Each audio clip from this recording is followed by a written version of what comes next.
should be now. I should be. But let me see.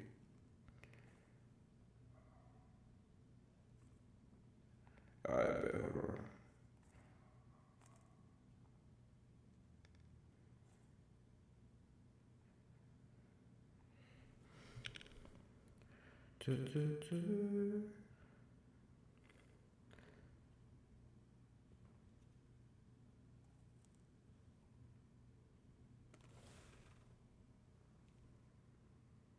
Alright, type shit. Okay, here. Okay, I can see the chat now. Alright, hold on. Is the audio good? Alright, let me move this shit. Alright, let me see. This is like my first time doing this shit. I go.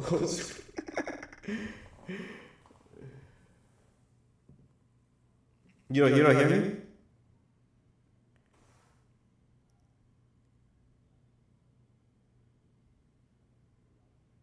You hear me?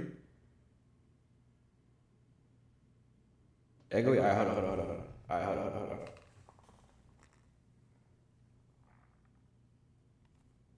That shit cool.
God, I did that shit, bro.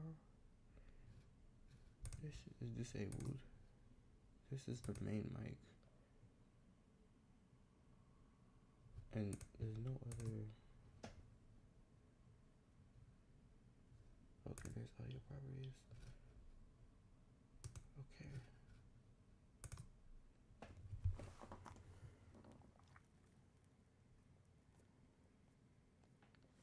It could also be that this is too loud, to be fair.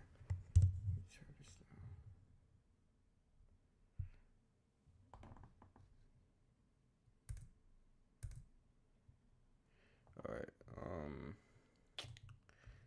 let's try it.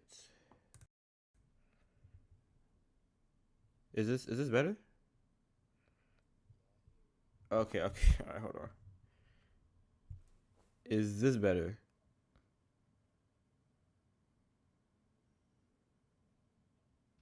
Alright, one more.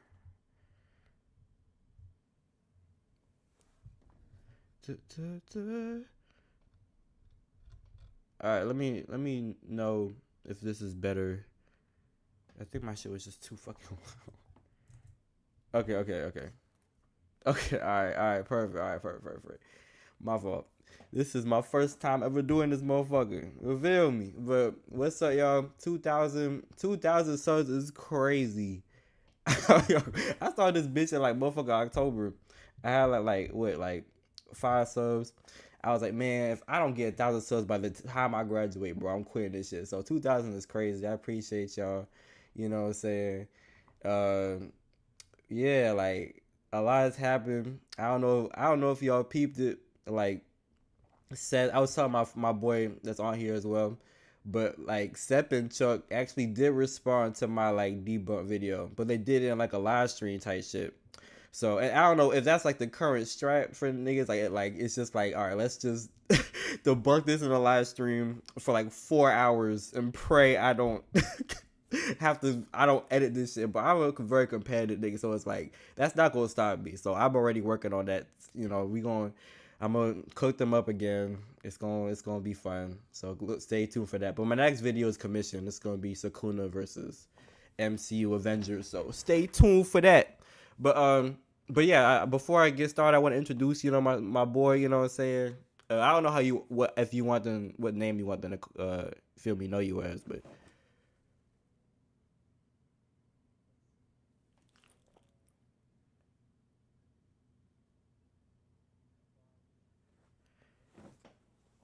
Oh yeah, do they? I'm pretty sure they should be able to hear you, bro. Do you hear yourself on the stream? Let me turn motherfucker off.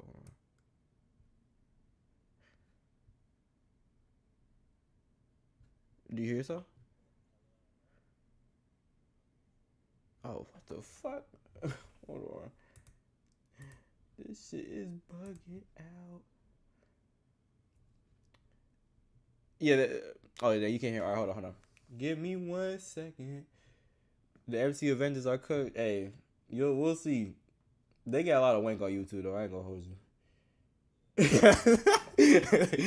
I ain't gonna hold you. They get a lot of motherfucker.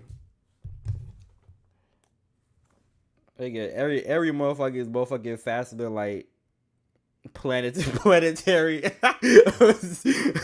Like, bro, I saw Professor Fiction make a fucking video, bro. He was arguing like fucking Captain America is faster than like, it's like, how do these niggas have like how do these niggas have platform like it's just like, bro, do you actually believe the shit you saying, bro? Like, Captain America is faster than like, bro, these niggas, like, guns are relevant to these niggas, bro. Like, guns are I don't understand how these people are deemed like as like these credible sources. Like, oh my god, whatever. You guys will see in the video because I don't understand.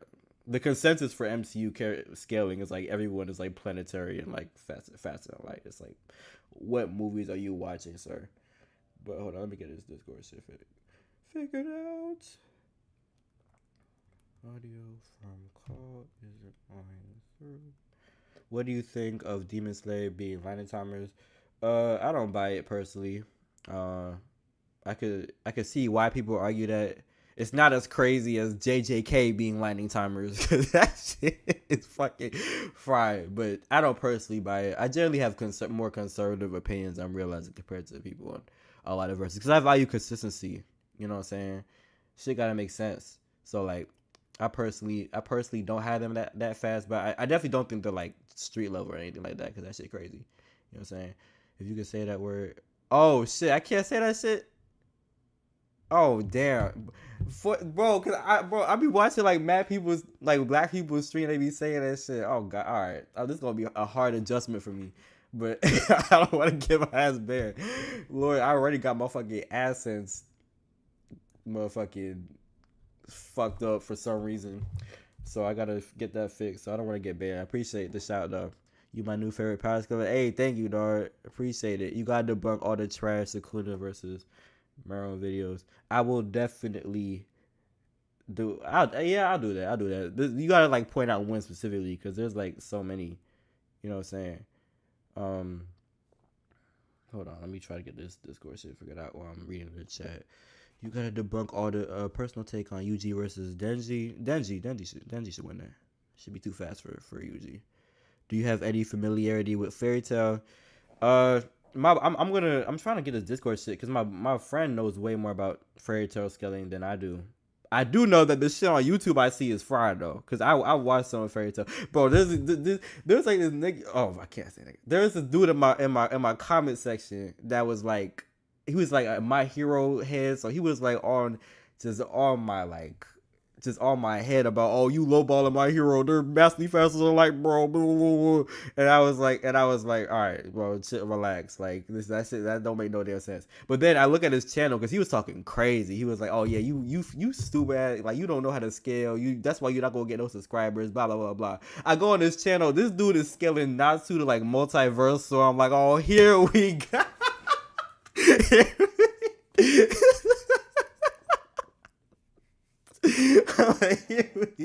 Here we go. It always makes sense. Like, it'll like, bro.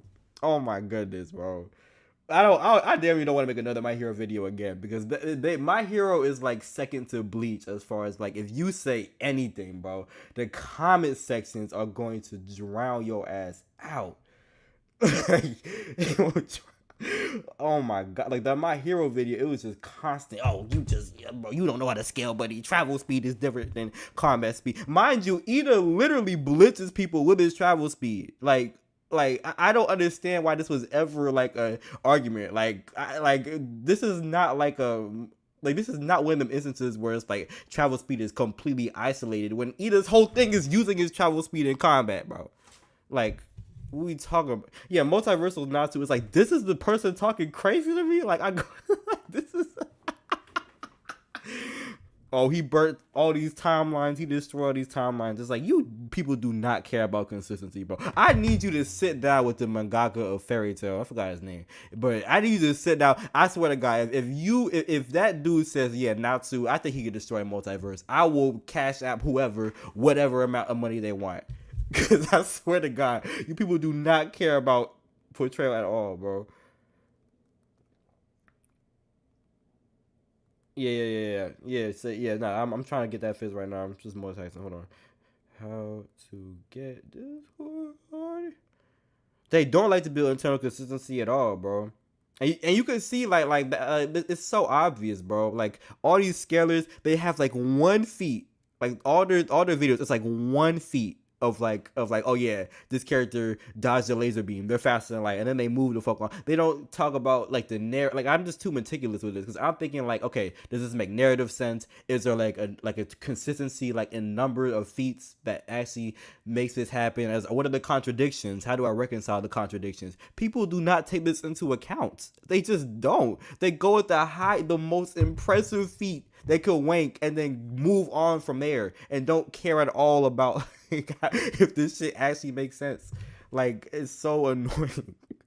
And then they call you a lowballer for going off with the like JJK fans were fucking baby crying because it was like, bro, like you calling me a lowballer for going off what the series is telling me? It's like the series is telling me that this is a Mach 3 character. I'm a lowballer for going off what the series is saying. That doesn't make any sense. It doesn't make any sense. Like, it just... I don't like laser scaling. I banned that last year. I don't either. I don't like laser feats either. I don't include those. I don't like...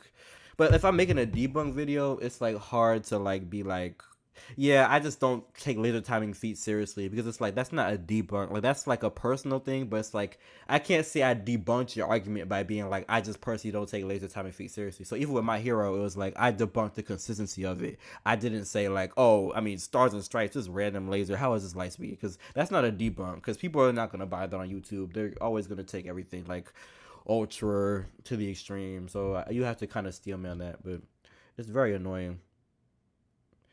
All right.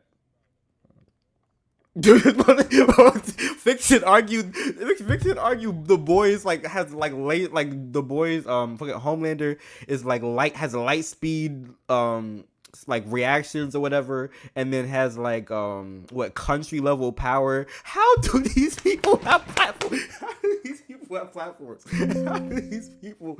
I don't understand.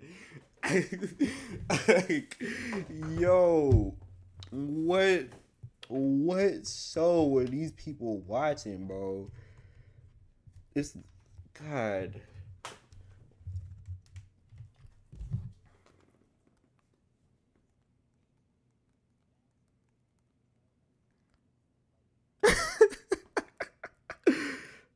Hold on.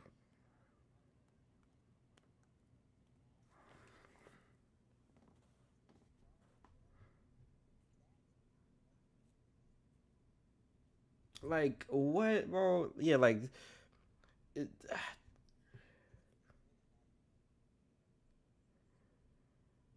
it's really not. People are just so liberal with that on YouTube compared to like what I'm used to. It's like anything that is vaguely like compared to like a laser or has any light properties is automatically, oh yeah, this is light speed, and you a low baller if you don't agree with it. Like to the point that like with My Hero, it's like, bro, the fact that this dude Ayama is like being propelled by his laser is literal proof that it does not is not 1-to-1 work. Like that's not a matter of lowballing. Oh, you hate my hero. It is a matter of literal like just scientific fact. Like that if that happens, it can't be 1-to-1 with a real life laser. It just can't like that. You could hate it. You could say, oh, you fucking lowballing, but that's just a fact. You know what I'm saying? So it's like. But people don't take that into account. It's just like, oh, it's a laser. It must be light speed. It's like, bro, stop that shit, bro. My guest is here. Hold on. I'm trying to. This is annoying because it's showing on OBS that the Discord audio is on. But let me look into this issue because you guys got to hear. He's gonna cook. He could cook fairy tale better than I can because I don't. I don't know. I don't know as many nuances of fairy tale like that. I do know multiversal is BS though. Like I do know that don't make no damn sense. I know that's enough. Do you think it's outlandish for someone to take what the story is showing you over what the narrator is telling you, or do you think it's a difference in values from your own? Look, my thing. I watch King of Lightning occasionally. You know, his scaling is hit or miss. But one thing he said that was real is that like he was talking about about the Yusuke versus Ichigo death battle video, and honestly, he was like his Bleach arguments were pretty bad. Like he was saying like, oh, like the human realm is just Japan. It's like, aren't there people that come from other countries? Like, what are they a part of if the human world is just one country? But that aside, King of Lightning, what he said was real was that like people scale, all these other scalers scale to the high end. I scale to baseline. I scale to accuracy. Now I don't know if King of Lightning scales to accuracy, but I like to believe I try to scale to accuracy. So to answer your question, I think the most accurate thing about a story is the narration. Like it's hard. It's gonna be hard to convince me or anyone that like the narration is lying. Like the narration is wrong. Like the narration is things like documenting the events of the Chimera Ant arc. Like these are like fundamental pillars of storytelling. Unless it's like the writer is making it clear that the narrator can't be trusted, I will never buy the argument that like the narration is wrong to uphold this specific agenda of power scaling. Like it doesn't make it, you're just not, that's not accurate. Like you're not abiding by the story at that point. You're making the story conform to what you want to argue, and that isn't accurate. That's not like good faith power scaling or argumentation to me. Like that's just like, okay, you're just trying to get the highest end result. So like with the JJK stuff, it's like, bro, like you're not gonna, like, it is objective fact that this character is Mach 3. Like that's just what it is. Like that is, and that Maki couldn't react to it.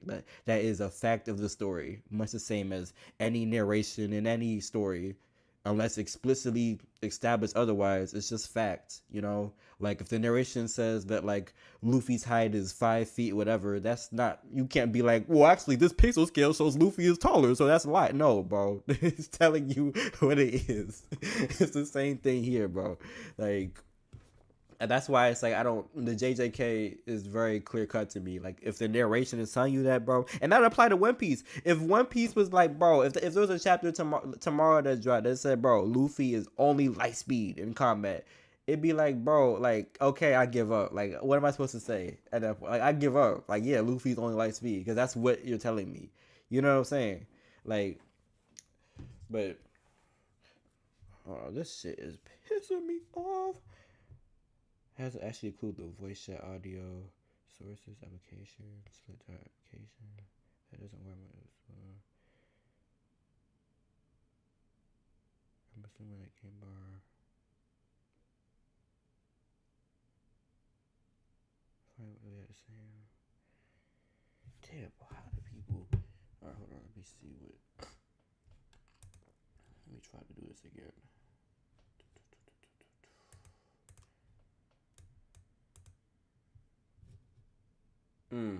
Wait.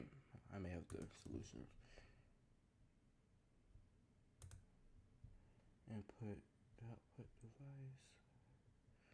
What if I did this?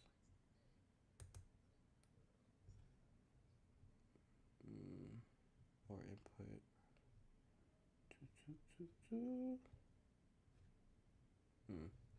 Oh, he muted himself. Okay. Hey, I really love your videos, and I want your thoughts on JJK, or do you think about Dragon Ball and early Z or Mach Speed because it says it's the Mach. I ain't gonna hold you. I'm not like I'm not as brushed up on DBZ. Like I know like a few things like with the King Vegeta thing and Thrag. Like I knew that like I you know the infamous feat of him hand waving planets and stuff like that. Generally the light speed stuff is fairly convincing if you go by the manga and anime. You know what I'm saying? Because the anime is canon to my understanding.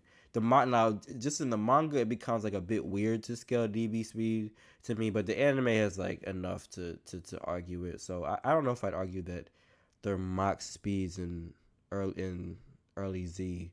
That feels too low to me, um, but yeah, I don't know the specific nuances of Dragon Ball scaling to argue it with it in confidence. Um, One Piece is is con level. People generally think Viltrumites are Superman level. Yeah, Invisible Wank is crazy. Star level One Piece would be fun. It's not impossible. It's not impossible. I wouldn't argue it, but it's not impossible. When you're gonna drop more One Piece videos, it's gonna be the one after the commission. Because I obviously have to get to the commission. I feel bad that the commission took this long because it's like, bro, from a business perspective, I'm seeing a death battle drop that is horrible, but got views, and then obviously Seth and Chuck are the two people that people I guess hold in high regard in this scene for some reason. So it's like, all right, bet, like that's like I know that I could cook this up and it'll do good. So it's like, all right, let me just get those two out the way and then straight to the commission. But after the commission, we're getting a Luffy Naruto video. Stats equal, because I don't feel like arguing about stats with One Piece and Naruto. I feel like that's been done to death. Let me just catch up on the chat. Light speed. Wait, Pix, can you hear yourself or not?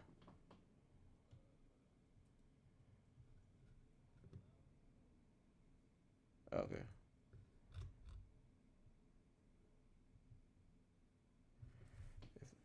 If not, I could. Let me see.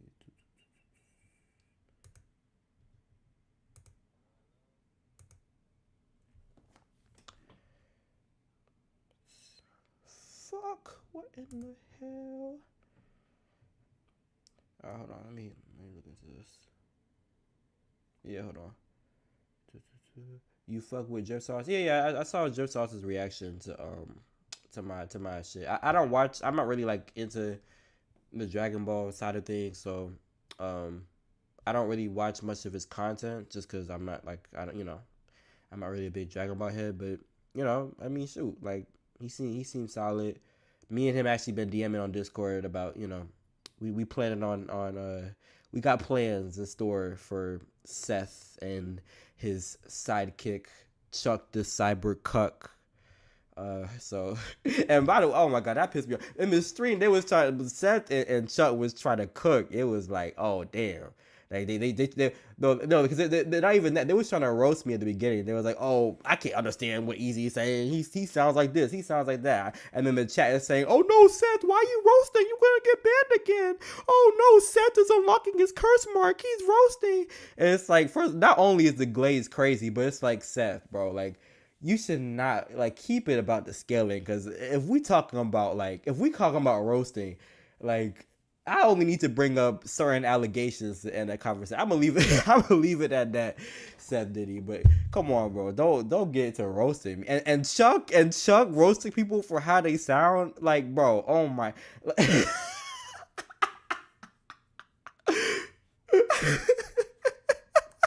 bro. bro. Chuck's original name is Chuck the Cyber Cuck, bro. All I can say is that like he sounds like his name, bro. Like if I saw his name on a piece of paper, I would envision the exact voice he has behind it, and that's all. Because like I'm like, Chuck, why you are the last person to be talking about like about how people sound, bro. Like you are like, bro, you are the reason power scalers have this weird connotation behind them. It's like these very nerdy dorky people because they associate your voice with the term, bro. Like, come on. Don't try to cook me Chuck the Cyber Cuck, bro. Like, bro, look, bro, hear your fucking name. You trying to cook? Come on, bro. Keep it debating, bro. don't roast me. Like what the heck, bro? And Seth, like what, bro? You just got you. We just you should be canceled. I don't know how you still have a platform right now, to be honest. But I would don't test that trying to roast me, bro. Like what? Like, bro, stop it. Just because you the boogeyman to all your little fan club doesn't mean that I'm afraid of the big bad Seth. Oh no, intellectual Seth. Oh no, he's gonna roast me, guys. He can't understand me. Oh no, like shut your ass up, bro. You cornball and you already got cooked by Keemstar and like, bro, stop it. I don't even want to get into that, bro. But just keep it just keep it debating, because I ain't even got to do all that. You know what I'm saying?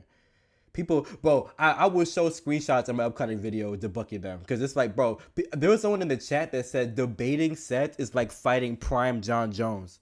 What is this glade? What has Seth done to deserve this glade? Like, really think about it, because Seth, you said what?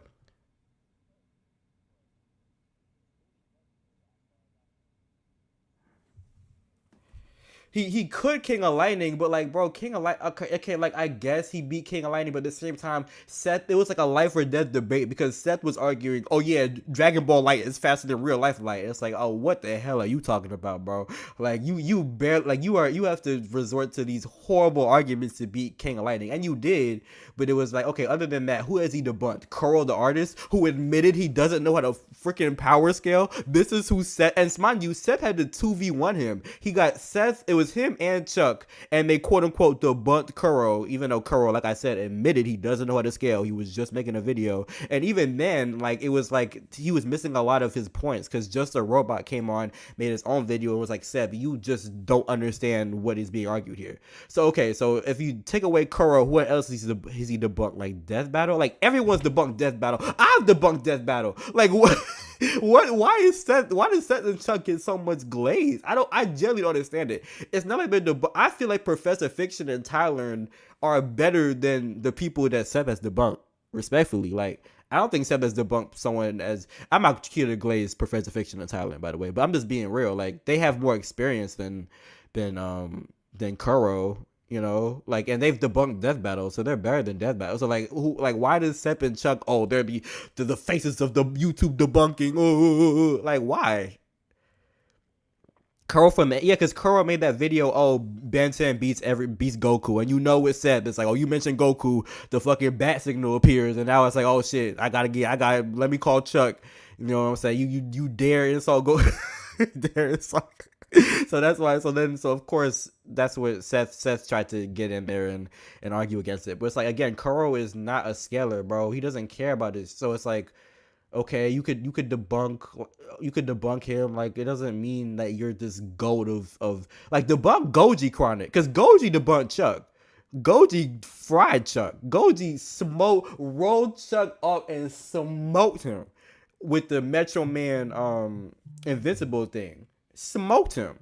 So I don't know why. Chuck especially is like, because Chuck was in the chat and he was like, all these new YouTubers think they can debunk the people that started debunking. It's like, bro, there's no way. Chuck, you're delusional. It's, first of all, if anyone can take credit for the debunking, it's Seth, and even then Seth is glazed. Chuck, you've gotten debunked more times than I could count, bro. You are incompetent in debating. Like, you don't know what you're talking about. And I'm going to show you once again that you don't know what you're talking about in this upcoming video that, mind you, Chuck was desperately trying to get me not to do, because he was trying to be like, he's trying to rage bait me and be like, oh, well, you need prep time to beat me. You just debate me right now. And it's like, when I said I would debate him after I released this video, because think about it, why would I not release a video? If I released the first debug and it made me go from 600 something to 2,000, why would I not do that again? If I could do it, which I know I can. I know I could cook you again. Why would I not do that? And then I'll debate you after. And then he was like, oh, you need research, you need to research. It's like, why are you so afraid? Why are you so afraid of me actually looking into and scrutinizing your points? Like, do you want me to just take everything at face value on a random voice chat and just be like, steel man everything you say? Like, why are you so I'm not afraid of anyone researching my arguments. Why are you so afraid, Chuck? Why are you so desperate to be like, hey, don't do that, anything but researching what I Anything but looking into the arguments I made. Anything but looking at the counts, which mind you, I already wrote some of the script. He's lying about feats again. He's misreading calcs again. I'm gonna make him look stupid again. It's gonna happen. And he knows it. That's why he's trying to make it seem like I'm afraid of Chuck. I'm afraid. My biggest video is debunking Chuck in front of 30,000 people. Why would I be afraid of him? That's like me outside of a school cafeteria beating somebody's ass, and then they come up to me outside like a Wendy's or something, and I'm like, and they're like, well, I want the rematch. The blood is pouring down their lips, their nose is broken, they got a black eye. They're like, hey, bro, run me that fade again. I'm like, nah, I gotta get home. Oh, you duck it. How does that make sense if I just whipped you? If I just beat your ass? Come on, bro. Chuck, keep it G. Come on. All right, hold on. I gotta actually lucky with this fucking audit. What in the fuck? This OBS shit is pissing me off, bro. Hold on. This.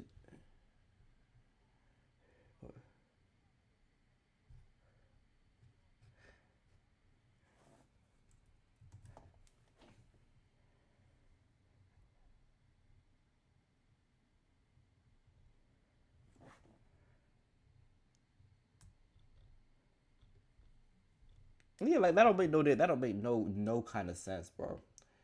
Oh well, this shit inactive. Let me just delete this and just add it again. Just re-add it.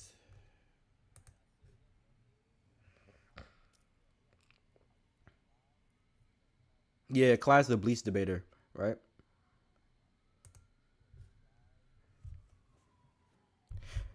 That's the truth. I don't know how good Clyde is because I don't know Bleach well enough to be like he's capping, he's lying. You know what I'm saying?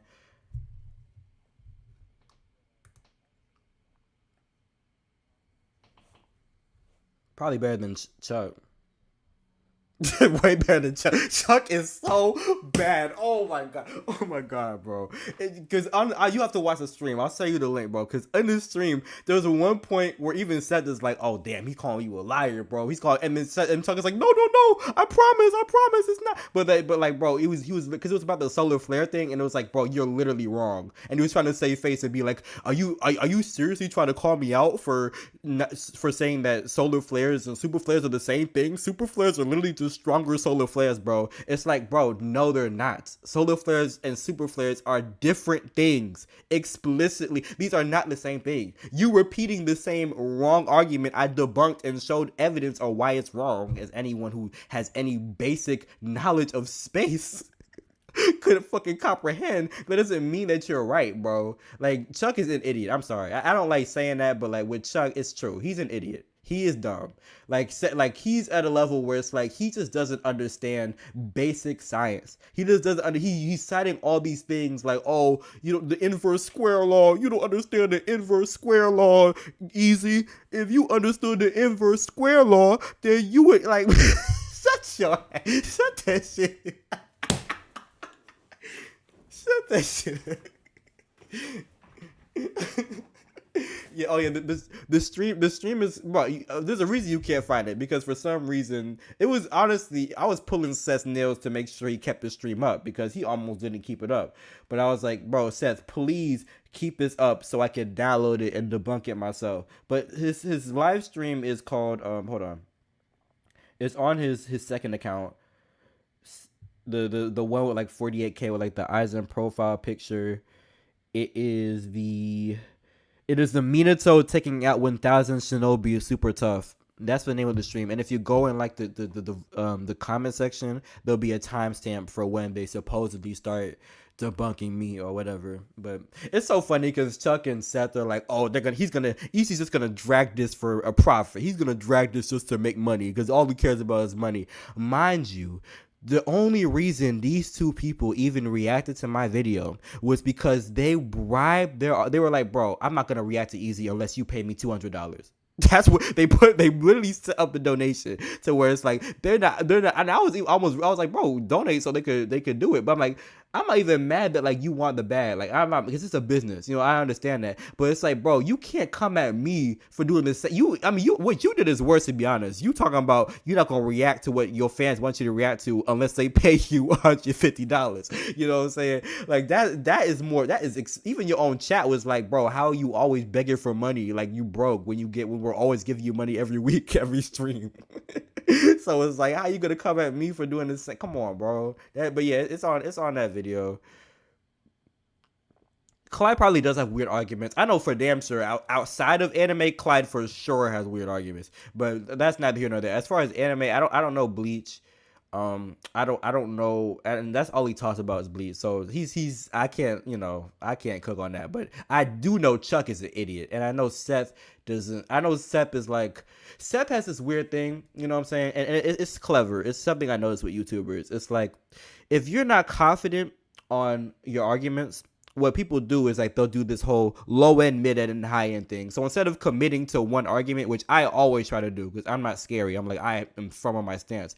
What Seth likes to do is be like in this JJK Sukuna versus Madara video, which is, by the way, that is the most obvious mismatch. I'm like, how are you so scary that you can't even stand on business with Madara beating Sukuna? You're afraid that JJK people are going to debunk you. So instead of standing on business and acknowledging that that's a mismatch, what Seth likes to do is like, okay, well, the low end for Sukuna is like city block level, the mid end is like island level, and you could argue him at planetary. I'm not going to say it's wrong, I'm not going to say it's right, but you could argue Sukuna at planetary, and if you argue him at planetary, maybe he could beat Madara. Maybe there's an argument he could beat Madara. So it's like you can't debunk that because he's playing all sides simultaneously. He's playing low end, mid end, high end. He's playing every side. So then it's like, if you debunk it, it's like, well, I didn't believe that. I was just playing devil's advocate. But he doesn't say which he actually believes in. So it's like, that's how you get away with not being debunked. I just find it like, okay, you don't actually, because I don't do that. With Hunter x Hunter, I don't say, okay, here's the low end, Hunter x Hunter is supersonic, here's the high end. It's like, no, I say what I believe, and if you disagree, come prove it wrong. You know what I'm saying? But Seth and some of these other people have these very clever ways of getting around being debunked. Like Long's Take, I don't have much beef with Long's Take. I don't know if you know him. He's like this Dragon Ball dude who does like other stuff as well. But he was in Professor Fiction and Tyler's stream, I think, and he was talking kind of crazy. I was like, all right, bro. But what Long's Take likes to do, for example, is kind of equally sleazy, in my opinion, where it's like, okay, I know that just talking about the verse I'm an expert on, Dragon Ball, I know that's not going to get me all these views. So I'm going to have to cross over to these other verses to get views, to the JJKs, the One Piece, the Naruto. Problem is, I don't know about these verses. I'm not an expert on these verses like I am on Dragon Ball. So what am I going to do to compensate for potentially screwing stuff up and then getting debunked?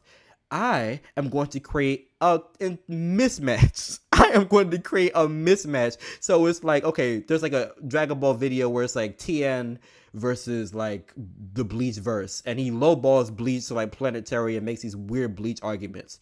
But then it's like, okay, so here's my failsafe. I'm arguing Bleach terribly. I'm talking out of my ass with Bleach. Anyone could that reads Bleach could probably debunk me, but to save my ass and to prove that I'm not wrong on this battle, it's a mismatch. So even I'm gonna say, okay, even if I'm wrong on Bleach, I could argue TN's a multiversal. So chill. If even if I'm wrong, even if you debunk this, TN is multiversal. So I'm still right. And it's like, okay, that's clever, because now it's like, even if we because like I saw his One Piece video, I'm like, you don't know how to scale One Piece, but I see the players. I debunk your One Piece scaling, and you say, oh well, I can still argue Krillin at universal and multi-universal, so you didn't debug me, Krillin still wins. And it's like, okay, it's like I said, you just hide behind mismatches, so you only so if you get pressed for a verse that you don't know, which oftentimes, let's be honest, you don't really know it like that, then it's like, okay, you could hide behind you could hide behind using Dragon Ball high ends and treat it like, okay, well, if you argue One Piece this high, I could argue Dragon Ball this high, and I win that way. So it's clever ways people do. I don't like doing like mismatches unless I'm commissioned to do it, or unless it's like I really need this. But even then, I don't think any of my videos thus far have been like mismatches, unless I'm like debunking something. But Long's Take is a mismatch merchant. I mean, like some of the battles I see from him, I'm like, bro, this is, come on, like y'all, it just comes off as scary to me, bro. I don't know, but Seth just plays all sides to avoid being debunked. It's obvious what he does. it's like I mean, I don't do it. Like you could go on my videos. I'm very clear on where I place these characters. So it's very clear on what you could disagree with and try to debunk. Because I don't. Now I will say though, I'm talking crazy, but with this MCU video, the MCU generally confused. Like with AP, I'm not gonna lie, I don't know where to scale these people. It doesn't make any sense. Like because Captain Marvel actually has the star feat that's like multi-con. It's like what is this, bro? Because I'm confident that before that feat, these people are not above fucking like island level. I'm sorry. With Thor and the star thing, with Surtur, with the Continental Infinity Gauntlet being able to cook everyone, like I could cook planetary MCU multi-continental easily. But then the Marvels comes out and Captain Marvel reignites a star and flies into a star and creates this massive shockwave. It's like, what do I say to that? Like, because if I validate that, it's like Thor is not that much weaker. Thor is not that much weaker than Captain Marvel. So with the MCU, I may have to both sides. I may have to be like, it depends if you want to treat it as an outlier or not. Like, I may have to do that. That's the one time I'll do it. Because MCU scaling is truly doesn't make any... Speed-wise, I'm going to have a firm argument. But AP-wise, it's like, you got it. You got it, bro. You got it. Like, do what you want. Because I don't know where this goes. It's honestly, writing the script, it confused the hell out of me. So I've been... All right, let me add the Discord to the chat. All right, let me see if this works. Hold on. Sorry, I haven't had time to read the chat. Have you seen the Thrag versus Super Saiyan Goku video from Final Form Curator? Is that the dude that like? Because I know someone was asking me to make like a debunk to a Curator dude. I just bro, I don't know if that's the same dude. Did he make the Homelander versus Goku video? Because I can't be asked to debunk that. I'm sorry. Like, like when the fruit is that low hanging, bro. It's like I can't. It doesn't wake me up. You know, there's no ransom to it. Like with fiction and Talern, it was like, oh, these people are really convinced Maki beats the Phantom Troop. I gotta step in with this. Oh hell no. Even with Thrag and with K Vegeta, it's like people treat Seth's word as gospel for some reason. So it's like, all right, let me step in. Let me give my 2 cents. You know what I'm saying? But with Curator, it's like I just seen everybody cook Curator. Like what more do I have to add to that? It's not even like a Curator has less subscribers say, because I also don't want to debunk Danko. I don't gain anything for debunking Danko, because Danko doesn't even write his own stuff. So it's like I could debunk Danko easy, obviously, but it's like, bro, Danko doesn't even write his own video. Most of his videos he plays respectfully, but that is true. He plagiarized most of his videos. So it's like, what would I gain out of like? I mean, even though he has 500,000 subscribers, it's like me, like personally, like principle wise, it doesn't wake me up to debunk Danko. Like Danko doesn't even like Danko's in it for the bag. Like he doesn't care about this for respect. Like realistically, like he doesn't care about like that. He's not really that into it. So it's like I would just feel bad debunking Danko. It's like, bro, like come on, like that's Danko. He's trying to provide for his family. I respect it. You know, like I mean that's what he said in his comments in his post. Like, oh, I only plagiarize to provide for my like wife or something. So it's like, you know what? I mean, plagiarism is crazy, but it's like. I'm not like, bro, I respect it. I'm not like a asshat, you know, like, you know, I'm not just going to debunk Danko just to debunk Danko. Like, come on, bro, like that doesn't do anything for me. He wouldn't even respond, bro. That's what I'm saying. He wouldn't even respond. So it's like, bro, like, what is the point? All right, can you hear something now, bro? Because it's saying like, let me see. Oh yeah, I forgot to say, I'm about to post a link. Super chat, bro. Is my monetization is fried, so super chat goes into that as well, bro. So I'll post my Cash App again, because for some reason I'm still talking to YouTube. They hold me with this John, bro. But yeah, I'm posting my Cash App. You know what I'm saying? It's just my name, bro. You know what I'm saying? Oh yep, I can hear myself. All right, bet finally. I was like, bro, this has to be. All right, bet. All right, bet. All right, let me look at the chat. So I've been kind of multitasking. Frieza versus movie Darth Vader. I don't know Star Wars, but you know how you have like this sneaking suspicion that certain people are wanked, but you can't debunk it because you don't know it. It's like I don't know Star Wars like that, but on my mom, I'm like, bro, there's no way movie Darth Vader is Planet Love. There's no way. bro. Every Star Wars week, bro, hell, the movies weak as heck. Because I see the like people, the competent Star Wars debaters, right? Oh, hold on. They trash on it. They post anti feeds, everything. When I see, bro, I saw like what Infinite Speed Luke Skywalker in a video. Like what? Infinite Speed Skywalker is crazy, bro. Yeah, Like, bro, these people get away with this because no one is checking the. And I'm not gonna bro. be one to do it because Star Wars debating, hell no. No, yeah, I would yeah. never do that. I quit. I quit. Bro, I would never do that. Like, I don't got Cash App. I was gonna ask if you would consider a Kingdom Hearts video. I don't know Kingdom Hearts. I'm gonna keep it real. Yeah. I don't know Kingdom Hearts like We that. If we I do got we got Oreo Yeah, like I and would what have to like do research and like yeah outsource for that. Like I don't even like doing that because I like really being yeah confident. yeah like knowing it. My friend, yeah. No, that's what I was asking. You're saying that that my friend's audio is too high, or let me turn it down a little bit. Is it?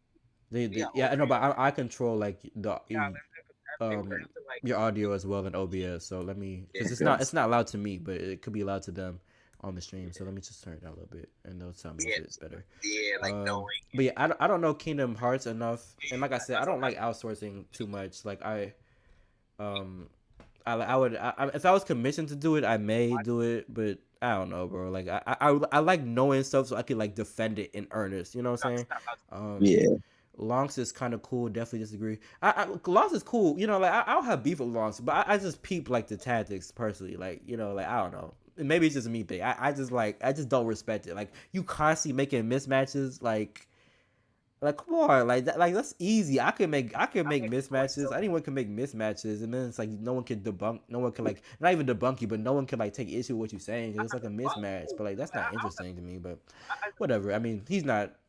Sep is way more underhanded than Longs, but you know, I'm only talking about Longs because he was talking about me first. He was talking crazy on with Tyler and Professor Fiction. All of them Oh yeah. got together and banned he with what's his name? Tyler and assembling the Avengers, the Justice League, the Legion of Superheroes to respond. So, but I don't. Lost Take is cool. I ain't got too much. I don't like power scaling that treat it like a business. They clearly don't generally like power scaling and see as a means to an end. I mean, like with YouTube, it's like you know the goal is to make money at the end of the day. But like with me, it's like I generally. I mean, you could tell I have a passion for it as well. I mean, that's how I. That's the only reason I'm going through hours and hours of live stream to debate these people. Like, it's passion. I mean, Danco is purely in it for the bag. Danco. I mean, if you're copy and pasting CBR articles, you're only in it for the bag. If you, those people aren't even power scalers. I didn't even know it was No, bro, this dude copy paste like CBR articles. It's like, bro, this dude doesn't give a f about this.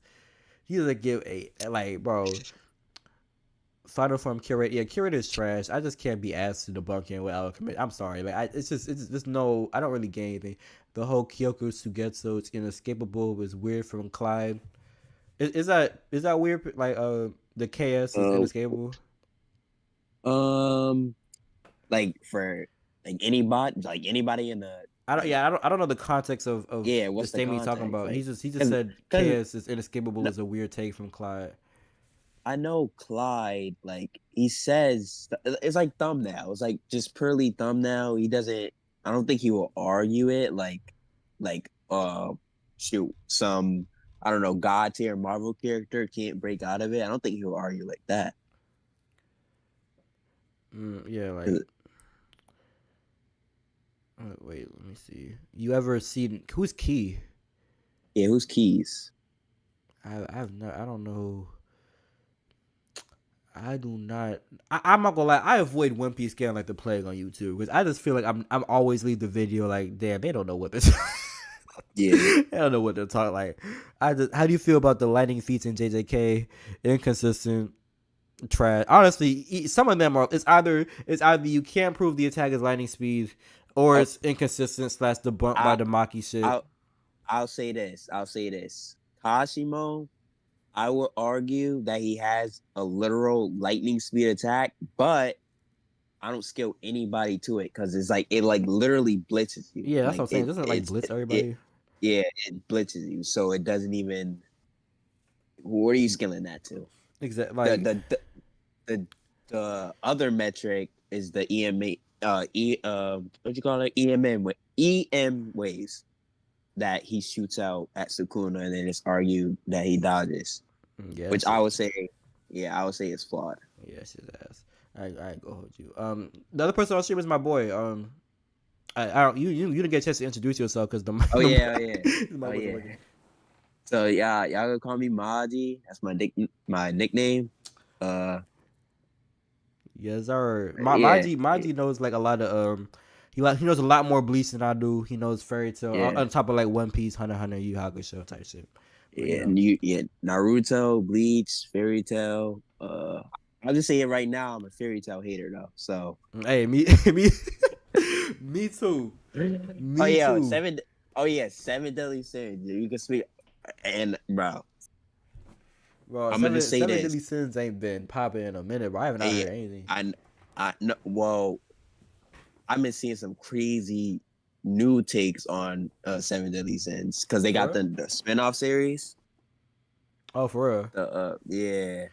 So you got multi-solar system, Arthur. Wait, is like, multi-solar Meliodas. System? Does that come from they created this realm? So yes. My god. Oh my god!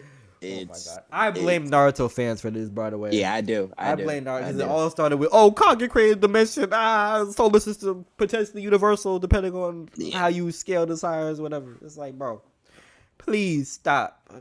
It all stems back to Naruto fans, bro. Yeah. God damn it! Because One Piece didn't do this. One Piece fans actually started this, we would have Mont Dor be like multiversal and scale off of him. That's like One Piece fans have discernment. We have discernment. We have judgment. We have rationale. I don't mean to just all Naruto fans. I'm just saying some of y'all. It's just like, bro, if we applied the same logic to One Piece, bro, we'd have multiversal Mont Dor, bro. Come on, like this creation stuff is crazy. Some of it takes me off. I don't know what you're talking about, but it probably applies to a lot of scalers. I scale for a little personal hobby. Yeah. You know what I'm saying?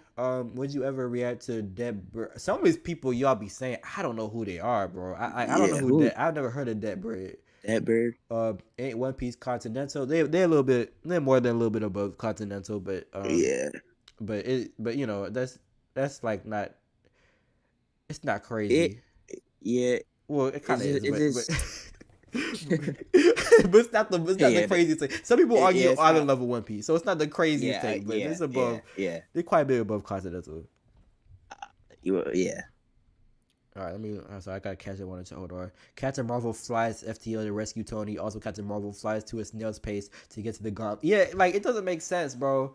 Well, actually, I mean, the speed shit you can rationalize because it could be like, space in a vacuum versus on Earth. Like the speed of the MCU doesn't really like confuse me. Like I'm pretty confident these characters are not fast in light. Like period. But I it's the AP that is like at this point it's messing me up because it's like I don't know unless I like dismiss the Captain Marvel thing, which personally I probably would be inclined to do, but I don't like doing that on YouTube videos because, like I said, I like being able to stand on what I say and defend it. It's like it's a hard position to ask you to ignore feats without like explicit counter evidence. Like with JJK, it's like I could argue that because the narration is telling you that you basically should, essentially, you know. Whereas like with the MCU, with Captain Marvel being multi-continental, it's like, well, I don't know. I could argue, Thor almost died to, this iron level attack, blah blah blah. But it's like to me it's not as like explicit to my standards for me to be like I'm just gonna ignore this new feat, this recent feat for Captain Marvel that is like really explicit and is central to the plot. It's like I'm not gonna ignore. I can't do that. So it confuses me. I'm gonna. That's the one thing on both sides. Not a lot of people scale. Mismatch videos are still fun. I remember I used to think America just like there's a point to mismatch. Like, yeah, like obviously sometimes because sometimes like the mismatch a mismatch to you won't be a mismatch to like the consensus. You know what I'm saying? So I understand that. But if you're chiefing, bro, I'm like, bro, Longest Take's whole gimmick is comparing Dragon Ball characters that scale to like the highest end feast and comparing it to like Naruto, Bleach, One Piece, JJK, comparing Dragon Ball to JJK. Like, I just, like, that, it gets to a point where it's like, can you make one 50-50 matchup where we could actually, like, see if you could defend what you're saying without hiding behind, oh, well, if you argue One Piece above where I lowball them to, I'll just scale Krillin to Universal, and I win that way. It's like, bro, that's who I don't respect specifically. It's like, I never seen him actually do some 50-50 thing where he stood on business and really like made solid arguments. I haven't seen that from him. That's why I'm like, I don't really personally. I'm just kind of like, iffy on here. You know what I'm saying? But Yeah. Sukuna might be a Haku victim. That's not crazy to say, to be honest. Yeah, that's not crazy. That's not crazy. So no way Sukuna beats a Madara clone. Yeah, Sukuna does not beat a Madara clone.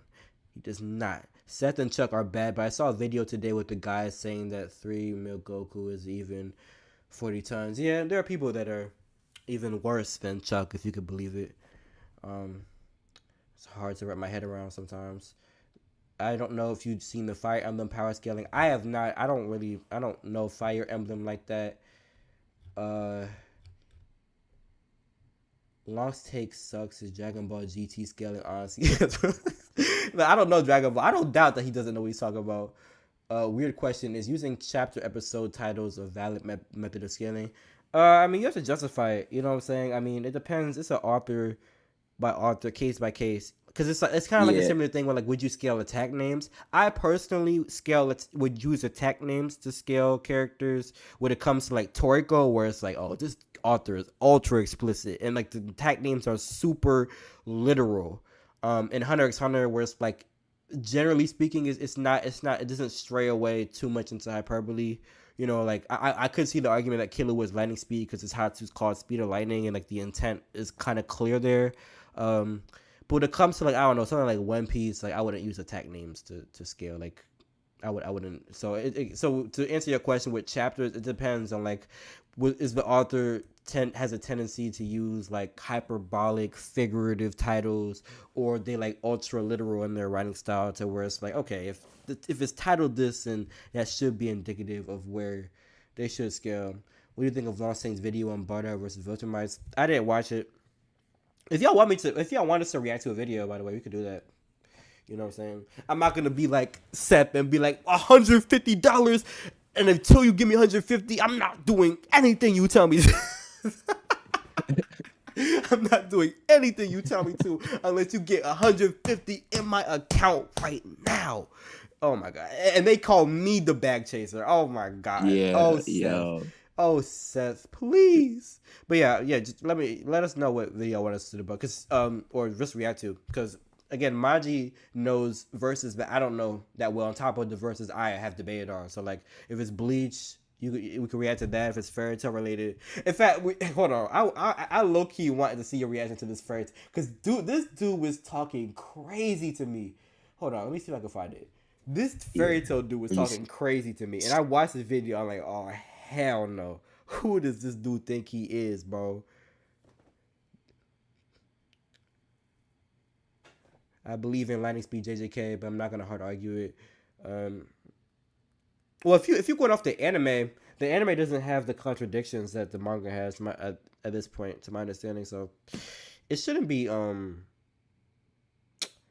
it should be easier to argue JJK being faster than in the manga. My thing with Tyler in fiction was that they were saying they were using the anime and the manga. So it's like, okay, if you're using the manga, you can't ignore the manga when it suits your argument, especially since it's the primary original canon, sir. But if you're just using the anime, you could probably argue JJK way faster, for sure. You know what I'm saying? With One Piece, I wouldn't let One Piece fans cook with Galaxy Impact. Galaxy level characters in One Piece. Hey, I wouldn't be mad at it. I don't know who Keys is, bro. I don't know who. Yeah, who? Y'all gonna have Hold on, let to. me I don't know. just. I'm like, how behind am I with these scale? I don't know.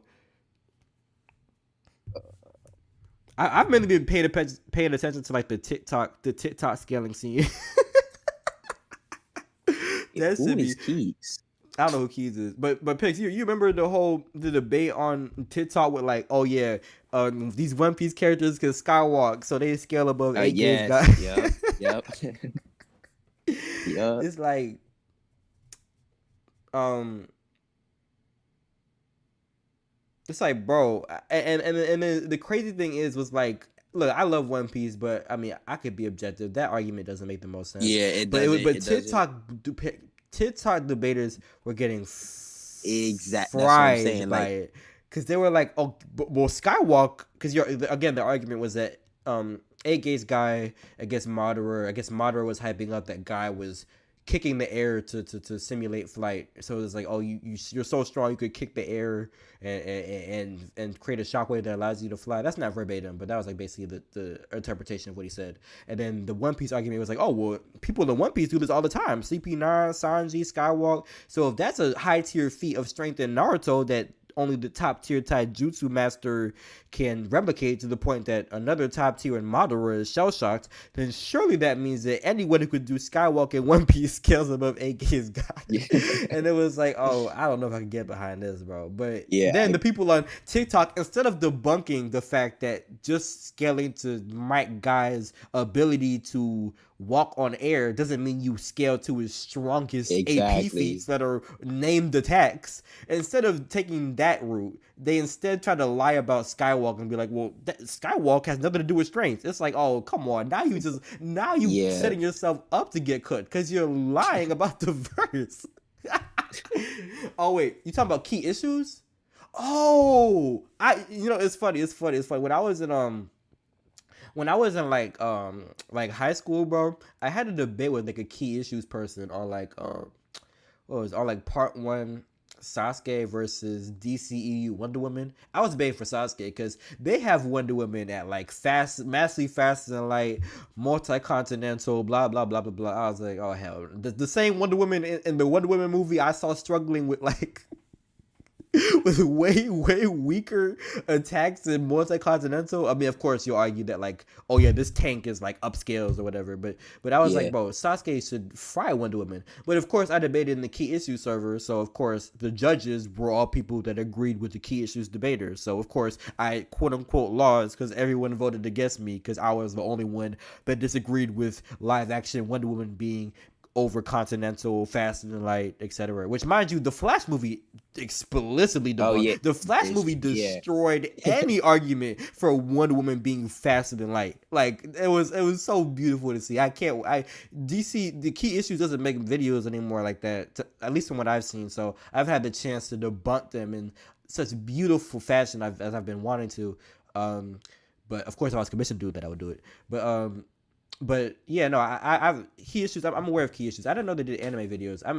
I only know them for the live action wink for all this because every debate like Chuck and Long's takes and Professor Fiction, they all parrot key issues arguments on the MCU because they're like the big live action debaters. So that's where you get like the planet level MCU Hulk oh my god, bro. and all that BS, bro. Yeah, I've heard the key issues. I didn't know key issues did anime though. Like I didn't know that. JJK, do you think Chainsaw Man blitzes JJK? Absolutely. When are you going to Yeah, debate Chuck after I get this video done? Because like I said, Chuck. So mind you, and Chuck, what Chuck was trying to do was sleazy. Because I ain't gonna hold you. I was watching this stream. I ain't gonna lie. Part of it was because that was the same day that Drake dropped his album. And my friend is this big Drake fan. I'm not a Drake fan like that, oh but he's a big Drake fan. So to troll him, because midway through, the album was getting so boring, bro. I'm not gonna lie. So midway through, to troll him, I went on my phone and I was like being like, "Oh, this is so boring." I'm on my phone, and of course, while I'm on my phone, I'm not listening to what anyone is saying, but I'm in the chat, like I'm in the stream. I don't hear what they're saying because again, I'm at the listening party, but I'm in the chat, and then And then eventually the party ends, and then I re-listened to what people were saying. And Chuck was apparently wanting me to get on the stream, like right then and there, and debate him. And it's like the classic tactic of, well, obviously, if you are watching my stream at 11 o'clock at night, if you were watching it, that obviously means that if you're watching it right now, you are right next to a microphone setup and could get on Discord and debate me right now at 11 o'clock at night. That Yeah. there's no way you could possibly just be viewing this on your phone and not be able to fucking talk. Because I mean, whoa, I'm Chuck. I don't have a life. If I could be on stream at any point in the night, you can't too. So of course, I don't take that seriously. But Chuck was trying to pull the narrative that like, oh, because I didn't debate him at 9 o'clock, or sorry, 11 o'clock, because I didn't debate him on a random night at 11 o'clock. I'm scared of him. And again, it's like, how does that even make intuitive sense? My highest viewed video that I got all these subscribers from went from 600 to 2,000 came from me debunking you. Why would I be afraid of you? I don't Yeah. understand why you think I would be like afraid just because I didn't get on like on short notice at 11 o'clock. Again, I was on my phone watching you. I wasn't even near my setup. I was in a different apartment. I was even at my crib. And you want me to just what? You want me to be? All right, you know, pause the Drake album. Chuck wants to debate me, bro. Pause the Drake. I don't care. I don't care. I don't care. I don't care. Even when I don't care. I don't care. Pause the Drake album. Pause the Future verse. Pause that shit. I have to debate Chuck. It's press. Yeah. Oh my god. Oh Chuck. Oh my god, bro. Chuck.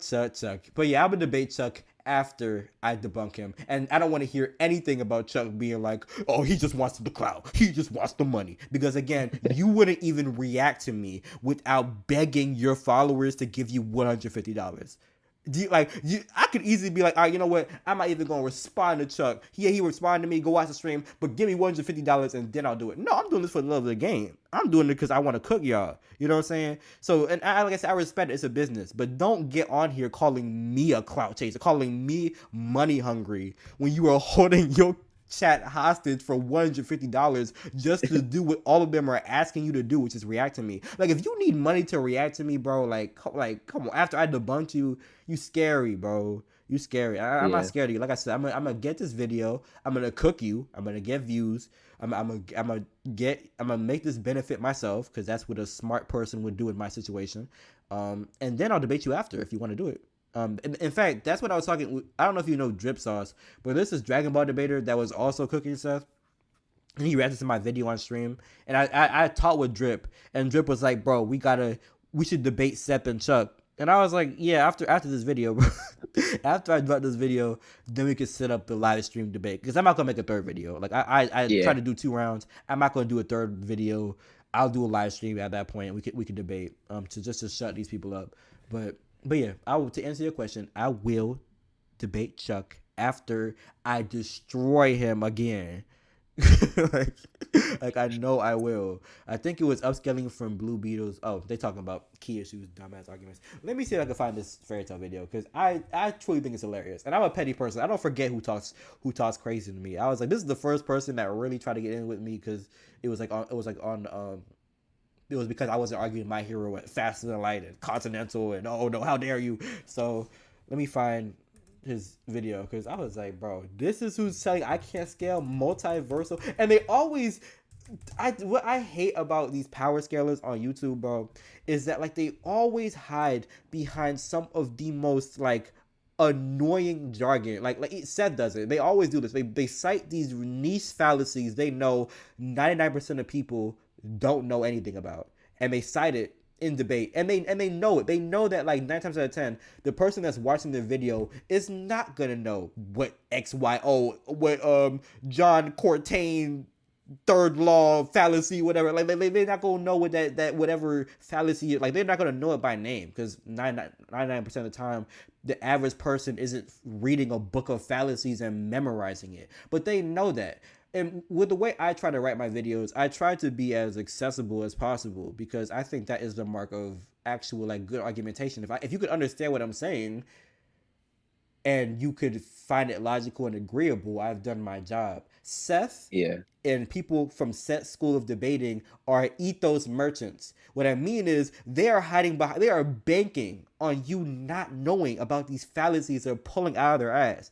They want you to be intimidated by that. They want you to respect that, to be like, oh wow, I don't know what that means, but he said that with such confidence and it sounds smart, so I guess that is a Schrodinger's fallacy. Like that's what they want you to do.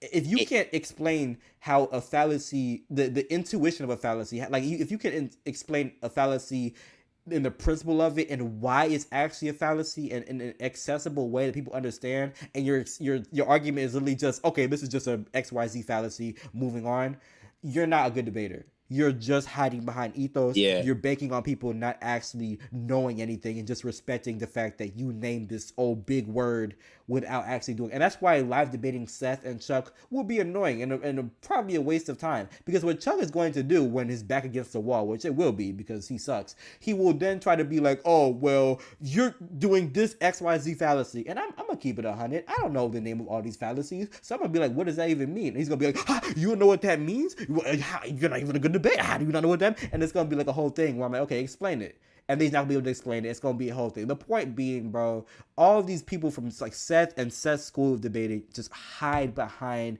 this pseudo intellectual rhetoric and jargon. Yes. It's so easy to do that. I could easily be in my videos and use this fucking big words no one understands and just make people take it at face value. Because like I said, 99% of people touch grass. 99% of people touch grass and aren't gonna try to look through the intricacies of what you're saying. So if you sound smart, to them you'll be smart. You know what I'm saying? And to them they'll take it at face value. But that doesn't make you a good debater. That doesn't make, and that's what the fairy tale dude did. He was like, "Oh, this is an appeal to blah blah blah blah blah. This is a this fallacy. This is a that fallacy." It's like, no, explain to me why I'm actually wrong though. Like explain to me what the fundamental logical fallacy is of not arguing my hero at massively faster than light. Like actually explain that, articulate that, sir.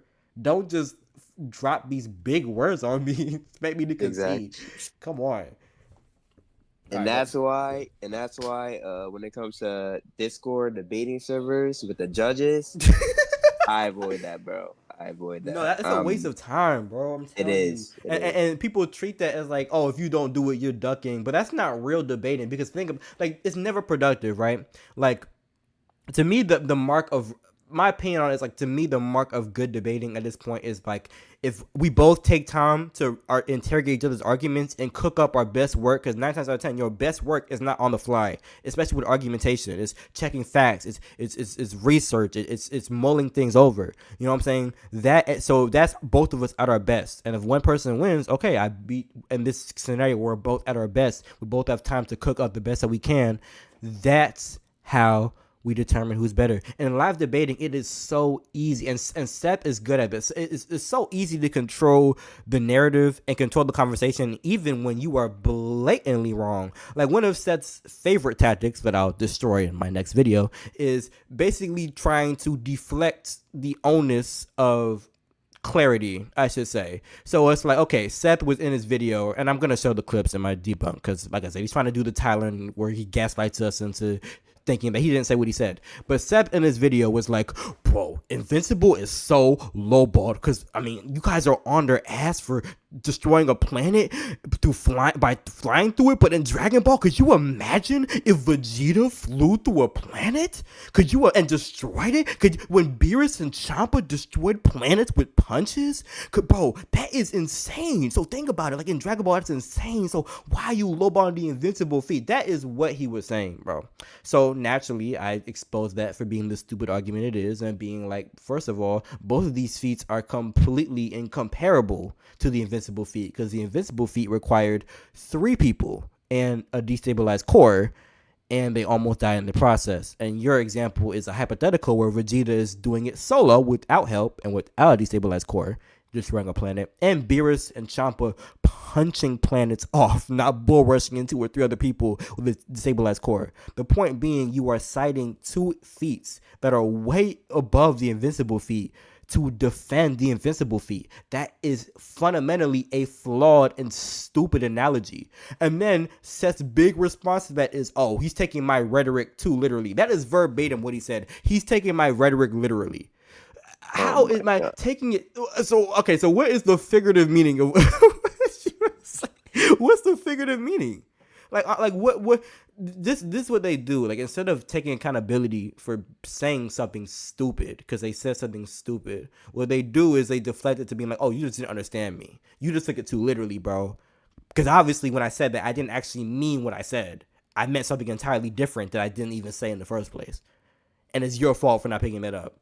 So, and his fans bought that. So that's what I'm saying. In a live debate, what Seth would do is just try to rhetoric and weasel his way out of corners like he's trying to do right now. And it's like, that's not debating. That's just talking. That's just talking, bro. That's not debating. That's why it's like, bro, it has to be a real ransom for me to actually want to do like a Discord debate. Like with Chuck, I would do it after this video just to shut him up, and because I think it won't be close. I'm gonna make Chuck look like an idiot. It'll be funny. So that's why I'll do it. But I'm not just gonna do that at 11 o'clock at night when I'm on my phone. You sound dumb. Sorry, let me look at the chat. Telegraphing, they'll probably lie about what the razor of fallacy actually means. The worst part is you have to explain why a fallacious argument is wrong. Exactly, they never do that. They just hide behind the name. It depends on the point of the debate. There's debating for truth and debating to win. Debating for truth is win both. Yeah, they don't debate for truth though. Like they just don't. Just want to remind people that Invisible in season 1 got a nosebleed from idiots. Because yeah, Invisible was kind of cooked. They have some horrible anti-fees. Debating to win is just who could give the better argument at a given point of time, regardless of whether or not it holds up or the person pushing it even believes it. Yeah. I mean, but they don't, like I said, bro, they are very dishonest. How do you feel about Gojo being able to power a nation? Would you use it to scale the verse? I ask because I never see anyone mention it when scaling the god tiers. Power a nation. I think electricity wise, because that's really not that impressive. Ain't gonna lie. Yeah, when it comes to like electricity feats and feats like powering up this, that, and the third, it doesn't quite. It would almost become redundant because I'm pretty sure the energy from that you could calc would be like consistent with feats that already exist in JJK. Yeah, Like with yeah. Jogo's meteor, etc. Sukuna's flame arrow, blah blah blah blah. It would become redundant. You don't really need. I mean, I don't have a low opinion on JJK's AP. Like I think that they could be city level. You could argue them slightly below that or above that. I don't buy the domain scaling being like, Yeah, that's trash. I remember that. But I remember that. but generally speaking, like yeah, I don't have a low opinion of them in AP. Well, maybe lower compared to where everyone else scales them because fiction does argue them at island level because of the domain scaling. Yeah. Which is like oh my god, how do people have platforms? But ever thought of scaling Boondock's characters to see who's the top in the verse? I have not. I like I just never approached Boondocks with that with that mindset before.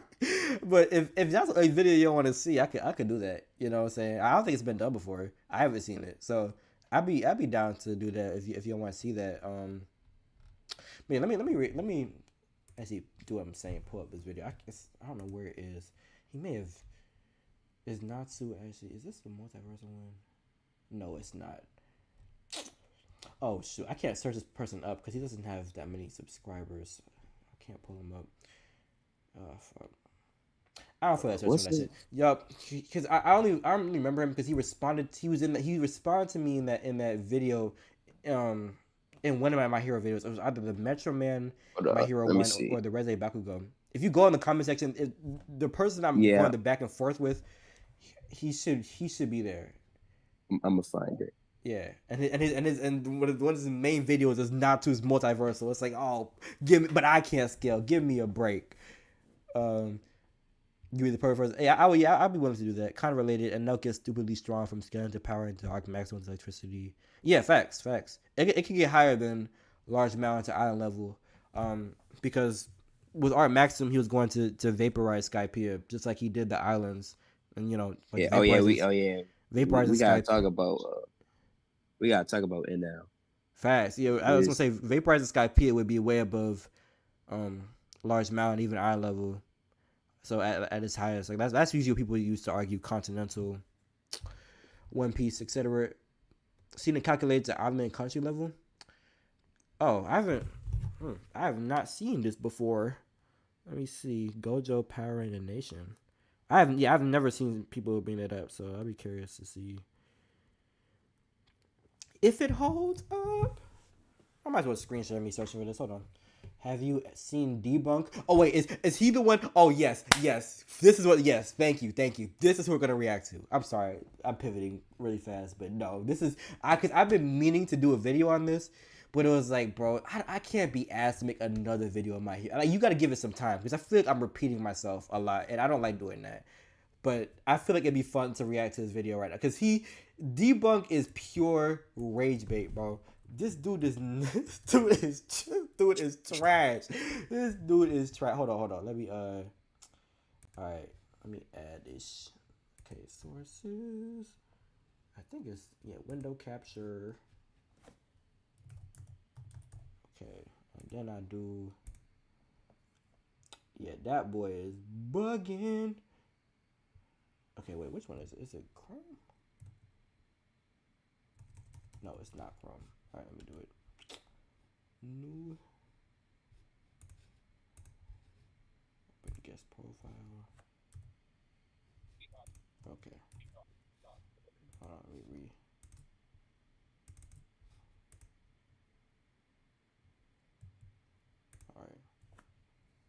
All right, perfect.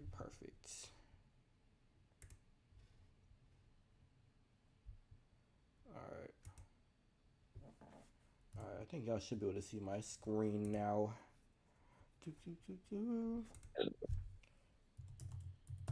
Now, I don't know if let me see if the audio is going to come through on this one, though, to be fair.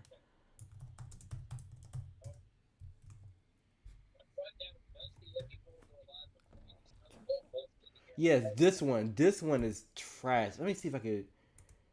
Okay, y'all gonna have to tell me if the audio is coming through on this one. I'm sub to Debunk. Hey, you can't win them all, bro. I'm sure Debunk has good videos that I haven't seen or heard of, but this one is trash. We all make mistakes, but this one is trash. I'm sorry. I don't know. This only thing I don't know if you can hear this. Let me see. Let me double check my. Can you wait? Let me just check. Can y'all hear this through the stream or no? Let me see. Oh wait. Let me know if y'all can hear that or not.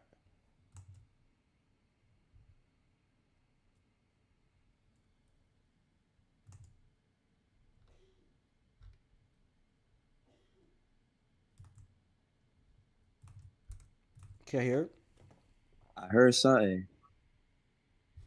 Can the chat? Cause oh, hold on. Maybe I have to turn it up then.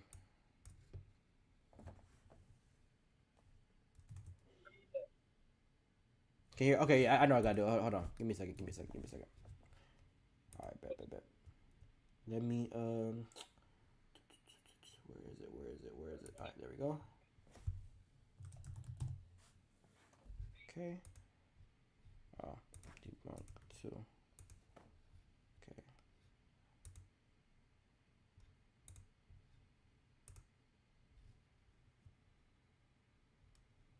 Okay, you should be able to. Let me turn this down a little bit. We go, I Okay, guess. You should be able to hear it now, right? One Piece and My Hero Academia have two very similar yet very different reputations. Both are hated by many, one for its immense popularity and the other for its horrifically bad fandom. I do think it's kind of unfair to judge a series based on the fans, but it is what it is. So hear honestly, if the fandom wasn't such a shit show back in 2020, I think the series could have had a similar amount of recognition as JJK did. Obviously, the manga is still very popular, but it never really got the same kind of treatment as JJK did when we were reading it week to week. But I'm getting off topic. What I'm getting at is that new gens in general are very underrated when compared to older series like the Big Three. Not just in terms of writing, but people tend to downplay the crap out of the power scaling for these series. And My Hero Academia definitely got the short end of the stick here, as even when Deku changes the weather worldwide for an entire week straight, people will still insist that the verse isn't even Wait, level. there's no So captions. let's right some wrongs and give Deku the respect that he deserves. No, it's not popping up. For real? And explain why he not only puts up a good fight against Luffy, but why he might and straight people will still insist that the verse isn't even island level. So let's right some wrongs and give Deku the respect that he deserves. And explain why he not only puts up a good fight against Luffy, but why he might also just beat him. By saying this, I have officially sealed my fate, which is to be locked up in Impel Down for the rest of my life. So the least you could do is like and subscribe. Now off the bat, how could Deku even hurt him without Haki? And while this is a fair question, it does kinda show that you might need to reread One Piece. As Luffy has never been immune to bludgeoning damage. He is just resistant. Deku's final punch, I think it's heavily miscontextualized. I agree. And I mean, I already went over this in one of my videos, but one of the calcs that gets it higher is like wanking the speed of like the shockwave that extends like across the nation, the world at large. When it's like you're assuming, because it's like it's based on like the speed of like Deku's punch, going to the clouds, and like the shockwave reaching the clouds in the first place, and then assuming that that speed, which is like Mach 86 or something, is the same speed that the shockwave then propagates out from the clouds and across the country at those same Mach 86 speeds, which is just, no, that's not how it works, because he's dispersing a larger volume of air, so the speed wouldn't be constant because the volume is not constant. So that is a dumb assumption. So like the calcs that get it above Large Island are just dumb. But also this blunt force Luffy, I'll see what he's cooking, but this argument is just dumb. Like Luffy is just there is just so much evidence that Luffy is like, am I gonna argue that Luffy takes a universal punch? No. But if you're in his stat tier, bro, you're not, and Deku's below his stat tier. If you're in his stat tier, even marginally higher, you're not hurting him with punches, bro. Like, it's just too consistent. He has statements of being immune to blunt force in manga and data books. Characters fighting Luffy would be like, oh, I have to be careful because I can't hurt him with punches. Whenever Luffy is hurt by punches, it's like, wait, how you hurt by that punch? And then it's revealed that the punch isn't normal and either has Haki or does internal damage, which bypasses his blunt force immunity. But it's incredibly consistent across all forms of canon that he is immune to blunt force, citing 2 one-off instances, one at the beginning of this damn series with Kuro, does not debunk what is the just sheer volume of evidence we have for Luffy. And even intuitively speaking, he's made of rubber. Like what? Like it makes sense that blunt force is not gonna work on him the same way. Like, come on, bro. Characters stronger than Kuro need Haki to hurt Luffy. So how could you possibly think that it's logical to believe that, oh, well, I mean, if Kuro can do it, then anyone, then shit, Luffy, it probably is just a resistant to blunt force. It's just dumb. It's dumb. Yeah. They said Elder Tutu said, wasn't he hurt from Moria's attacks? Nah. He wasn't hurt from Moria. Yeah. Even when Moria had 1,000 shadows, which is like, dozens of times power increase more, Luffy no-sold his punch entirely. Like, he didn't even feel it. Yeah, and the VV instance doesn't work because, like, if you're taking that, like, seriously, like, that means you'd be scaling VV's, like, VV's raw strength. Yeah, so above a lot of people who didn't do that to Luffy. Like, sometimes Oda writes those scenes for like dramatic effects, like, oh, she's mad, he punches Luffy and Luffy's like bleeding and stuff, but it's not like meant to be. Like, when I talk about what's intended by the narrative, I'm talking about like 9 times out of 10 Oda is going to write Luffy as immune to blunt force. That's why like Haki is so emphasized against Luffy. Like, if Vivi could bypass it with just a punch, then no one would need Haki to beat Luffy. No one would need Haki to harm Luffy or punch Luffy. It wouldn't even be a thing. It wouldn't be like, oh, how did Garp hurt Luffy? Oh, he has Haki. It makes sense. It'd be like, no, it should make sense regardless because Vivi could do it. Like, there's going to be inconsistencies with anything, but I think it's clear. But sorry, continue. Yeah, to answer Elder's question, what Zoro took, the damage was essentially internal. So Luffy ended up... taking 100 shadows in his body, which strained him from the inside, which is also said to damage his soul, his spirit, soul, whatever. And then Zoro had to take that while he was already near death. So the 100 shadows, it wasn't like a physical attack that's from like a punch or whatever. It was straight up like to your inner being, like, and that's what Zoro had to take in. So like, Luffy wasn't really damaged in the arc, except from like piercing base attacks. Yeah, and and it was like all aspects of damage. So as you said, it's like the shadows like were damaging him, fatigue, etc. Yeah, I mean, Luffy was hit by more than Luffy was dealing with more than just blunt force attacks, but like objectively, like, the Moria punches were not hurting Luffy in that in that fight. What about Kaido? He one shot Luffy. Kaido has haki. So like haki is the way you bypass Luffy's blunt force immunity.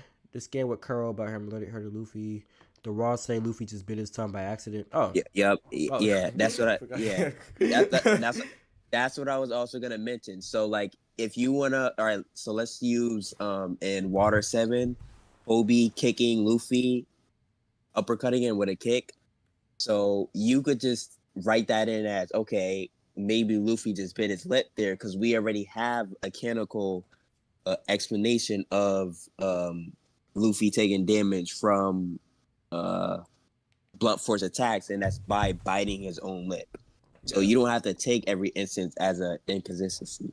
Yeah, I mean, let's see what this dude is saying. Sanji, Moria, and even Kuro have all damage. Hold on, he is just resistant. Let me make sure this is like loud so you can actually hear what this dude is. Sanji, Moria. Okay, so this been immune to bludgeoning damage. He is just resistant. Sanji. Okay, so you're citing Sanji, Moria. He was not. I don't know why you bring up like Moria. Luffy was not hurt here. And even Kuro have all damaged Luffy with blunt force. I mean, look, it's Oda, you know, so it's not gonna be perfectly consistent.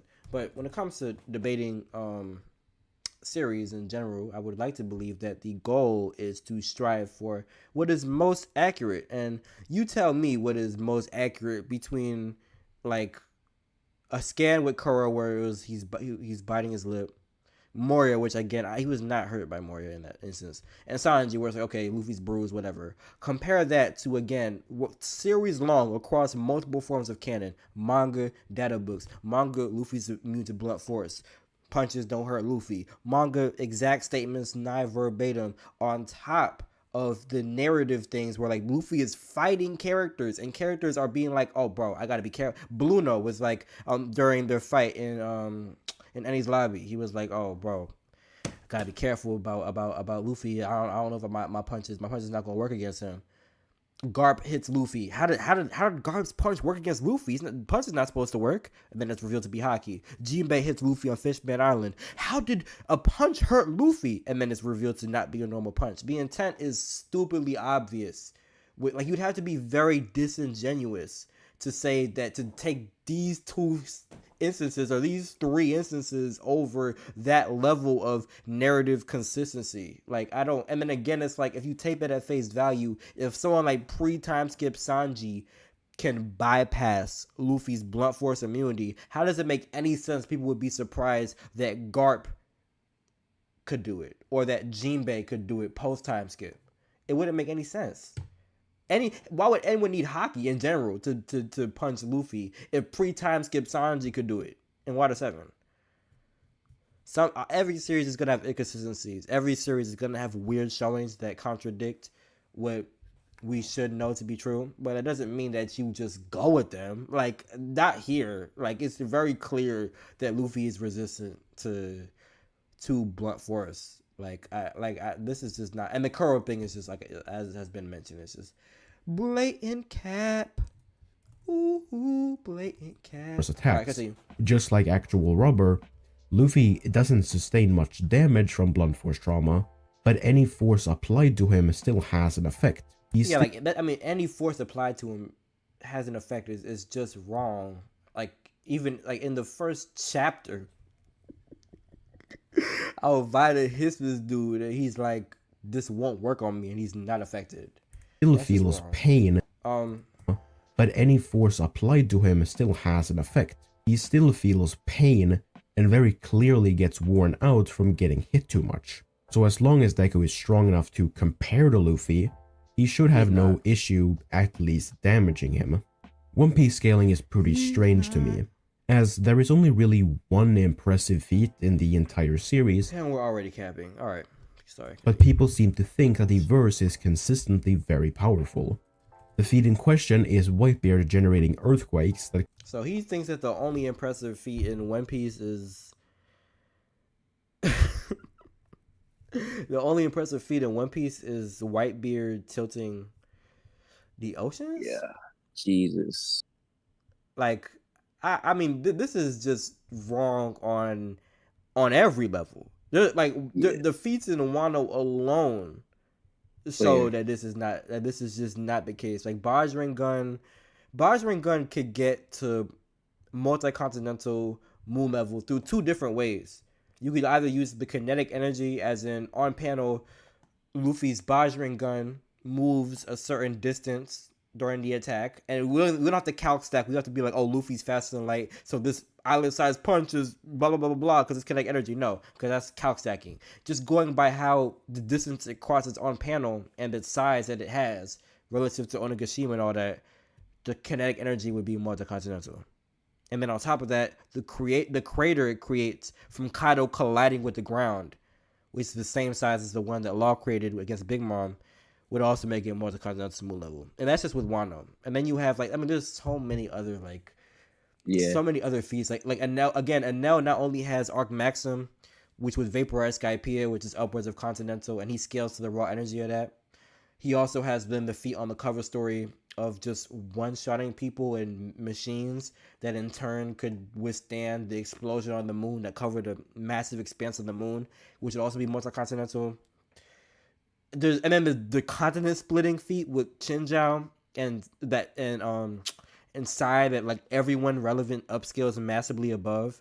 And an ice continent in One Piece would be massively larger than a real life continent, because Alabasta, which is like a regular island on One Piece, is the size of like in real life continent. So an actual continent of One Piece, let alone one as durable as the ice continent, which is like no selling pickaxes and all that, would be very, very strong and very big, and splitting that, and Sai can just like shatter it. Like Shinja has a split one, and Sai has this statement of shattering an ice continent. Shattering an ice continent is better than anything in My Hero. Yeah. And Sai is like obviously nowhere near a top tier in One Piece. Not even top 10 in Dressrosa. Not even. Yeah. Not even. Yeah, I mean, I wouldn't argue that pre-time skip Luffy is continental, but Enel, who is in pre-time, whose feats are on pre-time skip, like Enel does have those feats on the higher end for sure. And then you also have like Oars pulling continents, and I know people like to say lifting is different than AP, which is true, but at the same time, not only there's two arguments against that. One, the narrative of Moria. The reason why Moria was seeking out Oars and why that was emphasized as like, oh, Oars is going to help my crew, is because he was citing Oars' epithet and reputation for pulling continents. So there is like an implied correlation between his raw strength and his combative merits, or else why would Moria emphasize, Oars is so strong if his strength has nothing to do with him actually helping the fighting potential of his crew, which is what the whole point was. But two, in One Piece, it's very consistent that the lifting strength of characters is way, way, way lower than their AP. Exactly. Like Zoro is cutting mountains and trains with like weights that are nowhere near the level that they should be, that as his AP would imply they should be. You know what I'm saying? Like the lifting strength is always vastly below characters' AP in One Piece. So if Oars can string along continents, the argument kind of writes itself at that point. The statement is continents, that he was moving continents. There's like a magazine cover that like shows Oars pulling something that like you could say doesn't like visually make like the size doesn't look like continent, but the statement is continents. Like that, like in the manga, the statement is very much Oars is a continent puller. Yeah. But yeah, let me get back to this. It caused large tsunamis to threaten the Sabaody archipelago, which is multi-continental. But this is nowhere near the same kind of level that people seem to think that the verse is at. And when I say that this is the most impressive feat, I mean it. There are no other multi-continental... I mean, this is just wrong. Like, hold on, let me see if I can bring stuff up so people don't just think I'm waffling. Cause this is just wrong though. Like, there are plenty of feats that are way above multi-continental or at multi-continental. And let me just try to get these scans for you because I don't like just saying stuff without actually showing you what I'm talking about. Because okay.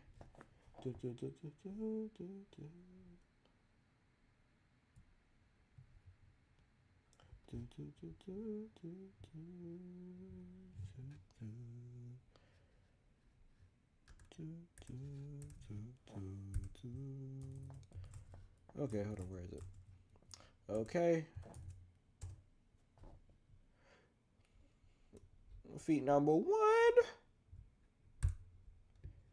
Low end, continental, multi-continental, moon, and then the high end is I don't know if I can use the high end. You guys can feel free. I'll probably drop this link. I could drop it in the chat as well if you guys want me to. But this is basically a reference to the crater that Law creates against Big Mom, which based on what we know of Wano's size and all that, would definitely be above continental. And then there's also the Bajran gun, which I will show as well. Hold on. Okay. This is the Bajran gun count, which gets to, like I said, moon level based off just kinetic energy. So there's 2 ways you could get this feat to moon level multi-continental. The first one is kinetic energy, which is, as I said, is basically just based on Luffy's island-sized fist, how fast it's moving on panel, not through Luffy's faster than light. So this massively faster than light punches, blah blah blah blah. No, because again, that's calc stacking, that's fraudulent, that's wank. But based on just how fast it moves on panel, it'd have this level of kinetic energy. And then the second one. Oh, the second one is basically just the same as this because Luffy created the same crater Law did. I'm not done yet. There's other ones. There's more. Kaido vaporizing Luffy as well would also low-key be that strong. Hold on. I'm pretty sure that would also be upwards of that as well. But if you want more like visual feats, I got that as well. Okay, so here is, look at this explosion, sir. Crazy. So obviously that's a crazy strong explosion, and all these characters just ignore it. Very durable, super durable, extremely durable, just ignoring an explosion that is this big at the epicenter basically. But how do these characters fare when a nail fights them? Hold on. How do they fare?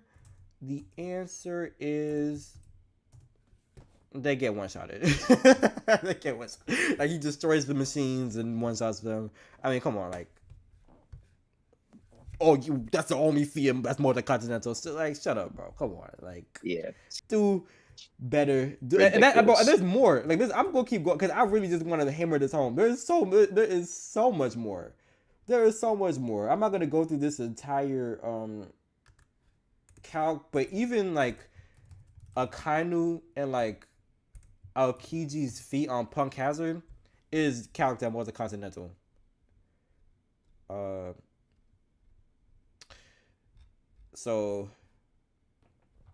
And obviously, it even addresses the multi-continental isn't consistent, but it actually is. There's plenty. That's the calc even justifies itself. This is dense. I'm not gonna go through all this on stream, but it's. I mean, he's citing papers and shit. Y'all can read this. Search it up. That quantifying punk hazard 9 years on. Let me know if you see any flaws, cause I haven't. It's pretty well substantiated. And this is a side effect of a fight that would yield multi-continental energy. I can keep going. I mean, there's the Qinjiao feat splitting a continent that is shattering a continent as well. There's Oda. I mean, there's obviously the Oars pulling the continent, upscaling that off the AP, because lifting in One Piece is always inferior to AP. Yeah, so I'm not gonna be too redundant here, but you guys get the point. This dude is capping, and even if he wasn't, my hero is not multi-continental. We're gonna get to that as well. But yeah, let me check the chat right quick, because I probably did miss a lot. Oh no, never mind. I didn't miss anything. Okay. Yeah, I'll definitely do more streams for sure. I'm streaming with my boy Maji. You know what I'm saying? Yep. What up, y'all? I didn't get a chance to look at the stream. My fault. Could Kiros? Yes, Kiros dog walks my hero. Yes, Kiros. I would unironically argue that my hero is fraudulent. Kiros unironically solos. Fight me. I will debate debug on that. I got Kiros. I got Kiros. Couldn't you scale Kaido's durability by counting all the continental attacks he tanked? You could, but I always felt that's redundant, because I feel like if you continental, you should be able to tank a bunch of continental attacks. Like, much like if you're building level, you should be able to take a bunch of building level attacks. I feel like that's kind of implied, because some people do that with like MCU Thor. They're like, well, MCU Thor took this sustained eye level attack from the stars, so we should be country level in durability. It's like, whoa, this eye level energy almost killed him. Like, that doesn't, if like the tier of durability you're on should be indicative of how much punishment of the amount of sustained punishment you could take at that tier. Like, it shouldn't be like, I'm building level, I can only take like 1 or 2 building level attacks. You're not really building level then. You know what I'm saying? Like I always view it like a continental character. Yeah, if you continental, you should be able to box with continental characters and eat those punches. So I feel it's kind of like redundant to like count how many attacks he tanks and upscale off of that. There's other cows getting the giant G monsters and Elbaf to multi-continental. Yeah, no, it gets crazy. It gets crazy, but let's we've already strayed a lot from what the video was saying. So let's get back to this dude capping. Hold on. Feats in the series. Well, what about Whitebeard shaking a distant island? Even if we were to assume that this island was on the other side of the planet, it would still only be continental because of how weak the earthquake was at said island. What about the Bajrang gun? Well, most calcs based around Onigashima are wildly incorrect. Why? As they use a width of over 50 kilometers for the island. Why is that incorrect? Which is just objectively false. Why? As these calcs apply the height of one of the tallest numbers to one of the shortest numbers, and then calculate the size based off of this hill. Yeah, I don't know what calcs that dude's looking at. I'll show you better. Yeah. I don't know what calcs bro is looking at, because I was like, Whitebeard has casual 100 pentatons, which is multi-continental plus quakes at the start of Marineford. Hold on, let me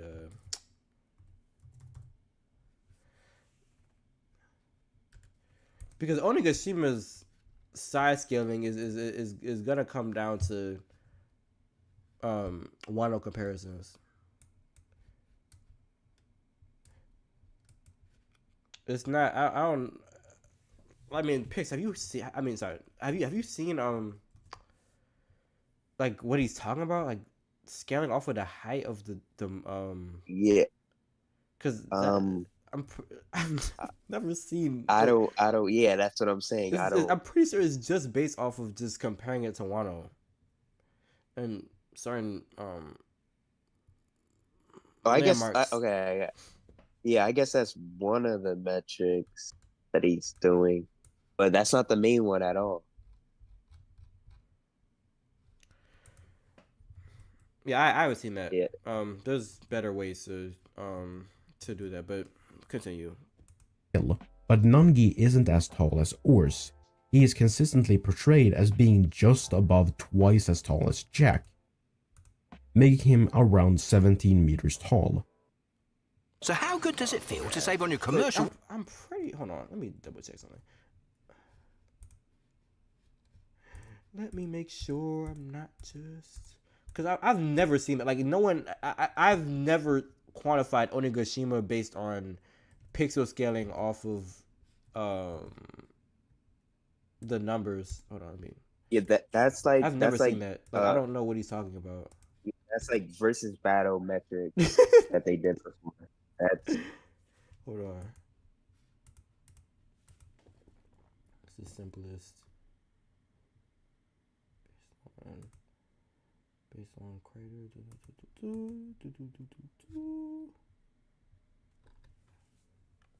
Yeah, no, it's not. Yeah, it's not based on this at all. All right, whatever. I don't know what he's talking about. It's generally just not based on that. It's just comparing it to other landmarks. But Onigashima in reality would only be around 7 kilometers wide.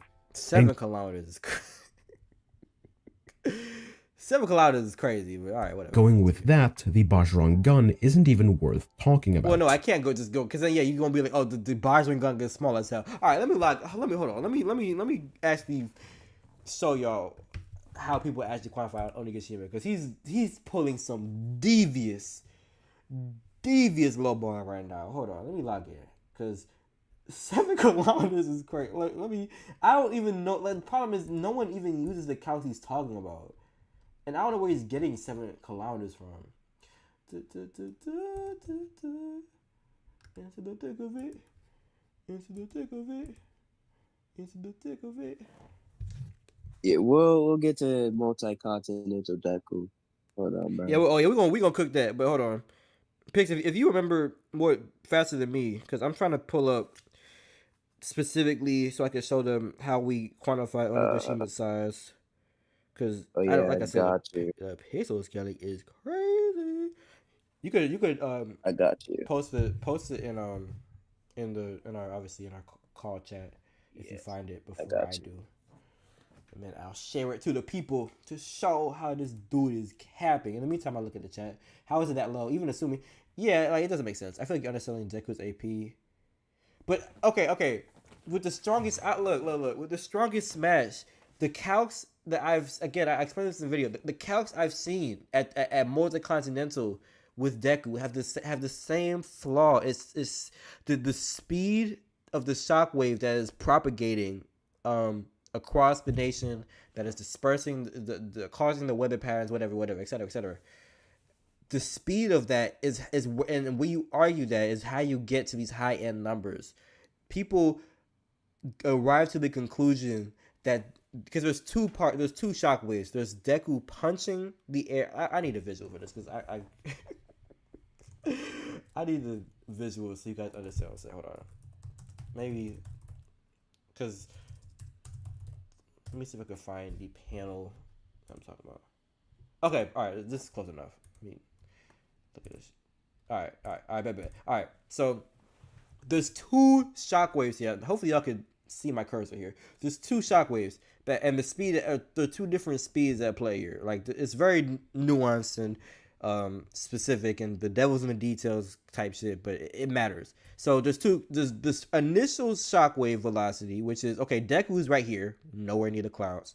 In order to affect the clouds, that means he's creating a shockwave that is traveling from his position in midair to the clouds, and that is calculated at Mach 86 based on the time frame of Deku is barely falling, so it has to reach the clouds in a pretty fast, pretty small time frame, because again, gravity's not really taking effect on it here. So then Mach 86 shockwave, and this again, the shockwave being Deku punching the air from his mid-air position and then reaching the clouds. That's Mach 86. Fine. But the calcs then assume that this second shockwave, where it's the clouds being dispersed across the nation, and the speed of that dispersion is the same speed as that first shockwave, which is scientifically and mathematically flawed, because you're dealing with the volume of air he's affecting and dispersing is not constant. It's more volume. It's a bigger volume of air. So the velocity cannot possibly be constant. It can't. If he's dispersing a nation's worth of air, it wouldn't be the same speed as his initial shockwave that reached the clouds. Like that was my whole gripe with the calc. It doesn't you're because the calcs that get to multi-continental are saying that this velocity right here is the same as this. Which I just don't understand. If someone can break down how that makes sense and justify it, I'm all ears, of course. But from what I've seen, that doesn't make sense. I got him at Large Island, bro. Respectfully, I got that boy at Large Island. Please do the calc yourself. Oh hell no, dog. Oh hell no. I look at calcs, I evaluate them. You know what I'm saying? But I'm not doing that kind of math myself. Nah, dog. Good bounce for the evening. We'll check out the rest of the response tomorrow. Good night, folks. All right, yeah, for sure, dog. Catch you. The Onigashima feats are height only. The couch got rejected since the size is blatantly contradicted by the diagram. Building size Onigashima is crazy. It's crazy, bro. What in the world? You don't believe that?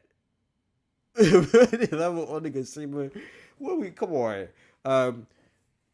Then wouldn't the shockwave have to be faster for the cow to work? What do you mean? I was saying the cow, you would have to prove that the second shockwave, like the dispersal of all the clouds across the nation, is happening at Mach 86, which is the same speed as like the initial shockwave attack from Deku, which I think is unsubstantiated and doesn't make sense considering he's affecting a greater volume of air. So that's why I like the Large Island part makes sense to me, but the multi-continental comes from wanking that. Stars and Stripes got to island level. Like I could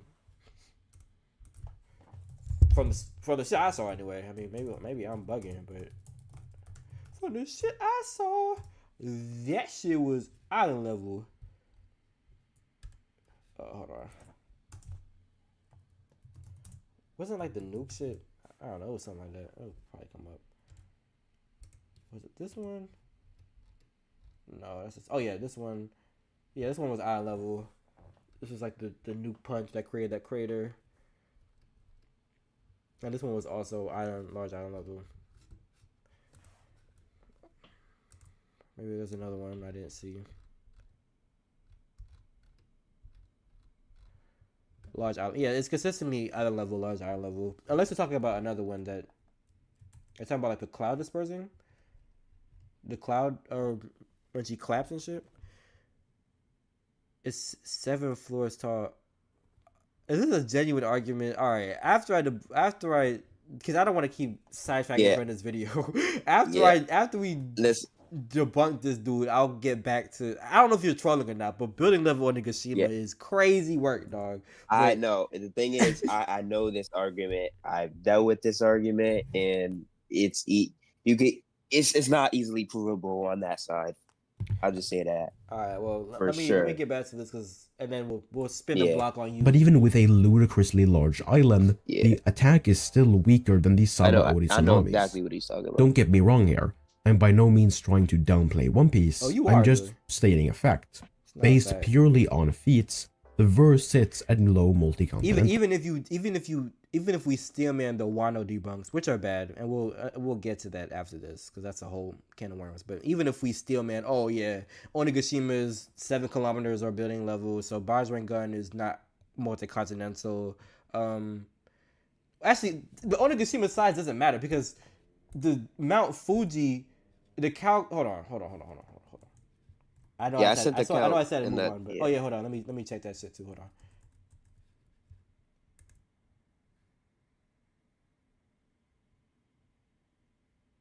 Yeah. All right, bet. Let's just cook this shit up right now. Hold on.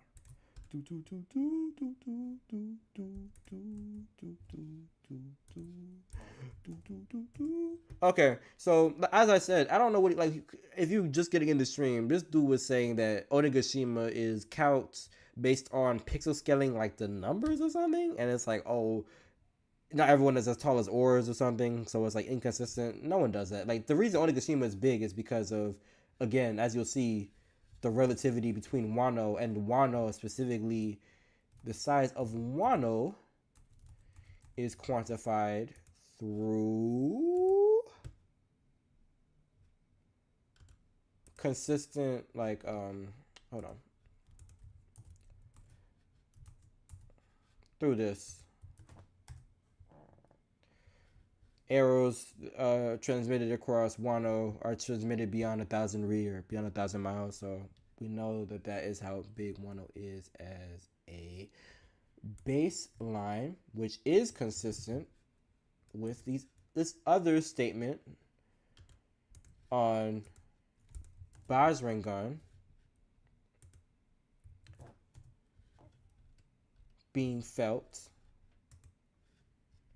from 1,000 miles away, but in the manga, only people within the flower capital are actually shown being able to hear it. No one outside the flower capital is shown hearing it, which further corroborates the beyond 1,000 ri, or beyond 1,000 miles statement. So, based on the size of Wano from these two statements, we then can scale the size of Onigashima and other such landmarks.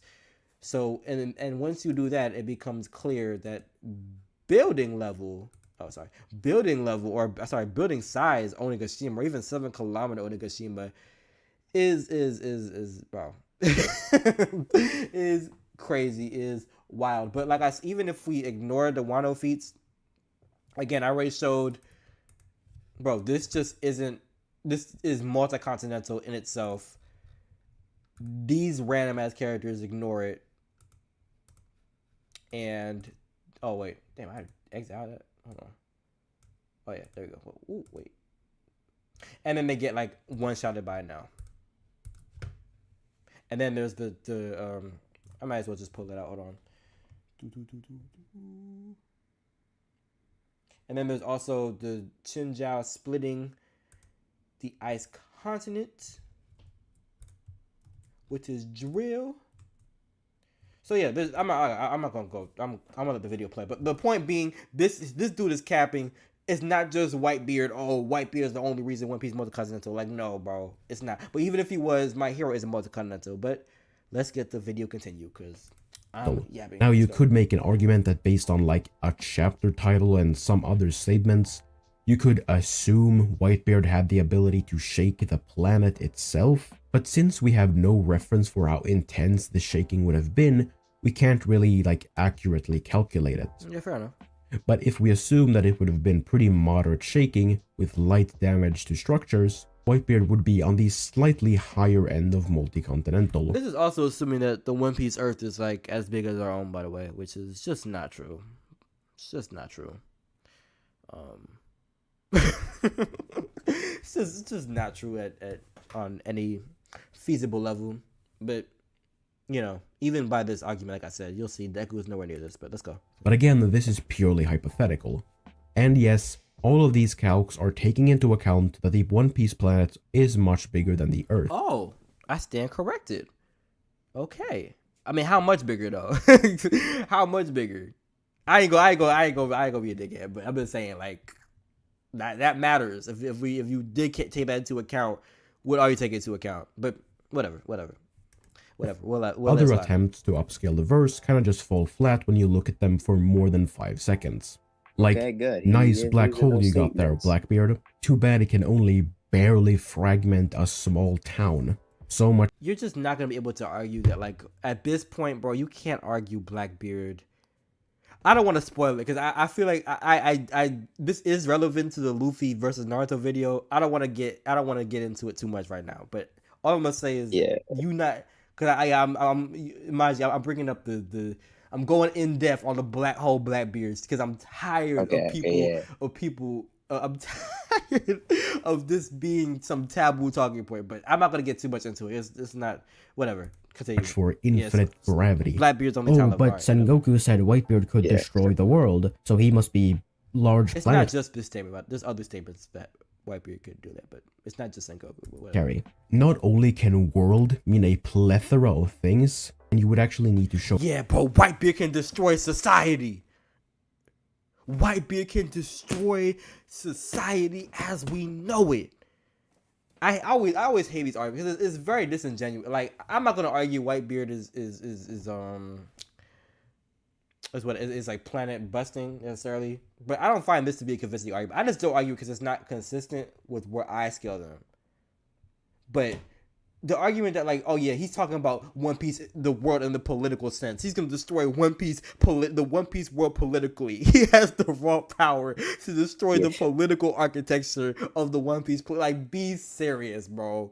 Be serious. This is stupid. All right, whatever. No proof of that he is talking about the planet.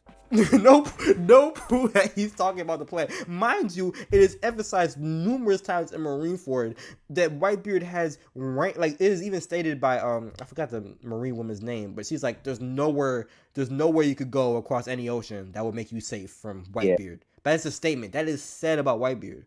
It's emphasized that there's no way you could go on the planet that would escape Whitebeard's power, that would make you safe from Whitebeard going all out. But he's not talking about the planet. No. That's when he's saying the world, to assume that the world is the planet, that's crazy. Bro, are you serious? Why would you ever assume that? He's obviously talking about the socio-political structure. He's obviously talking about upsetting the political architecture of One Piece. Insane. Alright, sorry. But it makes no logical sense for Sengoku to know that Whitebeard could destroy the planet if he has never done it before. That's a dumb argument. Like, by that logic, you could dismiss like a bunch of planet level statements in series because characters will actually destroy the planet. So it's like, oh well, how could they actually verify that this is actually true if they didn't do it? The reason that is stupid because like the author is like including these statements for a reason, and with Whitebeard is extremely consistent, like across multiple pieces of canon material. So it's clearly emphasized and doubled down on by the author. So it's like I don't just headcanon that, like, oh yeah, Sengoku, who is very much familiar with Whitebeard and whose whole narrative purpose is informing other people about how much of a threat Whitebeard is, he's actually completely wrong. Nothing he's saying is true.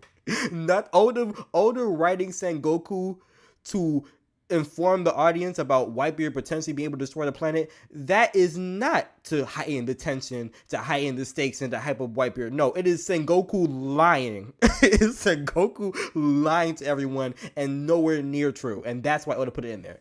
Yeah, like, these arguments, like I said, people don't actually argue in good faith and in consideration of the narrative and context. Like, this, like I said, I don't argue Whitebeard being planet busting, but this is stupid. This is dumb. This is not how you argue against this, sir. Continue. For the same reason that Shigaraki isn't planetary, because if he has never done it before. So for the same reason that Shigaraki isn't planetary because of one statement, Whitebeard isn't either. Same reason that Shigaraki isn't planetary because of one statement, Whitebeard. He knows damn well the context of this is completely different, but I see what he's trying to do. He's trying to do like the double standard thing. It's not like with Whitebeard, we not only see his power visually affect people across the planet, we not only have statements saying there's nowhere you could go that would escape his power. I mean, yes, this generic statement of this villain will crumble the entire world by his hands. If that was a full extent of Whitebeard's statements, you'd have an argument. The point is like there's consistent evidence where there's visual feats showing he's affecting people across the planet, statements saying you can't go anywhere across the planet to escape the power, on top of the statements in multiple canon material they can destroy the planet. You citing this one-off instance being like, so Shigaraki can destroy the world by his hands. It's like, bro, all right, bro. Like, this is, this is dumb, but you're banking on this kind of, this take one, take the other, or don't take either. It's like, all right. Isn't either. I get that this might come off as me hating on the chat. I don't want to ignore the chat too long. Hold on. Necessary minimum. They say Whitebeard, no political beard. Political beard. Do you think Deku outputs a large island level opponency? Or do you think that the duels he gets from I wouldn't argue. I would give him that he has a large iron level potency in his fists. I wouldn't go as far as to say that it's because he's interacting with the environment. I think that could get slippery real fast and start affecting a bunch of things. I would just grant him that. I would just grant him that. I thought Star. Oh, that's old. All right. Let's continue. One Piece, but I'm not.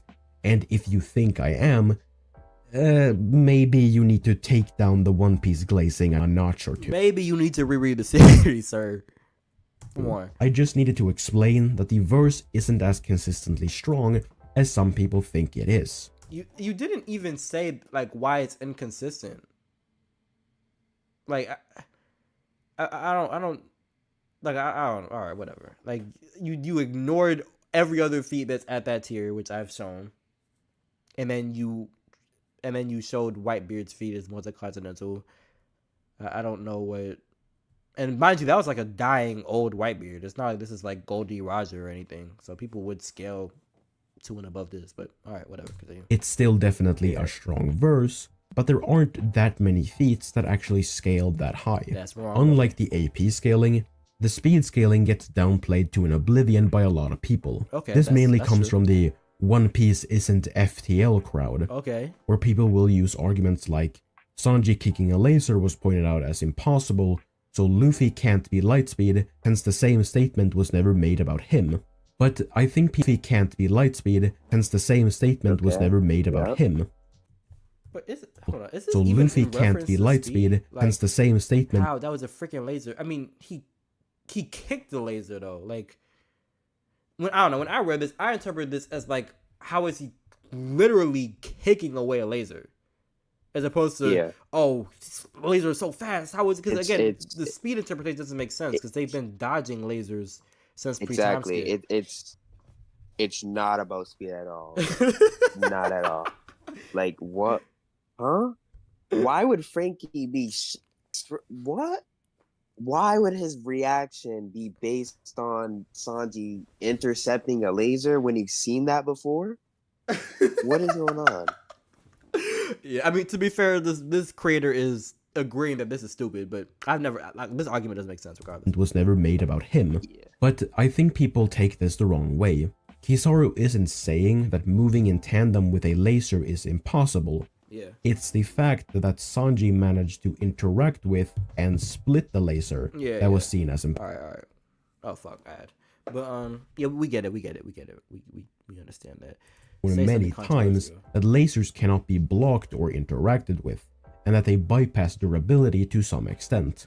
Sanji kicking a laser is impossible not because he moved faster than it, but because he interacted with it as if it was a physical object. Yeah. I mean, characters have been dodging light speed attacks since Thriller is using Future Sight, and a much slower Luffy with weak feet undeniably FTL+.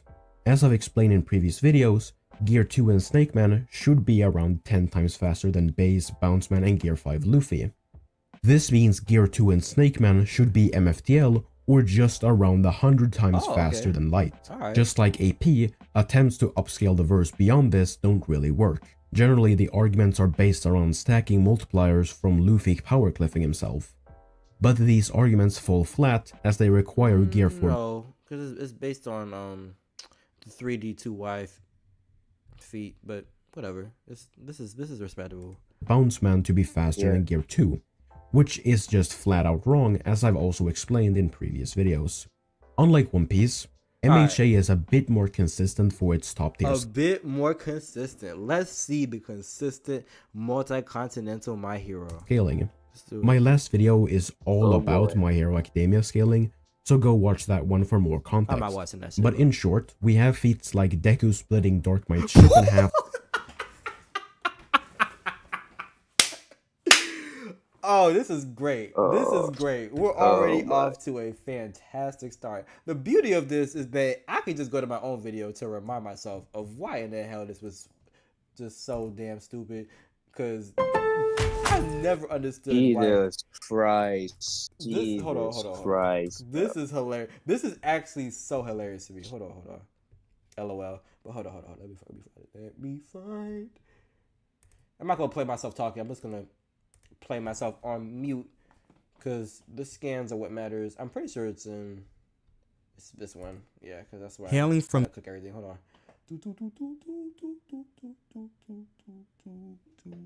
No, that's why I cook speed. Or do I cook AP right after that? Yes. Okay. Let me just remember. Yes. Okay. Yeah. Yes. So this calc he's referencing. Context. But in short, we have feats like Deku splitting Darkmight's ship and... Yeah, okay. So this calc this multi-continental splitting Darkmight ship calc that he's showing right here this is a screenshot from it. So basically the fundamental assumption here is that this ship is 48 kilometers wide, which, just to give a quick visual as I do in the video, hold on. This is 50 kilometers. He's asking you to believe that this ship, where, mind you, this is a city. This is a city right here. Like, a city, bro. This is how this ship compares to the city. This is not 48 kilometers. It's just not. Like, it's just not. And that's what the calc assumes to get to multi-continental, which is what he's citing here. 40 kilometers. 40 kilometers. 40 kilometers. Yeah. This, to clarify, this is after Deku destroys it. But you can see that it's still relative in size, obviously, to the ship's normal size. Like, it's just replaced by this volume of debris and clouds. We could even see, like, up here, some of it is still intact. Like the height should still be the same. The width is still the same, roughly. You don't destroy something and then, like, the collateral is orders of magnitude smaller. Like, that's not how it works. Yeah. So this should be 48 kilometers. If the ship is 48 kilometers, this is not 48 kilometers. Look at these buildings, bro. Yeah, nah. No, bro. I was like, why do people continue to glaze this? I don't understand. Oh my god, whatever. And Shigaraki's heavy air cannon. I don't understand. Come out and this one I don't understand. I know Shigaraki's heavy air cannon.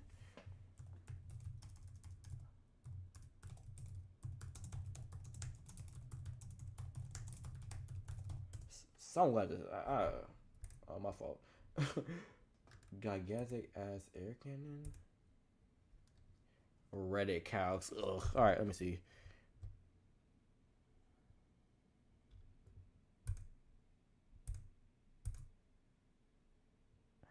How big is it saying this is?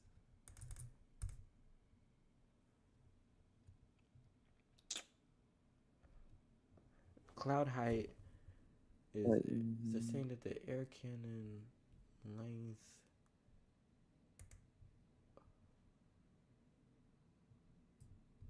is this saying this is, hold on.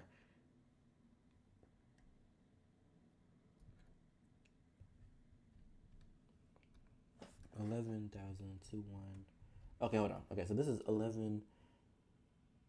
Oh, nigga, why are you doing this in fucking centimeters, bro? God damn it. Alright, I can't be asked to do this mental math, bro. Let me just do so he's saying this is 1136 23 36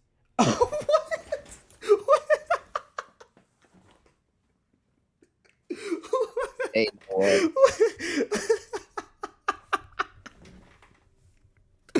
This dude is saying that this cannon right here is 100 kilometers. Oh, hey. Yo. Oh, heck.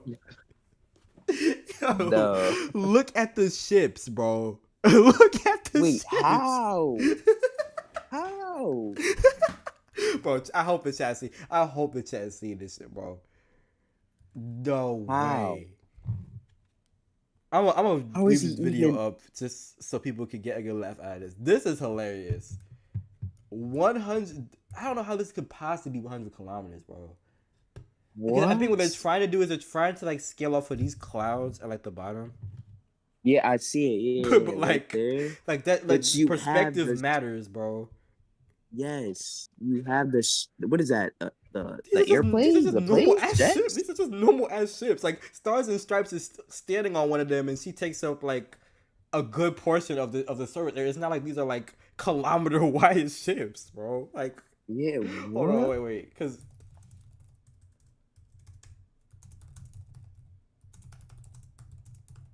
Maybe I can find a quick image of this.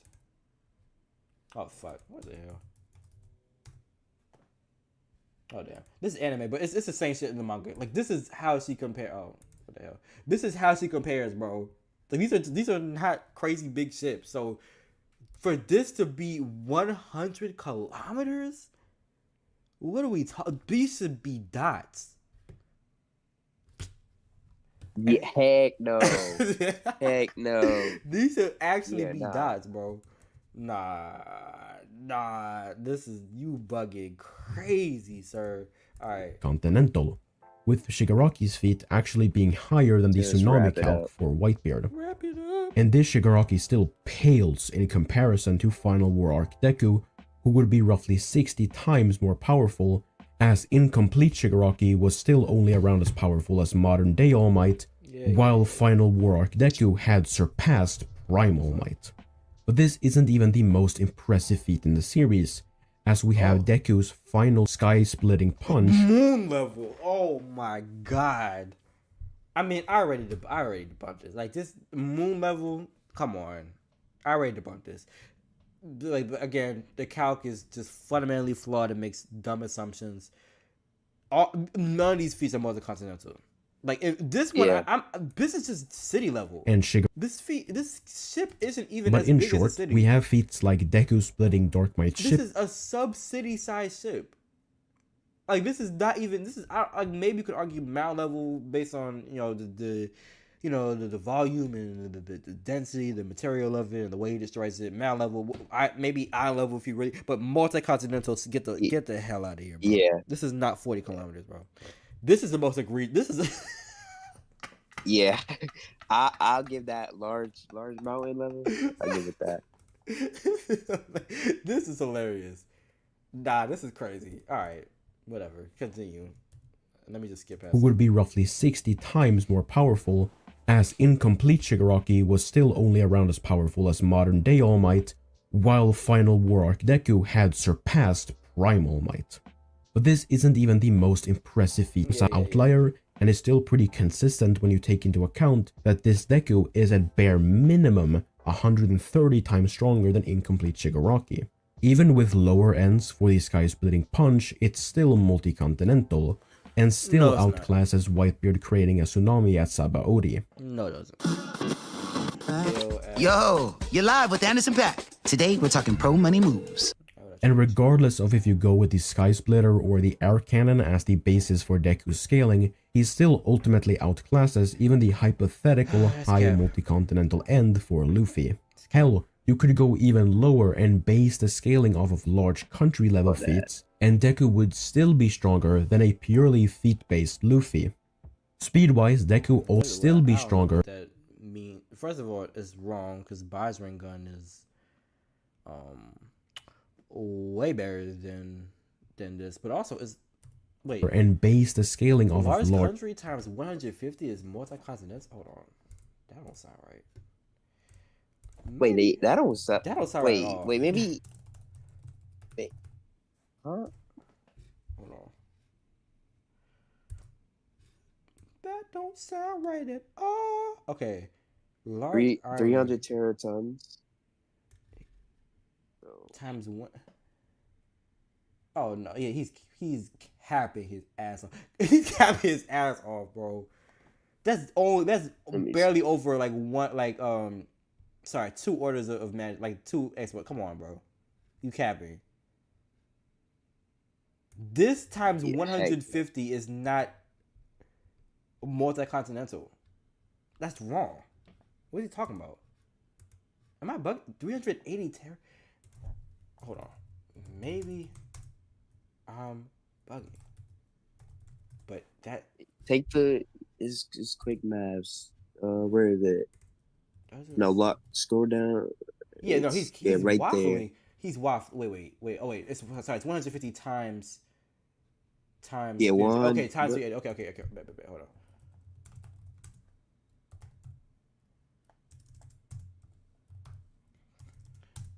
Can the space bar work, please? Okay. Cool. Two. Quick maths, because I cannot do this shit myself. My computer over here like a motherfucker. All right, hold on. Oh damn. Okay. Is Roosevelt Wiki wrong? Are they wrong? Am I bugging? Are they just? All right, you got it, sir. I stand corrected. So that's 67 pegatons, and that would supposedly be. That does not sound right at all. That's how. That's only like That does not sound right at all. That's like 100 times difference, more or less. Yeah. That's weird. All right. Well, I mean, it don't matter. It don't matter. And by the way, this person literally said in this video he was saying that One Piece uses too much calc stacking, and he doesn't, and One Piece gets went because of calc stacking. And here he is, apply multipliers and calc stacking in the same way that he was saying we shouldn't do it with One Piece. So, but it doesn't matter. Country level feats, and Deku would still be stronger than a purely feat-based Luffy. Speed-wise, Deku also just kind of outmatches Luffy. This is cap, but I want to see you lie. At 10%, he is relative to Todoroki, who scales to Chimera. Chimera can move just faster than Light when we...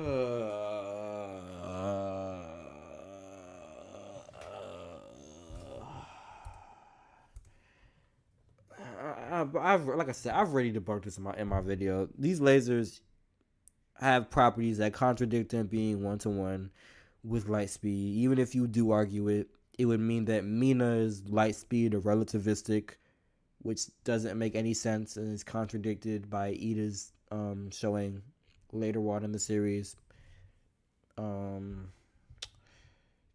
And also is it consistent because top tiers like Stars and Stripes is being tagged by lasers, and Shigaraki is being tagged by lasers. It's not. And Deku is being. Hold on. Let me just show the visuals for this because this is all in the video. Hold on. This is the contradiction. Hold on. Not this one. Because I might as well just go off of this because it's right here. Yeah, this is the contradiction. Hold on. Wait. Yeah. Okay. Yeah. So obviously, transonic speed as fast as a fighter jet doesn't really track with these characters being massively faster than light, unfortunately. And then there was also here. Oh, hold on. Wait for it. Yeah, here, which I already showed. I mean, this is blatantly Stars and Stripe being tagged by it because we literally see her body engulfed by the laser, as in she is not catching it in that instance because it is engulfing her body, and we see the sound effect and the impact and her mask being destroyed, as in she caught it after the fact, but she was clearly tagged by it here, and Shigaraki was irrefutably. Oh, I promise to skip past him. But Shigaraki was also tagged by several lasers, blitzed several times over by them. And then also, Deku gets tagged right here by lasers. Oh, massively faster than light Deku getting tagged by lasers? What? But Chimera... Nah, come on. Stop this. Reacting to the naval laser, and as such, 100% pre-Final War arc Deku would be over 10 times faster than light. And yes, the naval laser is light speed. Why? I'm so tired of hearing people say that it isn't. It is explicitly stated and shown to be photonic. It shows consistent properties with light, and it does not, because one of the trademark usages of it is Ayama propelling himself. Hold on.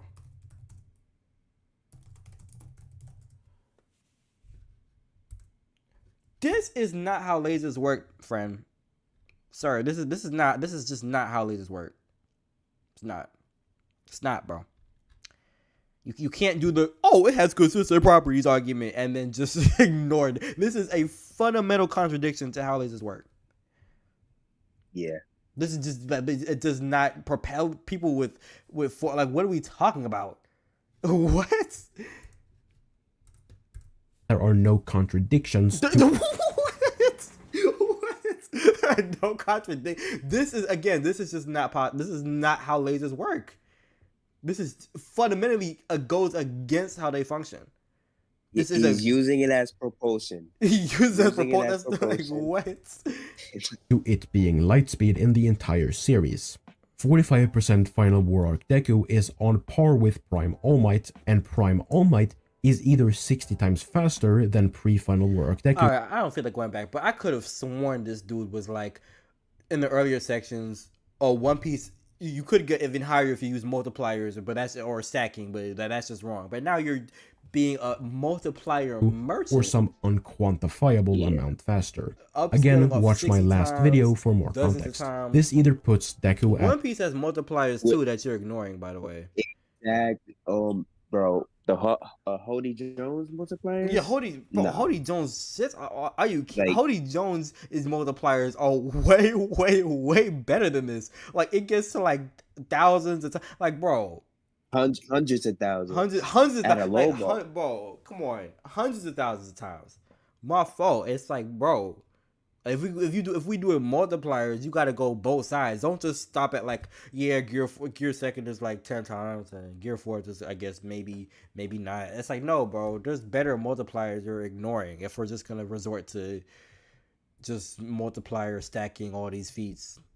At somewhere in the high MFTL plus to low MFTL. MFTLs is dumb, but alright. L ranges at a low end, or straight up 720 times faster than light, depending on if you think the Prime All Might multiplier is applicable for speed. Obviously at Did I mention that these characters get attacked by clouds of ground lightning? Like they get blitzed by it? Hold on. I'm pretty sure I showed it at the end of right here. Oh, no I don't. Oh wait, maybe it's here. Yes, just blitz 720 times faster than light. Now, to be fair, you're talking about EOS Deku, but where you're scaling, this dude Deku should be faster than light here, even if he's not hundreds of times, which doesn't make sense because, bro, light not only does lightning from clouds blitz him, but it goes from the cloud to the ground before Deku could even move a few feet. That's dang near a statue difference. That's dang near a statue level difference in speed, bro. Faster than light. Get out of here, bro. Come on. 720 times faster than light, he is blitzing the shit out of Luffy. But even at his slowest, he's still keeping pace with and outspeeding Gear 5 Luffy pretty easily. However, he then has Gear Shift pace with and outspeeding Gear 5 Luffy. Why, if you're talking about Gear 5, why did you not mention any of Gear 5's like hacks abilities? Because if we're talking about Gear 5, it becomes irrefutable that blunt force would not work on him without Haki. Like, hold on, no. If you, because I thought you were just ignoring Gear 5 for some arbitrary reason, but if you're talking about Gear 5, bro, no, it's not debatable. It's not hold on.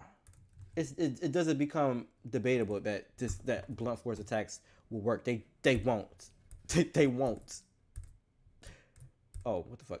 They don't. His body will just conform to it. Hold on. Yeah. It doesn't become just a matter of opinion. It's a fact. It won't work. Hold on. Oh, computer, don't freeze on me. What the fuck? Okay, there we go. Hold on. Yeah, it adapts on its own. It allows him to conform to attacks. Punches are not working without Haki. Like in Gear 5, are you kidding me? What are you talking about? Punches are absolutely not working on Gear 5 without Haki. No, come on. All right. Oh, wrong video.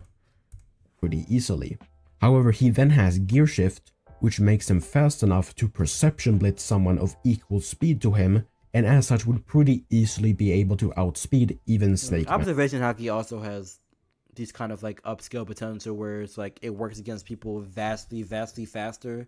I go over this in the Naruto vs. Luffy video, so I don't want to speak too much on it now, because but I mean Maji's also familiar with it. Like Luffy has these same arguments of upscaling just through observation hockey. With the evidence that I've brought forth, I think it's pretty clear that Deku would at the very least be an equal match in power to Luffy, while having the raw speed necessary to overwhelm him. Even if you were to say that Gear 5 would somehow make Luffy completely immune to non-hockey based attacks, all that means is Deku would just have to outlast Gear 5. And given that he was able to fight crime for several days on end... You could use the outlasting argument if Deku was actually like relative in stats to him, but it doesn't work. Doesn't work. So yeah, this video is cap.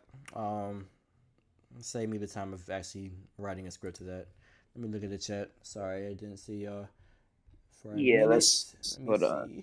All right. After this, can you look at? I'm send me videos. I'm gonna react to it because I like this. Some videos are just not even worth going through the editing and writing and recording. Like this video is like you just saw me pack it up like on the fly with Maji. It's just like I don't gotta waste my time doing all that. So yeah, Omniscaler could be next if that's what y'all want. All right, I'm back. I mean, he did dodge the light. It just reflected off the mirrors and sniped him. If you're that much faster than light, like the difference between you dodging an attack and you not dodging it shouldn't be like a ricochet. Because that argument never made sense to me. Because ricocheting would actually increase the distance that an attack has to cross. So in theory, it should be easier, like to dodge it, because you're increasing the distance it takes for it to go from the firer in the origin point to your person, to the target. You're increasing the distance, as it's not a straight path. So I never really understood that as an excuse for why Deku gets tagged not once but several times over by the same speed of attack he's supposed to be significantly faster than by this point. Doesn't make much sense to me. Will you ever make? I will make a Discord server. It's gonna take some time. I want to make sure it's really like solid and doesn't get infested. Luffy beats Deku, of course. Then they dodge it later in the movie. Shoot, maybe they did. I know that they have. If you're talking about the laser from Deku's fight, I don't remember that. Maybe he did. He dodged it. He dodged some of them earlier on. My whole argument against that was that it was inconsistent. Like he dodged one of them and then he immediately gets tagged by them. So I just kind of view it as like a nothing feat, and then combine that with Shigaraki and Stars and Stripes getting tagged. It just doesn't really make sense because again, this dude is scaling low tier, mid tier at best My Hero characters at Faster Than Light. So people like Shigaraki and Stars and Stripes and Deku, even at this point, even in that form, should be notably above light speed. It shouldn't really be an issue for them. Kid Goku versus Deku. I don't know if Kid Goku can hurt Deku because I have Deku at Large Island. I don't know if Goku's that strong that early one. I could be wrong though. I don't know them like that. You should do Lost Takes. But I will react to Lost Take. I don't know enough about because I feel like Lost Takes has the same opinion about Invincible that I do. To be fair, and I don't know Dragon Balls really get much out of it. There's not a Discord server yet. But the multiple beams thing. Hold on. Let me relook at this scene. I'm pretty sure.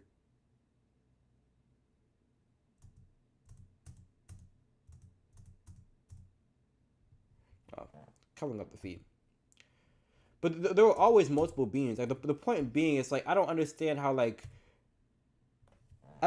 it's consistent for you to dodge straight up attacks. Like attacks are covering minimal distance to get to you, and then you can't dodge attacks that are like going through like hold on. Oh my god, it's so fucking fast. Kind of like.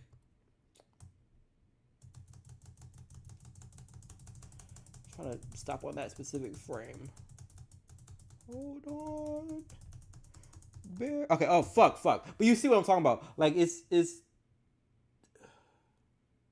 Fuck. I can't find Alright, whatever. But the point being, like, that ricocheting was increasing the distance that it crossed to reach Deku. So I just don't see it as consistent. It's like, if you could dodge something straight up, you should be able, in this circumstance, you should be able to dodge it. But I don't know. Regardless, the Stars and Stripes stuff and Shigaraki being tagged is also inconsistent. But it is what it is. How strong would Deku be with access to Haki?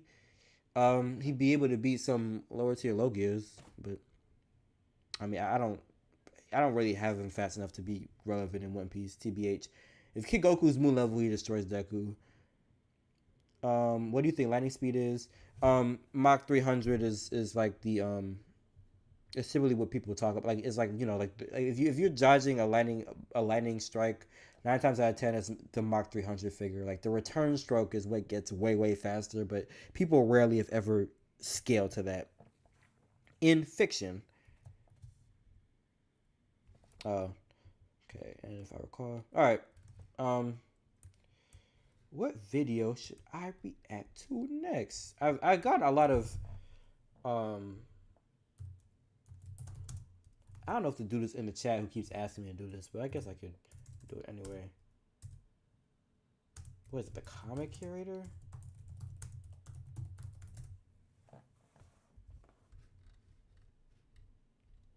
Oh, I don't know what this dude's name is. Is it just curator? Oh yeah, this one is, yeah, it's this one. Do I want to react to this? Like, everyone knows this don't make no damn sense.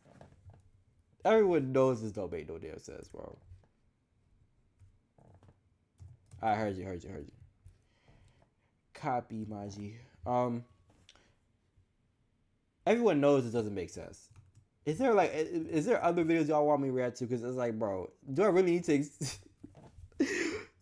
need to like go through why Goku and Super Saiyan 3 like beats Homeland, like like do I really have to do that? I can, but like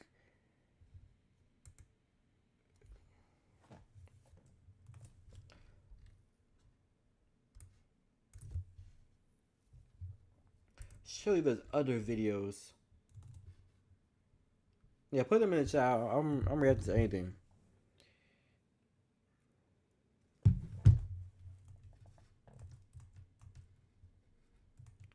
I'm here as long as y'all are. People in this motherfucker. Okay, 21 people. All right, that's calm. That's calm. 21 people in the chat. At 11:42, solid. Deku versus Invisible. But my hero again, dog. Like, my hero again, because I guarantee whoever this Omniscaler dude is going to use the exact same arguments, bro. It's going to use the exact same arguments.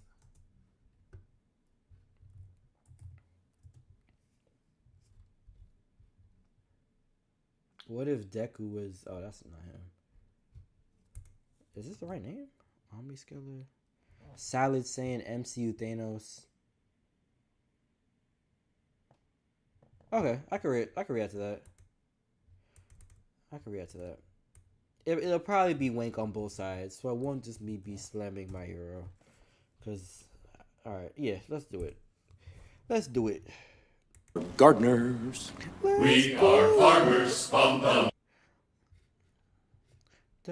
Dunkin' refreshers. Sweet acai. Fruity. If Thanos showed up in My Hero Academia, would he be able to win? Would he? Or would the pro heroes stop him in his quest to get the Infinity? I'm gonna say it right now, they destroyed Thanos, bro. They destroyed Thanos. I'm gonna say it right now. They destroyed that boy. They are Stone. Like, it's not even close, but let's go. Here's the scenario. MCU Thanos is looking for the Infinity Stones. They just so happen to all be in Japan. Though, this Earth is swarming with way more superpowered people than normal. Although, no Avengers. I don't think I've actually covered anything from the MCU before, but I have seen nearly every MCU film and definitely everything up to the Infinity Saga, so this will be an interesting video for me to do. In Infinity War, it's Thanos versus pretty much everyone. He has a relatively small crew, but even on his own, he's still able to do pretty well. We're going to have it be the same way here, but his quest isn't as straightforward, so we're going to split it up in a few different ways. This video is partially scaling focused, but we're going to treat everyone in character, and it will be kind of a what-if type video too. We'll cover 3 separate Thanoses. First, Thanos without any stones. Every single stone will be in Japan, and he needs to get all of them. The second Thanos we'll cover is Thanos at the beginning of Infinity War, where he only has the Power Stone. And third, we'll cover Thanos as he was when he fought with the Avengers on Titan, which is when we really see him in action. At this point, he had all but the Time and Mind Stones. We'll see how far each Thanos can make it, what issues they'll face, and how difficult it is for any of them, depending on who wins. If we used him with the full gauntlet, he'd obviously just win by default, and there's no reason for him to go to Earth at that point. So let's start by scaling Thanos as well as the Black Order since they're going to be with him. We can begin with Thanos as he normally is. No Infinity Stones, just base. Looking into this video, I realized the MCU's scaling is much more inconsistent than any other things I normally cover. Yes. But I guess that makes sense. I usually cover manga that have 1 or a few writers at most. Yeah. And even when I cover anime adaptations, still there's not nearly as many writers working together as there are in the MCU. The MCU is hundreds of writers and directors with multiple smaller series as part of it. Yeah. So I guess it kind of makes sense that it's not as consistent. Like now, the comics. reason I mention this is because pretty much everyone's going to have a different answer for where Thanos scales, especially because we get it. I would say that he's just that powerful. I mean, you didn't see him actively use the Power Stone in the fight. Hulk is obviously very powerful, but he's a little mindless in his fighting style. It's aggressive, it's pummeling. Thanos is the Genghis Khan of the universe. He's a very skilled fighter, equally as strong. So when you put those two up against each other, the more skilled fighter is going to win ultimately, which is why Hulk has a moment where he overpowers Thanos, but ultimately Thanos is smarter. You might think that since Thanos begins Infinity War with the Power Stone in hand, we can't really scale him that well, and we probably have to use the past version of him from Endgame. But Joe Russo is pretty clear with it, saying that Thanos didn't even actively use the Power Stone in that fight against Hulk. He says that Thanos is just that powerful, and he actually says that they're equally as strong. Which, I remember a lot of people had issue with this when the film came out, but whether you agree with it or not, this is what we see in the movie, and this is what the directors are saying, so don't shoot the messenger. Base Thanos defeated both Hulk and Thor. So, at absolute worst, we'll say he's equal to Hulk. A lot of the MCU relies on chain scaling, so I can't go too deep into it, otherwise this video will be 90% Thanos scaling, as well as covering all the minutiae of the MCU. Like basically going back to the beginning with the Thor movie and the first Hulk movie. Although if you're interested in more MCU videos, let me know below. Planet, pretty early on in fact, they're capable of. By this point, Thor has feats like shaking a planet, pretty early on in Wait. In fact, when was this? By this point, Thor has feats like shaking a planet, pretty early on in Maybe I'm bugging. It's been a minute. Hold on. Maybe I'm bugging. I don't remember shaking a planet. Whoa. Is he talking about the Jotunheim? Oh, obviously comic Thor has it. But is he talking about the Jotunheim shit? Because I know people talk about like the ice planet. He's probably talking about this. Hold on. Yeah. To my understanding, that is like there's like it's one of those things where it's like the visuals of the movie is like but there's like statements that like confirm that he shook the planet and like in like the script and like the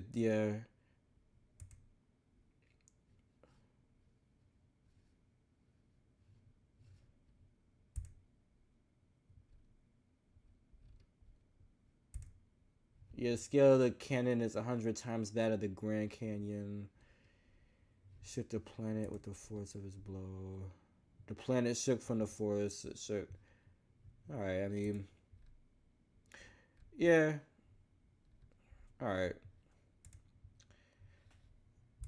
I have my own arguments against the consistency of this, but in isolation, I don't know why he showed this picture. I don't know if this is the image of Thor actually doing it, but whatever.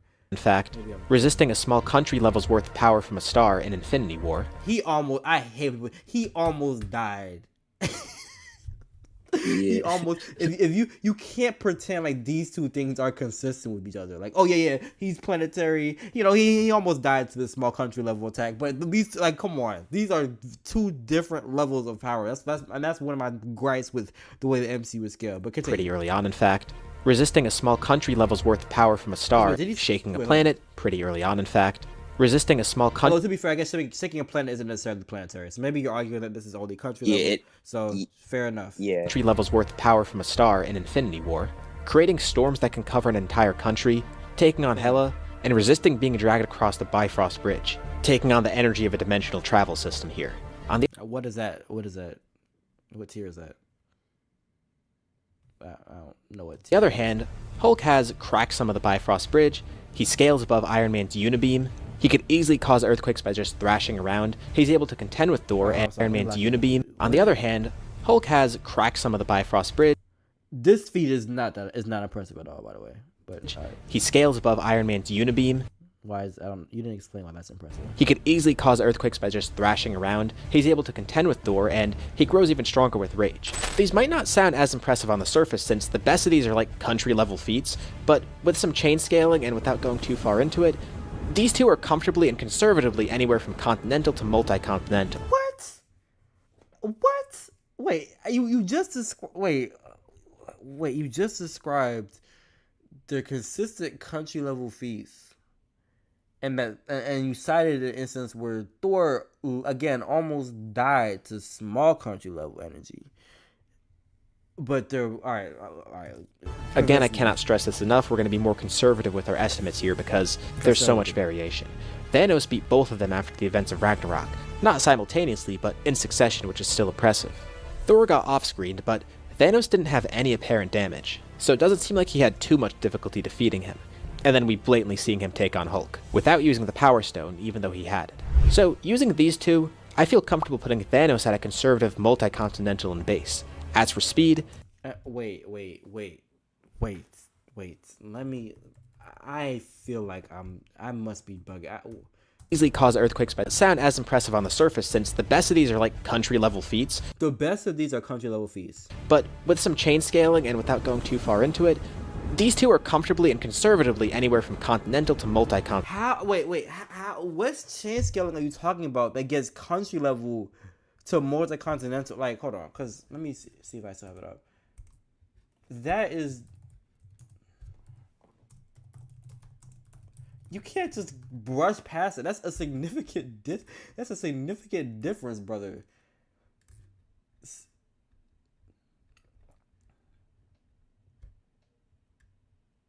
Yeah, small country to multi-continent. What scaling is getting you from here to here?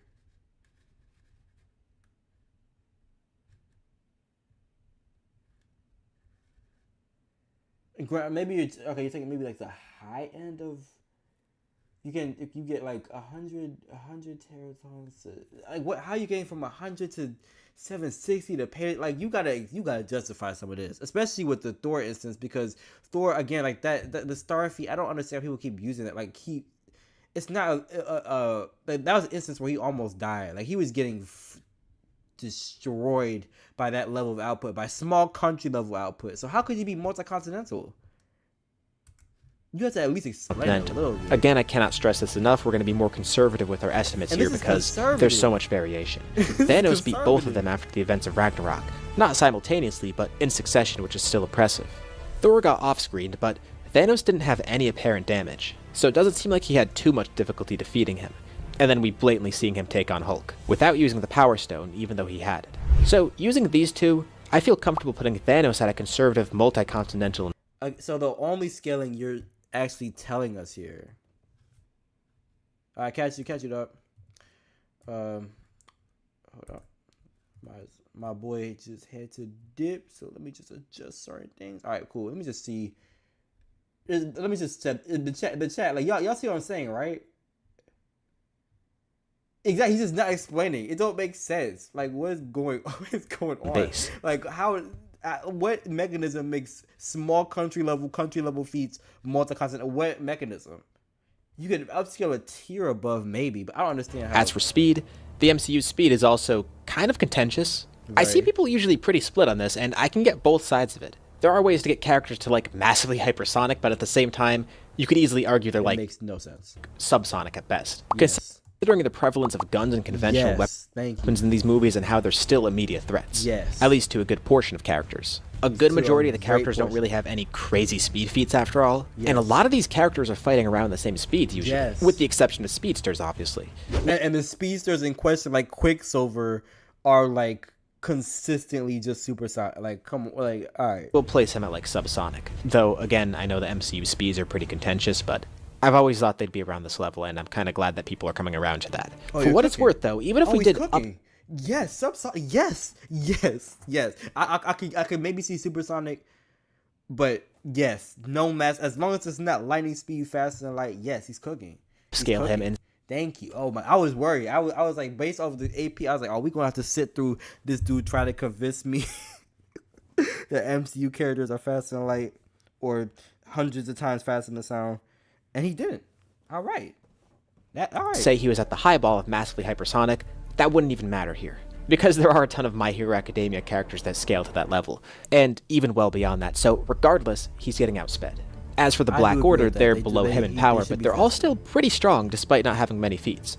Let's cover each of them. Proxima Midnight scales to Cap, so like building level. Cull Obsidian, pretty strong based on fighting Hulkbuster, Iron Man, and taking hits from Mjolnir, so let's say Continental. Ebony Maw, very weak physically, but also like building level. Cull having many feats. Let's cover each of them. Proxima Midnight scales to Cap, so like building level. Cull Obsidian, pretty strong based on fighting Hulkbuster, Iron Man, and taking hits from Mjolnir, so let's say Continental. I just feel the need to point out that like you're just so casually saying Continental when you yourself, every feat you've shown, it's just been country level. Where is this coming from? Alright. Ebony Maw, very weak physically, but he's confident that his telekinetic abilities are on par with the power of Cull Obsidian, so more like a glass cannon. Corvus Glaive scales to the Cap without Glaive, but with Glaive he could harm Vision, which makes him country level. And just like Thanos, subsonic reaction and combat speeds. As for the Gauntlet, well, this is I actually don't know if I'd go that slow for Thanos. I got excited because I was expecting the opposite, just absurd wank. I don't know if I go that slow, to be fair, because there are some feats where you could argue supersonic, to be fair. Now supersonic is the highest I would go, but I don't know if I go that, if I commit to that. I mean, you'll see in my upcoming video where I scale them MCU characters and speed, but I would not go this low, generally speaking. But it's way more reasonable than faster than like MCU characters. Are you kidding me? Absolutely. Because the problem is, if you scale MCU Thor to vastly faster than light, he's in the same speed tier as Captain America and Winter Soldier. Like, what are we talking about? And are they faster than light? Like, are they fast? All right. Things really change. Thanos is easily massively hypersonic for speed by the time he gets to Earth. Although this is mostly a buff to his attack speeds here. We don't really see him traveling ultra fast or even reacting ultra fast with the Gauntlet. So reaction and combat speeds are still around the same level, but his attacks become incredibly fast. His power also wildly varies with the Gauntlet, depending on what stones he uses, obviously. And the thing is, he's not always using his stones, nor is he always using them at full power.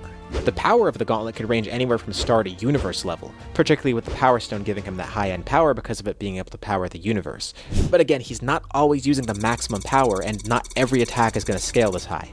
After all, he was nearly defeated in Infinity War with all but one stone, so it's not like he's automatically this high with every single attack. But in this case, the most important things are his abilities. They matter way more, at least when we're treating him in character like in Infinity War. Because while he didn't have any notable abilities before, the Gauntlet gives him a bunch of crazy stuff. Reality warping, space manipulation, creation, gravity manipulation, elemental powers, energy blast, transmutation, regeneration, telekinesis, intangibility, portal creation, teleportation, and a ton more. This is all without the time and mind stones, by the way. Now onto My Hero Academia. We can't scale every single character here, but we'll cover them as they pop up and see who could actually contend. We're going to use the War Arc characters, and Deku is going to have all of his quirks. I guess in this scenario, it's an alternate reality where Shigaraki and One For All aren't problems anymore. And the War Arc is instead the heroes fighting against Thanos, instead of All For One and his crew. We'll also include Star and Stripe as well. I feel like she's going to be needed once we cover Thanos with more stones. By the way, if you're enjoying this video so far, drop a like and some hype points. Anyways, now on to the actual fights. For Fight 1, we use base Thanos, and this is actually going to be pretty quick. He's not going to be too big of an issue. A few characters in My Hero Academia scale to his power, or arguably even above. Deku, for example, is one of them. At his maximum output, he's beyond multi-continental. I've covered this in past videos, which I'll link here. Against base Thanos, Deku alone might be able to beat him and the Black Order. Oh, don't get me wrong. Deku alone destroys Thanos and all the Black Order and all the Avengers. Well, Captain Marvel is kind of weird, but he just, well, then if Captain Marvel is multi-continental, but he didn't bring up Captain Marvel in this. He didn't bring up the Captain, because I don't even think the Captain Marvel feat happened by the time of this video. Maybe it did, but he didn't bring it up. So, if just going by where he's scaling Thanos, like by the actual feats he's shown, not by him arbitrarily deciding Thanos is like multi-continental because of small country little feats. Because I don't know why he did that. But even based on what he's just, by the feats he's shown, Deku would be able to hurt him easily. Like the large country, the final smash is large country level, and that's like not Deku's peak by any means. So he upscales off a large country. So that's to be enough to destroy Thanos, and he's way faster. Like Deku alone destroyed. Like we don't need to. This is the first round. I mean, he overpowers them and has more abilities than them. If it's a 5v1, it's probably going to be an issue, but throw literally any other pro in there, or no, even... it's not going to be. All of them are nowhere near... I mean, you just said they're all subsonic, and Deku is way faster. Why would it be an issue? They're all too slow. Ebony Maw is a glass cannon by your own admission. You just said Deku is beyond multi-continental, so Call Obsidians, who you said is continental, would be one-shotted. Corvus Glaive and Proxima, who you said Proxima was building level, so they all also be one-shotted. Why would... Alright, whatever. A strong UA student, and he's pretty much fine. Thanos may be able to cause some level of widespread destruction before being stopped, but he'll never get a stone in this instance. He's not a run-of-the-mill villain or everyday threat, but he's also not an all-for-one level threat here. Especially because so many characters massively outspeed him here. Next we have Fight 2, Thanos with the Power Stone. In this fight, Thanos does get a significant power buff, however, as we saw in Infinity War, Thanos barely made use of the Power Stone and we never truly see its full potential. Like yes, the Power Stone at its fullest strength should be able to give him the capability to make enough power to destroy a universe, but that doesn't mean he could spam attacks that are universal tier all the time. He likely couldn't even do that frequently or handle that in general. When we see Thanos use this stone on its own, it's never attacks that are on that scale, even though it has the capability to be like that. The stone is like a potential man of stones. The only time we actually saw it do something that was on a universal scale is, well, the snap. That required all the other stones, and it critically injured Thanos too. Don't get me wrong, I'm not denying that the stone can create the power to destroy a universe, but it's not amounting to a ton on its own, and it's definitely not doing this all the time. The Power Stone doesn't really do much of note to help Thanos here in this instance, or even in his own story. The stone alone isn't enough. We actually have seen him use it on its own a few times, and one example that comes to mind is when he used it against Captain Marvel. It even looks like he's straining to use it and it's injuring him. This is when he plucks it from the gauntlet and uses it to raw power. There's one thing that just fundamentally cooks all scaling off of like the Power Stone's feet with like the planet and whatever. And people just forget it, but hold on, let me show y'all. It just obliterates any scaling. That's why it's like I don't understand why people glaze. I mean, the Power Stone has great feats, but it's just not 9 times out of 10. It's not gonna be relevant. Hold on, let me show y'all what I'm yapping about. This is from the tie-in comic, but it's like this is 1-to-1 with the movie scene as well. The stone reacts to anything organic. The bigger the target, the bigger the power surge. All Rodent's gotta do is touch the stone to the planet's surface and zap. All planets, animals, Nova Corps, everything will die. The bigger the target, the bigger the power surge, which is basically saying that its power output is relative and proportional to the area of effect that it is targeting and covering. So if you are intending to use it across the scale of an entire planet, you will summon forth a bigger power surge, a planet level power surge. But if you use it on like a human sized target, a human sized body, it's not going to have the same power surge. So it's not really like, I don't know. I don't know why people glaze the I don't really know if people glaze the Power Stone. This creator's not doing it, but I just felt the need to bring it up because it's not really that. That's not really that relevant in combat. Stop freezing, computer. Get this bum ass video off my screen. All right, there we go. Power on its own, and we're told that the stone's power is variable. It's also stated that without the variable, as I said, stone, he wouldn't have been able to stop Captain Marvel in this instance. So when he does use it, these are probably more like high-end multi-continental attacks, maybe moon level. Like, maybe he could do some one-off attacks, injuring himself in the process if he's really using it to its fullest. These are pretty arbitrary, like, classifications, but whatever. And these would be enough to stop strong heroes, because multi-continental is where the top tiers in My Hero Academia fall anyways, which means he'd be relying on its raw strength here, but it doesn't even guarantee victory for him because there are multiple heroes that scale to that level. He's still outnumbered. I think he could take down some people with this, but the Power Stone alone is not going to be enough, especially with the speed disadvantage, and on top of that, all the other abilities he's going up against. It at least gives him Energy Blast and Force Fields and things like that, but the Black Order still gets watched here. Thanos is a pretty This is where things get crazy. At this point, he has the Power, Space, Reality, and Soul Stones, and this version of him is way more dangerous than just strong guy getting even stronger with the Power Stone. The issue isn't raw attack power anymore. It's how many different ways he could bypass the win conditions of the heroes, because now he has a ton more abilities. Not that the Power Stone doesn't give him a ton of abilities. We've seen it pull off a ton of feats, but when you're getting 4 stones at once, it's night and day. Because if you look at how he fights on Titan, he's controlling the entire battlefield and pretty much every part of the fight. And on Titan, he doesn't even have the time stone until the end of that fight. But let's look at here. He's warping reality to turn attacks into nothing, he's using portals to completely avoid damage, he's restraining people with telekinesis, he's dropping meteors and pulling moons in to completely avoid damage, he's restraining people with telekinesis, he's dropping meteors and pulling moons in, he's phasing through attacks, he's turning objects and people into something else, and he's doing all this while fighting multiple Avengers at once, all of whom are pretty strong. Like, I guess the people on Titan aren't that physically strong, but we know Thanos can hang with the likes of Hulk, Thor, Captain Marvel, etc. And from what I discussed, that was a lot of the stuff he was doing in base. So now his power is backed up by the huge array of abilities. And one thing a lot of people forget about him is that he's a genius. Like, to a really high degree. He's got huge battle IQ. Alright, I'm not gonna lie. Why are we even continue? Like, you said he's subsonic. I mean, you talk about battle IQ. Oh, he gets blitzed. I mean, that's what you said. Well, why are we going through all so having all these abilities at his disposal here, he's going to be incredibly hard to stop. Why? He's subsonic. That's what this is what you said, sir. Why would he be incredibly hard to stop? If he's able to be stopped at all.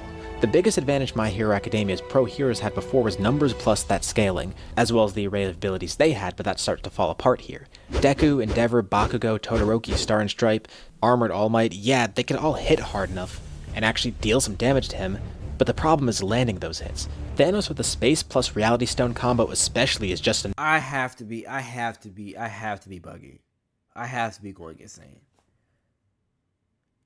I have to be going insane. Chat. Let me. Are we watching the same video? Like, are we watching? He literally said they're subsonic. Maybe if you're saying they're subsonic, how is it gonna be hard to land?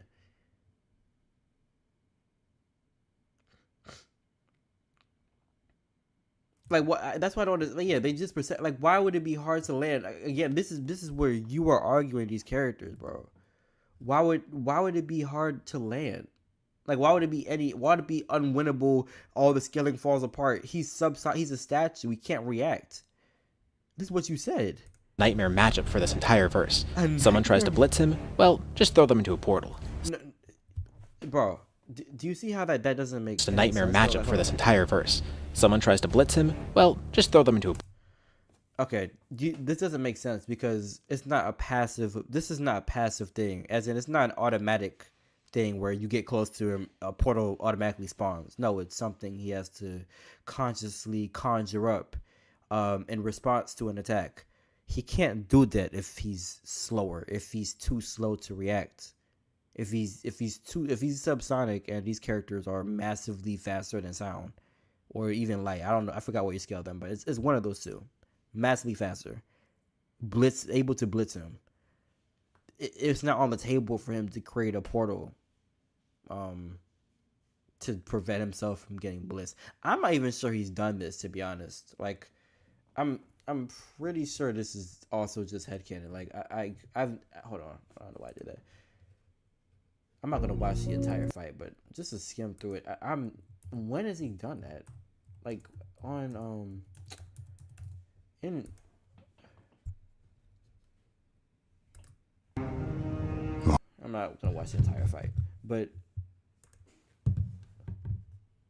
when has he ever been the type to? All right, yeah, he's a portal to prevent you from hitting me. Now, granted, does he have this? Does he have this? He does have the stones. It's been a minute, but he does have the stones here, I think, right? Maybe I'm bugging. Even when, yeah, all right, because this is what he uses as well. He doesn't, like, I don't even know where you're getting the idea that, like, he's going to create a portal so people don't, like, attack him. I don't remember him doing that. Yeah, he had the space stone here, because this is how he does this his feat. Yeah, so I don't know what he's talking about, bro. I don't know, bro. Not only have you just admitted that he's too slow, way too slow, to be able to do anything, but also he doesn't even fight in the way that you're arguing. So, all right. Portal. Someone like Shoto or Endeavor tries to use an elemental attack against him, that is literally nothing to him. He'll flip it back at them and try and do it even better. Someone try against him, that is literally throw them into a portal. Someone like Shoto or Endeavor tries to use an elemental attack against him, that is literally nothing to him. He'll flip it back at them and try and do it even better. I mean, you're only saying that because obviously Iron Man bombed, like bombarded him with missiles, created an explosion, and Thanos like absorbs it and concentrates it into its own attack. But like that doesn't prove that like he could do that to like anything. Like if Todoroki freezes him, what does Thanos do? What does Thanos do against that? You know, like that argument isn't convincing to me, but whatever. Tries to attack from a distance, like edge shot, I guess. Doesn't really matter. Bakugo tries to get in close and tries to use explosions on him.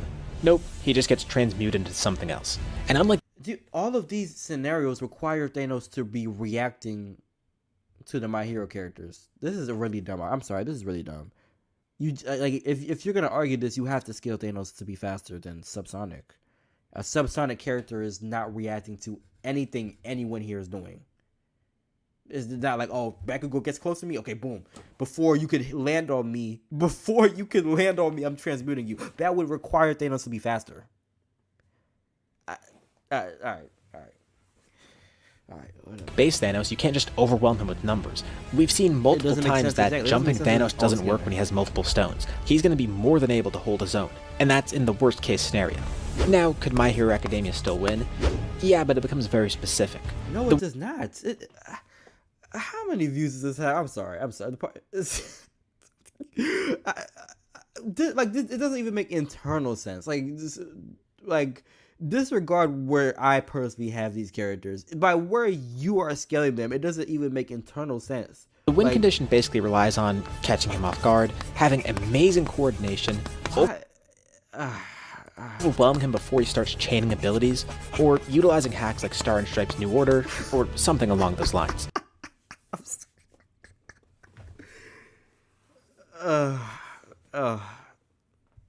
I hope y'all see this doesn't make none of this makes any sense. I hope it's clear that that this doesn't make any sense. All right.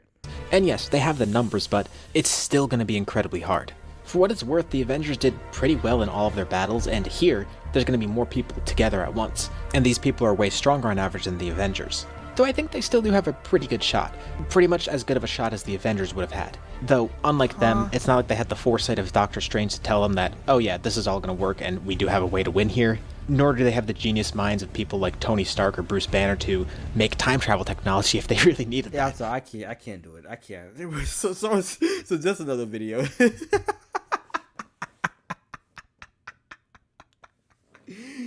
So just another video. Or just I'll look at the chat because I'm losing. I'm sorry. It doesn't. I feel like I'm going crazy. Like yeah, he's going against his own argument. Like all right. Let me look at the chat. Who do you think wins between Yujiro versus Maki? I do not know Yujiro scale like that, but from what I've seen, Probably Yujiro. Probably has enough AP to put Maki down and probably should be faster. Don't put me at gunpoint for that though. Ida is Loki getting the gauntlet off before Thanos can blink. Facts. And that's something that this YouTuber would be agreeing with. He's arguing Thanos is subsonic. Even Ida, like even someone that's supersonic would blitz him. Transonic would blitz Thanos. Like let alone the where you scale it. All these My Hero characters.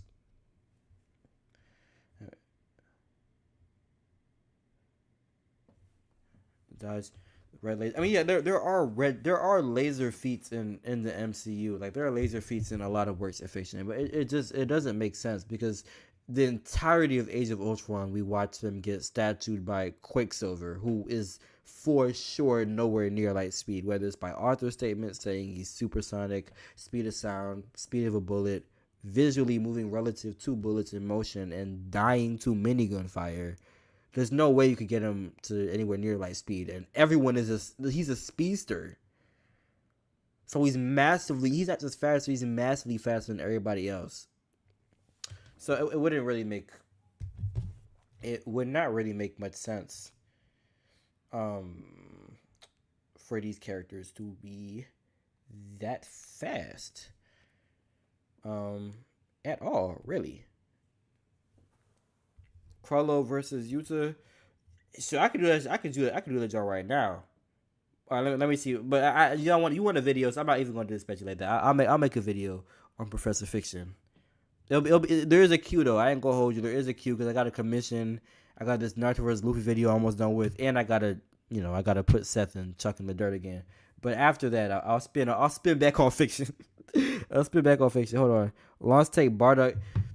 All right, all right. Let me. But like I feel like the Bardock video like is not gonna be interesting to y'all because Lonks has the same opinion of Invincible that I do. Like he agrees with like the arguments I have, and with Dragon Ball I don't. He could say Bardock is multiversal, and I wouldn't be able to debunk it. I don't have the depth of knowledge. Let me see. Is this a video? Yaxine's modular Yuji. Is this a video? Or is this a battle you're telling me? Oh, this is a video. Oh, okay. Your time is valuable. You could finish your degree faster and for less with eligible transfer credits at University of Phoenix. Like I said, the Long's Take one, I just feel like it wouldn't be interesting because Long's Take literally agree. Like he also tried to debunk the Invincible Wank himself. And like I said, Dragon Ball, I just feel like it wouldn't be interesting to y'all. Whereas this one, I mean, JJK versus Hunter x Hunter, that's how we got to, that's how we got to this point. Oh, and Debunk made a video on this. Oh my god, I don't even want to rage bait myself listening to that shit. Oh. Both characters are portrayed as once-in-a-generation prodigies, fighters whose natural talent and insane potential make them stand out even in worlds already filled with very creative attempts of their absolute potential to determine who's the strongest grown man between the two. Arcs in the entire manga industry introduce new species that in most parts far exceeds the strength of the human race, being ruled by the Supreme Ant King Meruem and his second to command the Royal Guards. These Royal Guards, till this day, are certainly within the strongest characters we've ever seen, and for the protagonist to exact his revenge and gain enough power to defeat one of them, he had to make an irreversible choice, sacrifice his entire life force and potential to obtain this strength. This Wait, Launch Takes puts Invisible a large planet. Okay, I'll spin back on that. I'll spin back on that. Because I was going off of his debunk on the death battle. Oh wait, maybe he did argue the Mars planet. I'm bugging. It's late. I'm bugging. Okay, I'll react to that. I'm bugging. I could have, maybe I'm thinking of somebody else. All right, I'll react to it. I mean, it's gonna be the same arguments that Chuck is trying to make, but Gone to obtain insane levels of power, which shocked Pito to the point of believing that he has a chance to defeat the Ant King. And while the equal to the king is a certain mistranslation, the intent behind the correct one holds almost the same meaning, proved by Pito's fearful expression when she thought Gon is heading towards. But how strong is he exactly? You see, Gon was able to easily dismantle Pito, who according to the data book is considered to be the strongest royal guard. Certainly places who according to I've never seen this one before. Okay. the data book is considered to be the strongest royal guard. Certainly places him way above Yuppie's Rage Blast that contains energy relative to 470 kilotons of TNT, and saying that Gon, who's relative to pre-Rose Meruem, is only 3 to 4 times stronger than Yuppie, who's weaker than Pito, would be very shaky. The narrative simply doesn't suggest such a tiny difference. Adult Gon, when concentrating a hit using Ko, should be 10 times stronger, and Adult Meruem with 70 kilotons.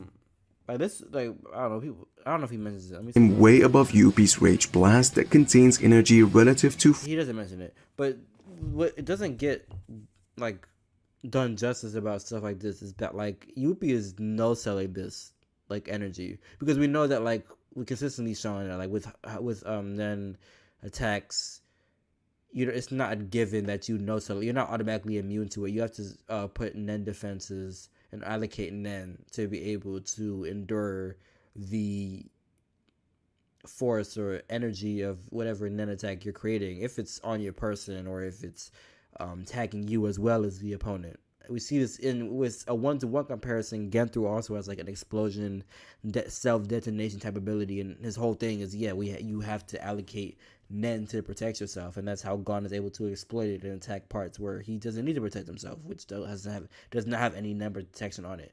So with this, it's like not only is it large talent level, but Yuppie is ignoring this level of energy and output. So Yuppie would be notably above this level because this level is irrelevant to him. It doesn't damage him. And then adult Gon obviously scales massively above it, but it's not the most 470 kilotons of TNT, and saying that Gon, who's relative to pre-Rose Meruem, is only 3 to 4. Yeah, Straw Hat, we get active past midnight for we get active for sure.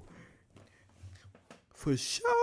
4 times stronger than Yuppie, who's weaker than Pito, would be very shaky. The narrative simply doesn't suggest such a tiny difference. Adult Gon, when concentrating a hit using Ko, should be 10 times stronger and much stronger when using his Hatsu ability, which means Gon should at the very least be. This isn't crazy. He's cooking. I need to add some sound effects for my next live stream. I'm gonna add some sound effects. I would do a clap, but he's cooking right now. He's cooking. City level. Now, this clearly isn't accounting for Gon's capability of drawing more power from the pact he made, since we know that Killua later alluded to the idea that Gon in his last moments against Pito was using more power than before, possibly stacking up more decades to gain more strength. However, we simply do not know if he would reach post-Rose Meruem's strength or even surpass it, but we know for sure he'd at least be on the strong side of the city level tier. Now, when talking about the speed department, we know he's several times faster than Pito, who can't perceive Netero's hand movement. But you see, if you go by the author's intent, Netero after 4 years of training is hyped up to being only supersonic. People you were doing so well. You were doing so well. Oh, but I don't have my camera on, but I was leaning back in my chair. I was like, oh man, this is gonna be. I just got worried about the JJK scaling. He's on point. And then he says this dumbass shit, bro. Now, when talking about the speed department, we know he's several times faster than Pito, who can't perceive Netero's hand movement. But you see, if you go by the author's intent, Netero after 4 years of training is hyped up to being only super. I don't understand people always like misinterpret. I feel like it's pretty easy to understand. This version of Netero that was in training that only just now surpassed the speed of sound, whatever. No, this is not prime Netero. This is not a Netero that scales to anybody. Like the only reason this would make any sense as far as like crippling, like if this was like a prime Netero, if this was even the Netero we saw in the Chimera Ant arc, where it's like, oh, you have to, even knowing what we know now, where it's like knowing that you are one of the strongest in the verse, and you have to train to become fast in the sound. Like, yeah, that'd be crippling. This is Netero. That does, again, no one scales to this version of Netero. He was in training, so by definition, he was not in his prime, and he was only trending towards his prime after completing this training. Like, this argument is always stupid to me, because it's like, yeah, bro, the author's intent is that Hunter x Hunter isn't sound speed, because at one point in Netero's life, Netero wasn't the speed of sound. It's like, okay, like, so what? Then and then an argument that was left in one of my comments that was low key like, oh, that's low key true, was like the fact that the people in the dojo could perceive like the speed of sound and how Netero, the extent to which Netero outsped it.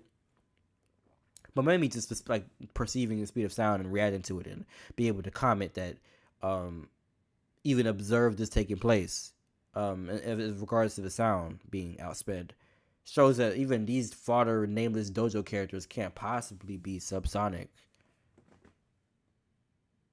You know what I'm saying? Like, that's another argument I didn't even think about, but people in the comment section brought it up. So I forgot who did it, but it was like, yeah, that's probably a good point. But even by what I was saying, this doesn't mean anything. Like, this does not mean anything. People try to make sense of this by saying that this is only accounting for him when not. Yeah, it's a long string. You know what I'm saying? I could go for a long minute. I tap out what y'all tap out. To be frank, you know what I'm saying? On a Friday night, you know what I'm saying? As long as I got like a free slate, which tomorrow I do, because I ain't really doing nothing until Sunday, because I'm finna travel. But blah blah blah. But point is, hey, on the times I do stream, it's because I have a lot of time to allocate to do it. You know, especially with school over and shit. You know what I'm saying? But let me see. He doesn't believe the verse. Using an N, which is Oh yeah, just chat right now. We talking about I'm letting y'all recommend videos. We're gonna get through this one and debunk it. I gotta stop yapping. We're gonna get through this one. Then I'm gonna debunk the Bardock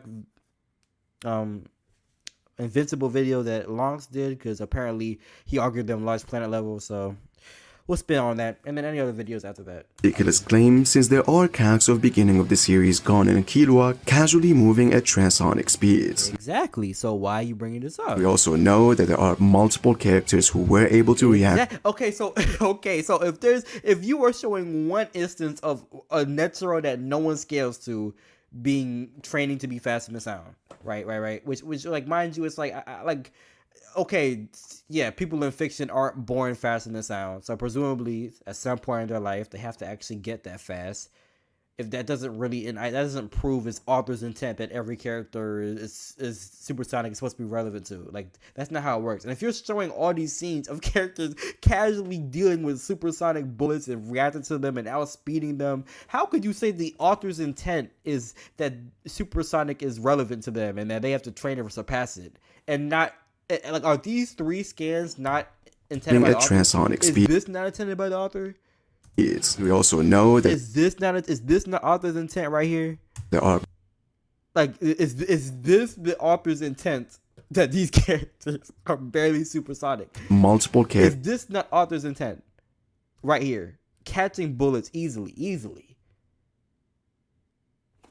Who were able to react. Is this not author's intent? Literally catching point blank gunfire with your teeth? This is author's intent? Act to bullets all the times. At the end of the day, similar to multiple other manga, it's just the product of the author not really abiding by real life science. However, I don't really know that. Alright, whatever. If you wanna go with the chain of scaling and multiple calculations, then since Gon, there's not really a contradiction here. Like, again, you can't. I will cash app anybody who could articulate what the contradiction is between all of these scenes and Netero at a rare point in his life being supersonic. I will never understand that argument. I'm sorry. It's just the product of the author not really abiding by real-life science. However, if you wanna go with the chain of scaling and multiple calculations, then since Gon is on the same tier as Meruem according to Pito, he should be on that 154 times faster than sound. This is derived from Neto's speed against Meruem in their fight. Any other CAC made is a pretty weird way of sound. This is derived from Neto's speed against Meruem in their fight. Any other CAC made by the community that suggests they are way above this level certainly has a lot of issues. And again, the pack. Why? I could show you plenty of feats that are also massively hypersonic.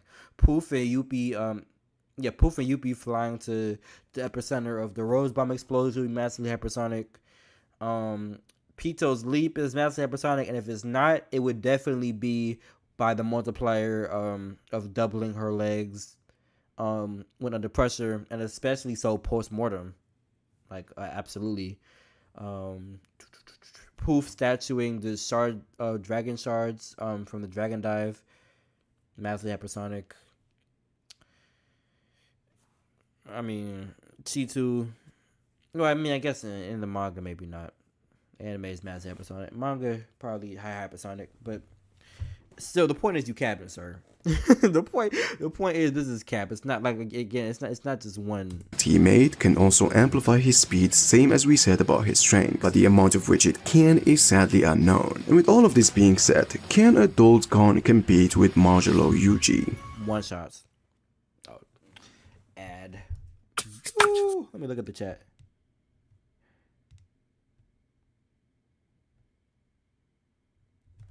Yeah, Master Hypersonic is good for adult Gon.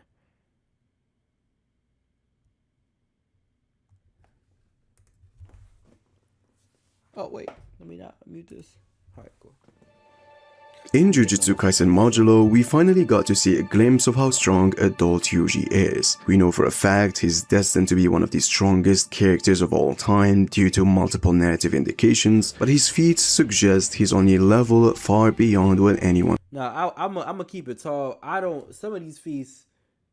Is this from that? Hold on. Predicted. Based on several statements throughout the series, like when Gojo mentioned that Yuta, Hakari, and Yuji were all sorcerers who could someday reach his level, it was generally assumed that Yuji would eventually land somewhere in the same tier as Gojo and Sukuna. And while we had those narrative hints along with some very impressive feats, there still wasn't anything completely concrete proving that Yuji has become the absolute strongest character we've ever seen. Jujutsu Kaisen just always loves to make things vague and completely ambiguous, but the sheer size of Yuji's dismantle has rendered everyone to believe that that's exactly the case. It's very hard to argue that that wasn't what the author intended for you to understand. There are also other major clues within the story itself. For example, Japanese sorcerers are actively searching for Yuji and desperately trying to get his help in dealing with the alien threats. And considering that their strongest representative is already an honored 1-tier character, the narrative is basically telling us that the only person who might truly be capable of stopping this situation is Itadori Yuji.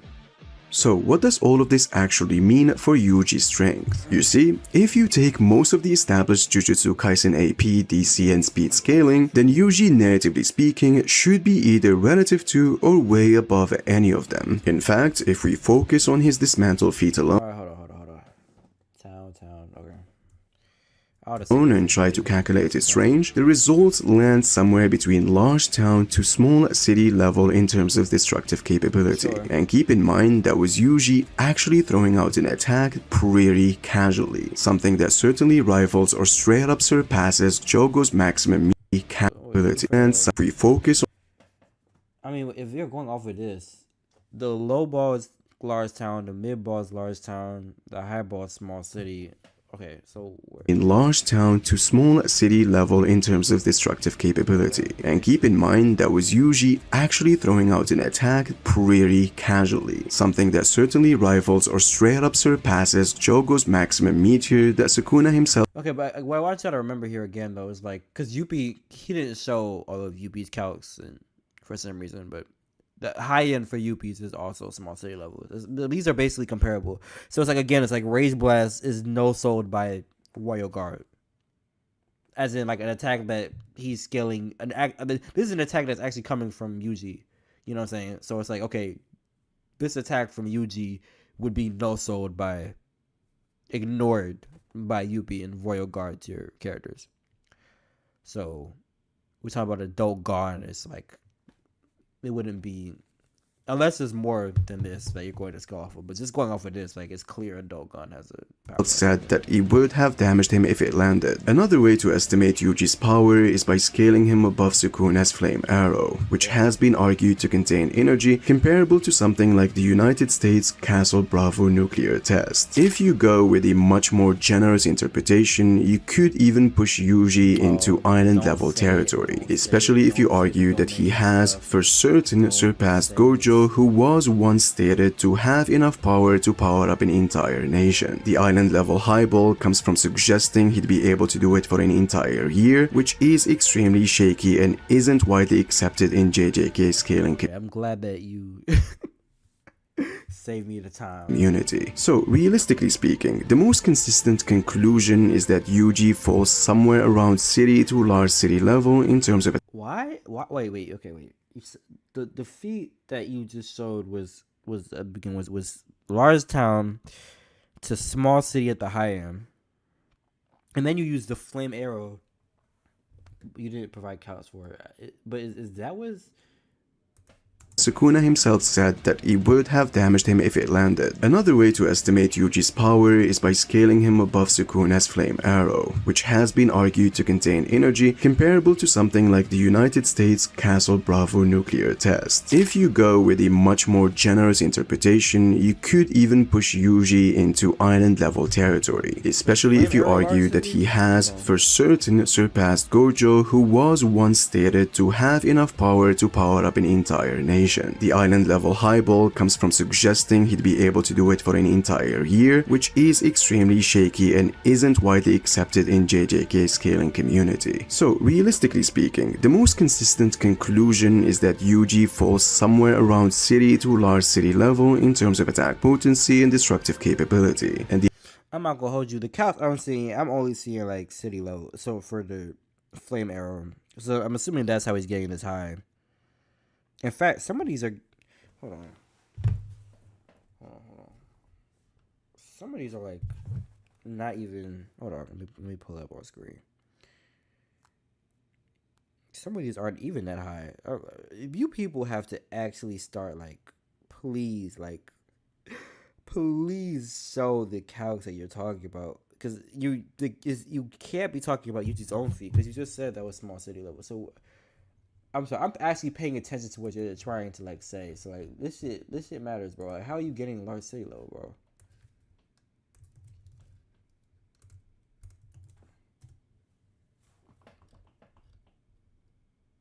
Yeah, so this one's town. I saw a city level one. I don't know. Whatever. Alright, whatever. The higher interpretations lands him on that mountain to island level tiers, but still builds. Oh yeah, and then the Gojo thing. Let me look at the calcs for that. Are they in the description? They're never in the description. They never put screenshots. They never put in screenshots. They never put in the description. Now I gotta search for it myself. Wait, but no. But wait. You yourself debunked that though. You said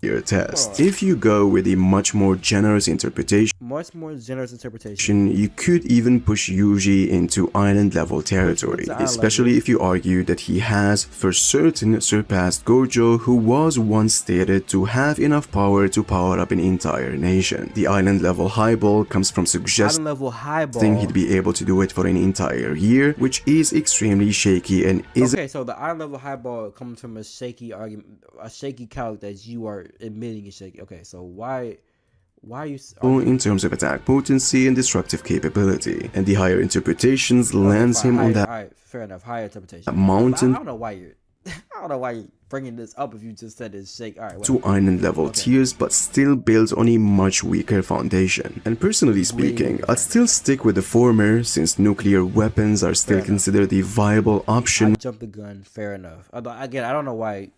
All right, whatever. Fair enough. When discussing how to deal with someone on Sukuna's level. Now, when talking about the speed department, things get... So yeah, like, just for AP, I do believe AP. With JJK top tiers, I have them at city level-ish. Like, so I don't think it comes down to AP. I want to see speed. I do want to see speed. AP is relative, though, between them, for sure. I'm not mad at that.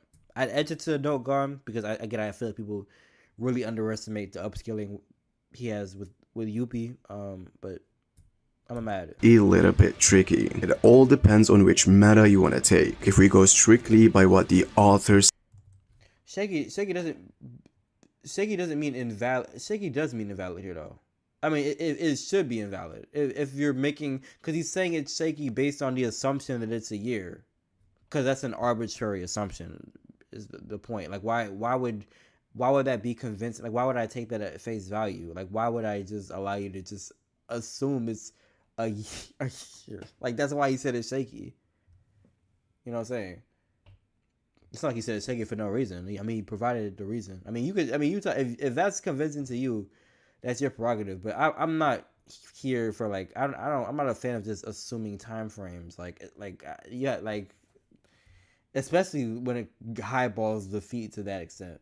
But whatever. Seems to portray within the story, the only character who even comes close to the light speed. Let me just enter the chat right quick. What do you think of Planetary Naruto? I actually agree with Planetary Naruto. I do. I think Naruto should be planet level. Can you do Mr. Crafty scales Hunter x Hunter? Yeah, I could do that. It'll have to be after the Bardock one. Alright. He's saying for the benefit of the doubt, I think being fair. Yeah, that's fine. That is fine. I misheard him the first time. I thought he was arguing him at Large Island, but he's saying what he was always saying. That's a higher interpretation, but he's going with city level because of the nukes. It's more consistent. He is doing A-okay. I was a little bit confused, but I was just being a dumb. He's doing a great job so far.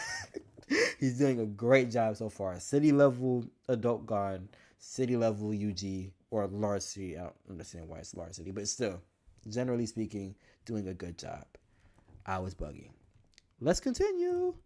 The territory is Dabura Karabe. His speed is simply treated as something completely unprecedented. The series essentially jumps from around Mach 3 to approaching sublight speed, and since Yuji is narratively portrayed as someone who would be able to stand his ground against Dabura, that would imply he at least has relativistic attack and reaction speeds. However, some people in the community argue that defeating Dabura wouldn't necessarily require matching his speed. Yuji could simply rely on other abilities like setting up a domain expansion and ending the fight as quickly as possible, since at the end of the day, Jujutsu Kaisen is that type of battle series. If that's the case, then the only other way to scale Yuji's speed is by I don't buy scaling.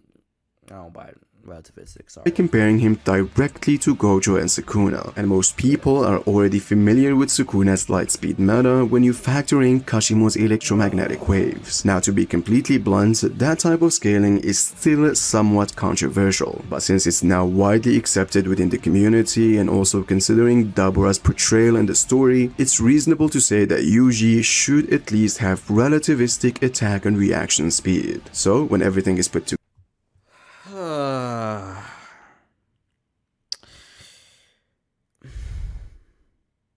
I'm going to dedicate a video to talking about why this argument doesn't make sense. Not this specifically, not like this video specifically, but similar to how with the One Piece My Hero debunk, I was like a lot of the times I was saying, I don't want to spoil what I'm saying. It's not even spoiler, it's just like, bro, like I do have a, I mean, my next video is on Sukuna. So it's like, I don't want to, like, why waste time talking about it here? Like, y'all will see why this doesn't make sense. Why this entire thing doesn't make sense, but y'all will see. Together, adult Yuji should casually sit Sukuna versus MCU Avengers coming soon. somewhere around city to large city level in AP, with relativistic attack and reaction speed, and that's obviously depending on which interpretation you wanna follow. There is also the only anime meta that we're going to talk about when discussing how this matchup would go. And with all of this being said, can adult Yuji compete with adult Gon? Ooh, what's it taste like? It tastes like chicken, because it is. Girl, giving out your bank deets. Don't do it. Paying bills straight from your bank and lead hacker. Adult Gon are somehow in a similar position. Both of them don't really have that much showing, and both only scale to the strongest characters in their respective classes Gon in almost every category. You see, pre-Rose Meruem was on the brink of death. Okay, I'm not gonna lie, I was tempted to exit out of this video because I was like I said, I'm just gonna wait to. I'm gonna let my upcoming video speak for itself on the whole problems with faster than light, or relativistic. Well, I guess relativistic light speed, whatever, Sukuna, because that's its own can of worms. So I was gonna exit out, but Benny started saying to bring up the Meruem thing. So hold on, let me lie back. Almost every category. You see, pre-Rose Meruem was on the brink of death thanks to the Rose Bomb that yielded 18 megatons of TNT, something that far exceeded the Ant King's durability, was narratively on the same pedestal as Adult Gon when using his Jajangkin Hatsu ability. Whereas on the other hand, Adult Yuji should consistently scale above or relative to Sukuna's Flame Arrow that yielded 20 megatons of TNT of Kin-ability yielded a pre-Rose Meruem was on the brink of death thanks to the Rose Bomb that yielded 18 megatons of TNT, something that far exceeded. I wish people would like link the calcs that they're citing. Thanks to the but with every category, thing, like, you see, pre-Rose Meruem was on the brink of death. Like the problem is here is like a lot of this is coming down to like the heat component. Like that's what makes it like a kind of like it's hard to argue this the way that people try to argue it, because a lot of this is coming down to, like I said, the raw heat of the nuke. And you see a lot of Meruem's damages are because his limbs are burnt off. He's literally turned into like a burnt. I mean, bro, look at it, bro. So it's like, it's not really as simple as like, oh, this is 18 megatons. Meruem was almost killed by 18 megatons because like it's specifically like the heat here. You feel me? Like that's like specifically what is doing him in, and like it's comparing like the heat between like different energy attacks on the basis of like megaton. It doesn't always work like that. It's kind of complicated, but whatever. I'll grant. This. Thanks to the Rose Bomb that yielded 18 megatons of TNT, something that far exceeded the Ant King's what I don't understand though is that ability was narratively on the. I'm pretty certain 18 megatons is just not small city level. Hold on. Yeah, 18 megatons is not is city level, and the feat you showed for Yuji was small city level as a high end. And then the flame arrow, you didn't show any counts for that, bro. You didn't show any counts for the flame arrow, and the counts I found was either city or town. So I guess maybe you could. I mean, it depends on what degree of city it was. Like, was it 18 megatons? See, this is what I'm saying. Why don't you guys link the calcs you guys are citing?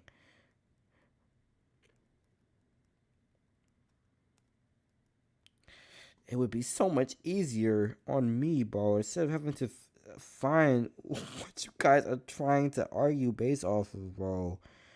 Ugh. Ultra Wank Flame Arrow. Look, bro. Brody. Tanks the Flame Arrow. Bro, I'm not lying to you. I'm dead seeing multi-city block level counts with a Flame Arrow. I'm not trying to lowball. I'm just saying where is the large city level calc? Where is it? Let me watch. Let me. This. He's varsity level. He showed the feat from Yuji himself, which is large town to small city level, with small city being the high end. Then he showed the flame arrow, but didn't actually like quantify it, but said that Yuji would be large city level, which implies that it's based on the flame arrow being large city. But I was on my phone searching, but I could. Where is the calc? Is it this one? Computer, please stop freezing. Okay. Oh, okay. So maybe it was this one. Maybe it was this one. Cool. Because I was going over about wiki, so I don't have the energy to scrutinize this. Okay, 37 megatons. Cool. The same pedestal as adult Gon when using his Jajangkin Hatsu ability, whereas on the other hand, adult Yuji should consistently scale is highly shaky, but if we say he can, then this would certainly be a fair fight even when we talk about the speed department. You see, similar to Jujutsu Kaisen, Meruem could be argued to being a speed of light combatant. He can turn his N into photons, and based on the anime... I don't agree with this either, by the way, but... I don't agree with this either, but... And Meruem can reach both Nako and Melion before the N light itself disappears, an insane... Before the end light disappears. I don't understand that argument though, because he's sustaining it. Like that's how he like identifies them and like finds them. Like that's the whole point of N.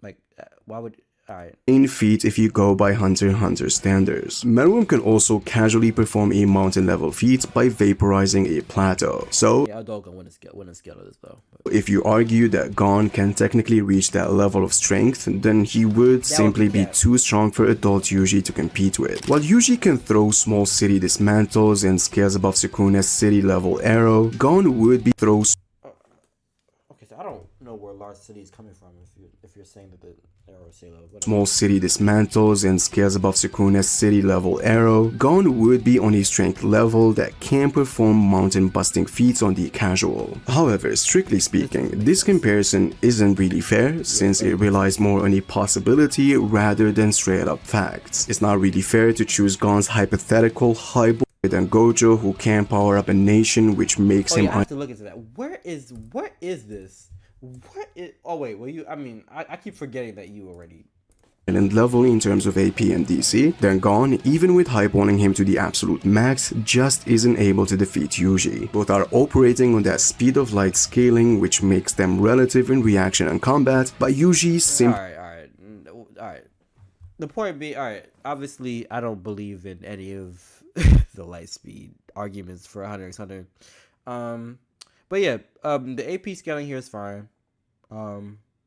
Yuji's feat seems visually, I'm willing to, and I'm not really, I don't have the energy to scrutinize calcs right now. So yeah, sure, I'm fine with accepting all that. I always thought they'd be relative in AP. Speed wise, like I said, with this particular video, I kind of feel like, my like response to it live is kind of like, it's gonna be as like, what's it called? It's not gonna be as detailed because, like I said, I got a video. I don't want my personal thing is I just like letting the video speak. I don't like introducing arguments I'm going to use in like the upcoming video. So I'm like I said, but you guys are gonna see why this Sukuna speed stuff to like the relativistic stuff doesn't make sense in my upcoming video. I do scale Sukuna like in the hypersonic. Again, you'll see where I scale him in the video, but. And obviously Yuji is scaling off with Sukuna in this battle.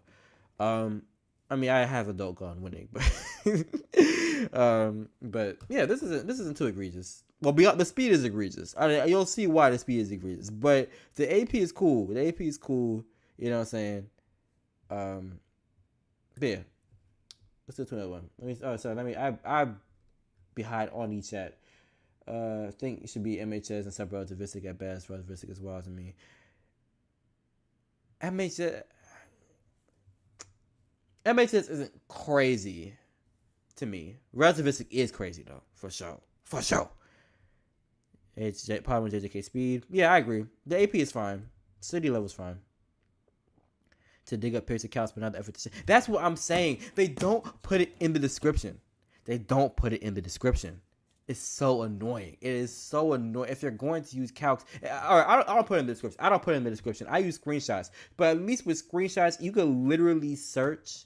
You can literally search what's in the screenshot, and it'll come up on Google. Like even if you put screenshots of the calcs, it'd be cool. I'd be chilling. I'd be okay. Boom, in Google, and then I find it. But bro, no screenshots and no links. Like bro, I have to guess what you're going off of. It's so annoying. It is, and everybody does it. It's so annoying. And it's, especially when the entire argument is based off of it, is so annoying.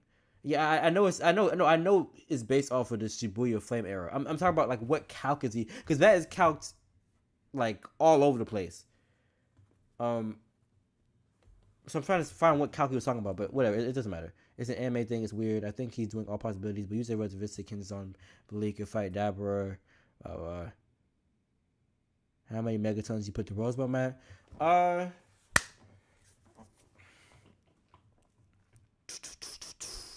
I think the Rosebomb is.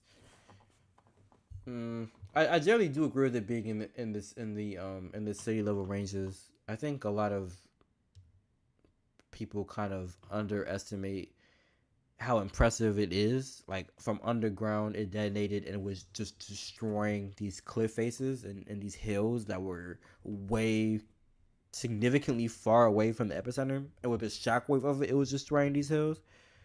So I put it in the city level ranges. I can't give you a number on the megatons that isn't somewhat arbitrary because I don't have like what is it, the calcs memorized offhand or whatever. But in terms of tiering, I put it in city level. City level is fair enough. I don't view I view the Miriam thing differently than other people though. Like I said, like it's clearly like it's I don't know. Hold on. Anti-feats like this is weird because it's heat based as well. Oh damn! Hold on. Like this is just blatantly just a burn victim.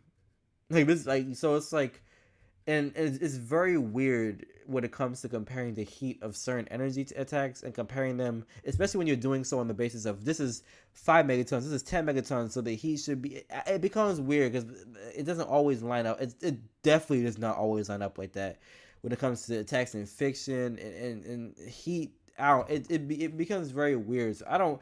This is just a very weird thing to me where it's like, do I argue pre-Rosemarium above city level? No, I do not. Just because he doesn't have feats there.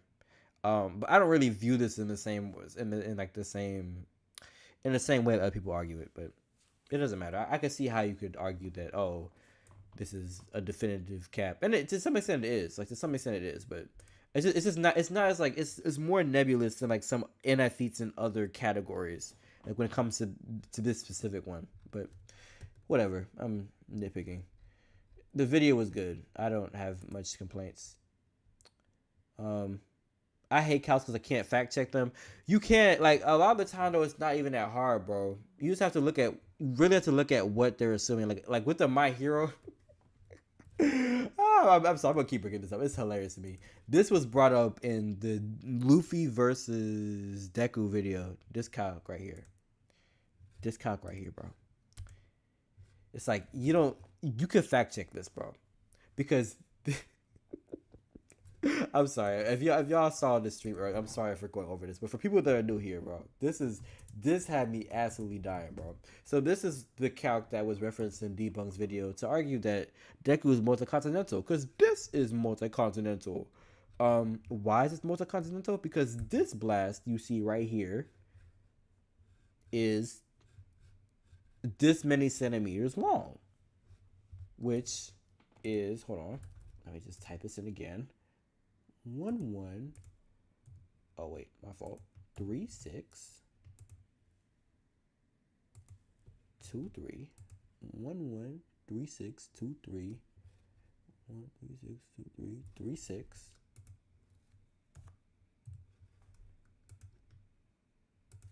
.1 because this 100 kilometers. 100 kilometers. This. A lot of scrutinizing calcs just comes down to looking at what is an assumption and what is like a fact, because a lot of calcs come down to variables and what variables you could justify as reasonable. It's not really like rocket science. I know it can seem intimidating, but it's really, if you just have any level of critical thinking, it's pretty easy to scrutinize calcs, especially calcs like this. Like 130, like these ships are not big. Like humans are, you could start the time sitting on them, standing on them rather, and and she takes up a sizable portion of the surface area. Like these are relative to humans in size. These should be dots. If this is 100 kilometers, isn't this Shigaraki right here? What are we talking about? Or not?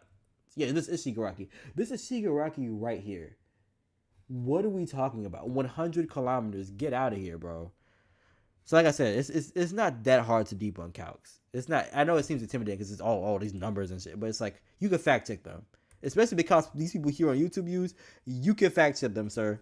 On my soul. Yexi, yo, what is up, brother? Oh, did I just react to your video? Yeah, I just react to it? Oh, damn. Wait, is that you? That is you. What's up, bro? Yeah, like I said, you know, hey, you know what I'm saying? I appreciate the love. Listening to Yusuke vs. Boros. I definitely appreciate, you know, the love for sure. Yeah, and I mess with your content. I've watched other videos you've done. I didn't watch this particular one, but yeah, this is cool. You two could both be right. Two rights can be true. I mean, we disagree. I mean, it's fine. It's not, you know, he scales JJK and speed one way, I scale it another. It's, you know, it's not a big deal. It's like, you know, it's not.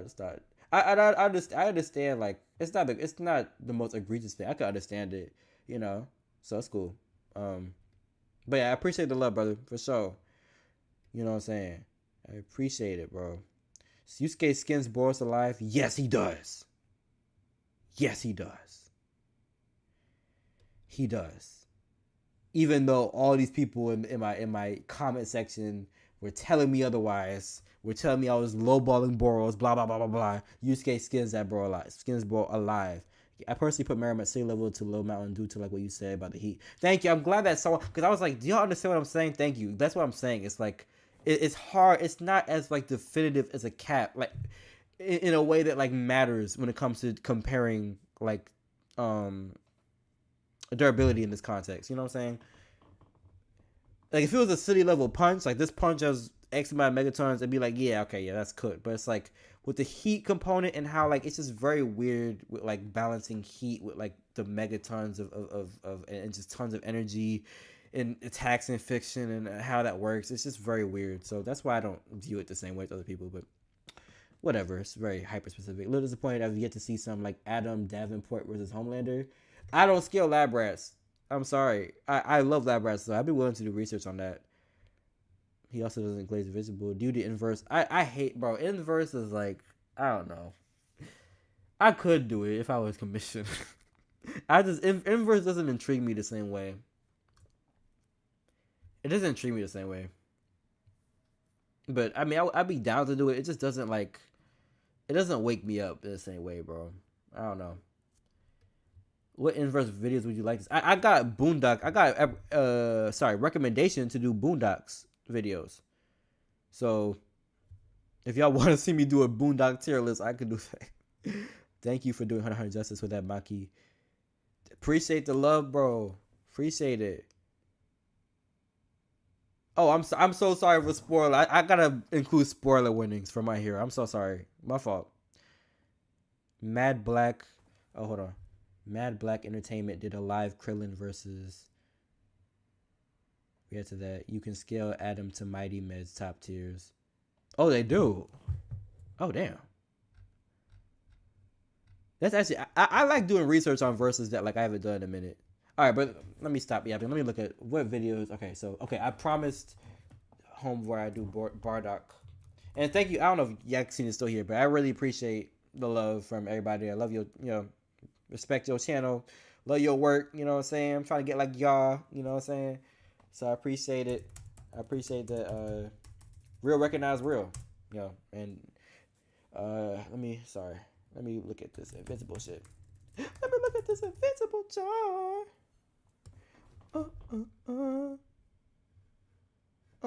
Is this it?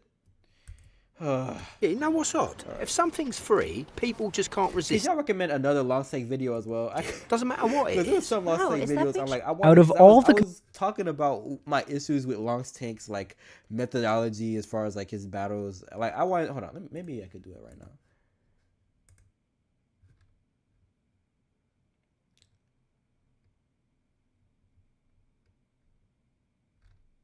Like, do y'all see what I'm saying with like the Dragon Ball mismatches that he be doing? Can Maharaga defeat the? Oh wait, that's not Dragon Ball. I am bugging. God damn. Never mind. I'm bugging. Wow. I'm tired as hell. But my point with long takes was that oftentimes he hides behind, like when it comes to Dragon Ball and Dragon Ball versus other verses, oftentimes he makes these crazy mismatches where he's able to just like, he oftentimes messes up scaling the other verse. Like there's this one video he did, and I promise I'm gonna get to this other long take video in a second, but I wanted to just take the time to briefly touch on this. But yes, this one. It started. Yes. This one. This is a prime example of what I'm talking about. And you can see it in this Krillin versus One Piece, Yamcha versus Naruto. In all three of these videos, he has very questionable arguments about the verse opposing Dragon Ball.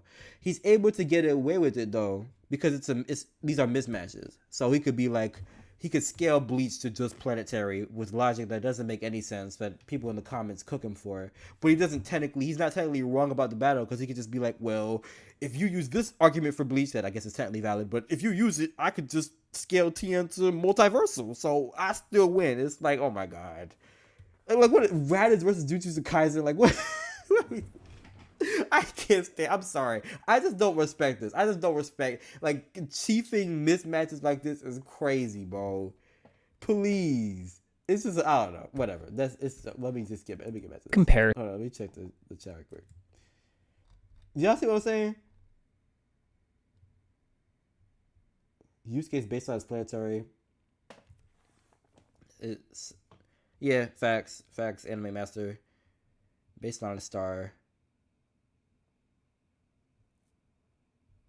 I don't know if comparisons between Dragon Ball Z and Invincible. I think the single moment that shares the most similarities in both stories has to be the Viltrumite War and the episode of Bardock Special. Think about it. Both of these story arcs involve a renegade member of an alien warrior race who is the father of the main character rebelling against an army of minions. Obviously not the debate by putting Bardock in. Would he still lose? Like, subscribe and let's jump. Next, talking about events that should be on Viltrumite War. I'm talking about a conflict stretching across an entire galaxy. Bardock is just one Saiyan, so obviously he can't be present for every battle at once. Thankfully, in the grand scheme of things, you can really divide the war into just 3 important battles that actually matter, with all the other fights being irrelevant tiny conflicts that ultimately are mostly off-screen in both the comic and TV show. The 3 battles in order are the first battle of the war against Conquest, then the battle of Telescria, and finally the last battle of the war on planet Viltrum. In this scenario, just like in the original story, Bardock will be up against the Viltrumites totally alone without the backup from the strongest fighters of the coalition of planets like Invincible, Nolan, Alan, or Battle Beast.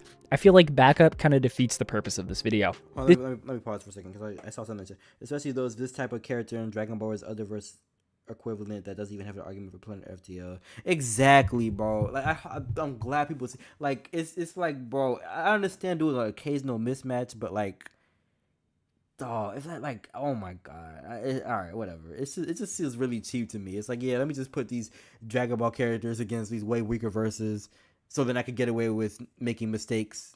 Because at the end of the day, Dragon Ball has better high end, so you can't, I don't know, it's whatever. This video also will be focusing on the 2 major main versions of Bardock that exist, being the original Z anime Bardock and the modern minus or super Bardock. At the end of the video, I'll also mention how some of the other I may skim through this Dragon Ball stuff because, as I said, I don't, like, bro, I can't confirm. He could say Bardock is omniversal, bro. I can't debunk it, like, because I just don't have that knowledge. popular versions of Bardock perform as well. Getting back on track though, the first major battle of the war would have Bardock fighting a 3v1 against Conquest, Lucan, and Crad, aka John Viltrumite. We'll begin with the weakest version of Bardock, who in my opinion is of these statements from Gas, who says he represents a limit that no Saiyan can, somewhere in the 10s. Now, there are seen or even fought before, so it's entirely possible Gas thinks a Saiyan's limit is like a power level of 2000. After all, there were barely limits. They are not including the K, these times higher. This unknown form, he's even weaker. So realistically, his power level sits vaguely around 2000 to 4000-ish at best. With his I'm sorry, Time Valentine. It could be Buns. It could be Buns. I mean, I wouldn't doubt it, because his scaling for other verses is Buns. I was low-key hoping y'all would give like another long takes video, because I'm like, he has a lot of I disagree with. But I don't doubt it. I just, like I said, I can't, like, I don't know. I don't know what's Buns about it. But I believe you. I believe it. I don't see why YouTubers find mismatches interesting, because I just don't understand. Yeah, what is interesting? What is interesting, bro, about Raditz versus JJK? Like, all right, let me make a video like, Whitebeard versus Hunter x Hunter. Like, let me make that next, bro. Like, Whitebeard versus JJK. I don't understand. Whitebeard versus Full Metal Alchemist. Whitebeard versus Attack on Titan. That'll show him. That'll get people talking. I don't understand it, bro. I don't know. But he has more subs than me. It's been working for him. People eat it up, so. Powered up state having a completely unknown multiplier that isn't just general headcanon assumptions. This still makes Bardock easily strongest Viltrumites, and Lucan and Crad being able to beat up Alan the Alien, they should be able to do the feats of any other weaker or comparable Viltrumite. Okay. Now, the show has made some changes from the comics, and while most of these changes have to do with characters and dialogue, occasionally they add something that dramatically improves the I'm pretty sure it used to be Longtails. I'm pretty sure it did. Scaling, or just adds new feats entirely. One such addition happens Shiatsu versus Chainsaw Man is not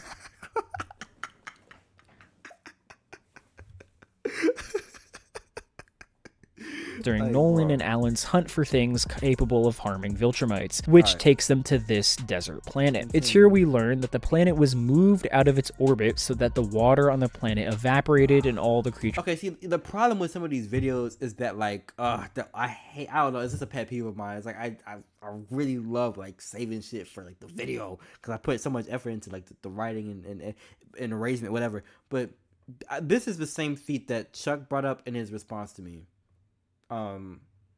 Which was a horrible response. It was absolutely awful. I don't want to planet say died too out much based about upon it, seeing a single post-virus Nolan watching. Yeah. Long story short, this calc is very flawed. A lot of assumptions to get it to where it's argued at. Where is he? This happen, and the fact that he says when you move a planet, I think there's a strong implication here that he did this by himself. Now, there are a lot of unknown factors at play, like the time frame and the exact details. He's kind of hinting at it. Chuck ignored that, by the way. Chuck's argument about this was ignoring all of the important variables we have no clarity on to calc it effectively, let alone wank it like Chuck was trying to do. But he's acknowledging or star, but even assuming this is just identical to Earth and it took Nolan a week of non-stop pushing, this would still be a we don't know the time frame, but I'll make up this random time frame that literally has nothing supporting it just so I can get him above last planet. Just so I can get him above planet level. I don't get it. If all right, some feeds don't have explicit fine print time frames, but through context, through narrative, we could make reasonable assumptions. This was a second, this was 5 seconds, this was 10 seconds.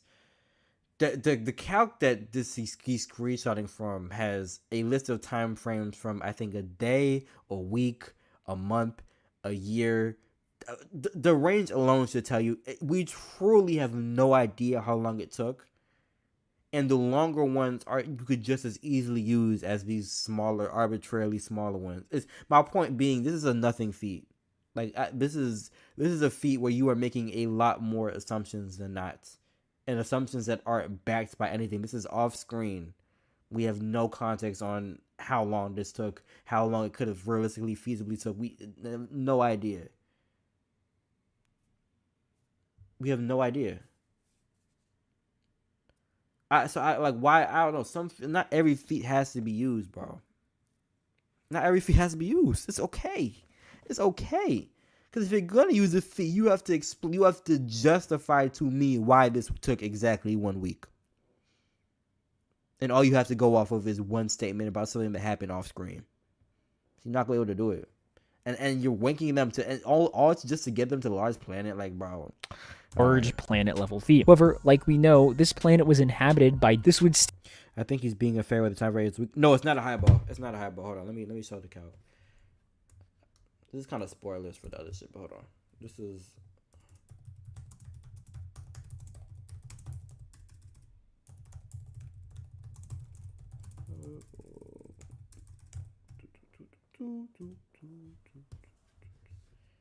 Is this the one he's using?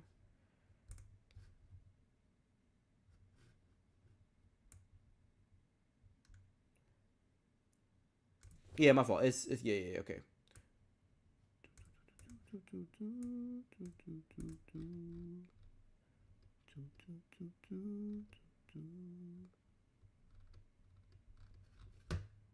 No, so the highball, or I guess like the most, it wouldn't be highball, it'd be the most conservative.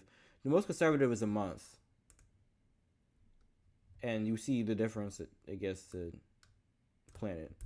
And then if you use a week, it gets to large planet. And then if you use a day, which freaking Chuck was trying to do, use like a day or like an hour to be like, this is star level and blah, blah, blah.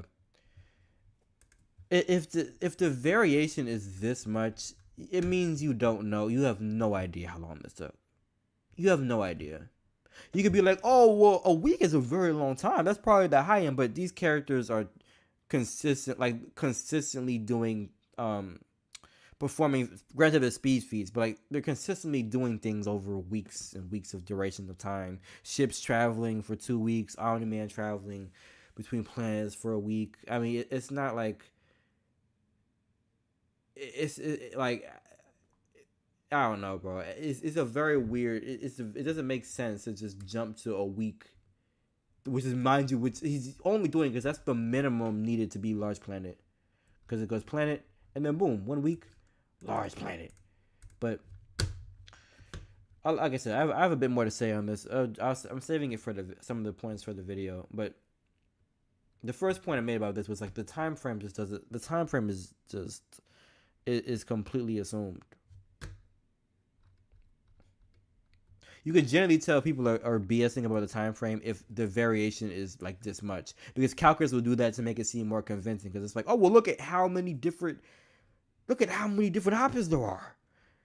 If it could be as small as 5 minutes, theoretically, then a week, that's reasonable. That could be convincing. Like it's stuff like that. But if the variation is this much, you know, people, you can't justify anything about this. Cause what's stopping it from being longer? Like, you know, like the whatever.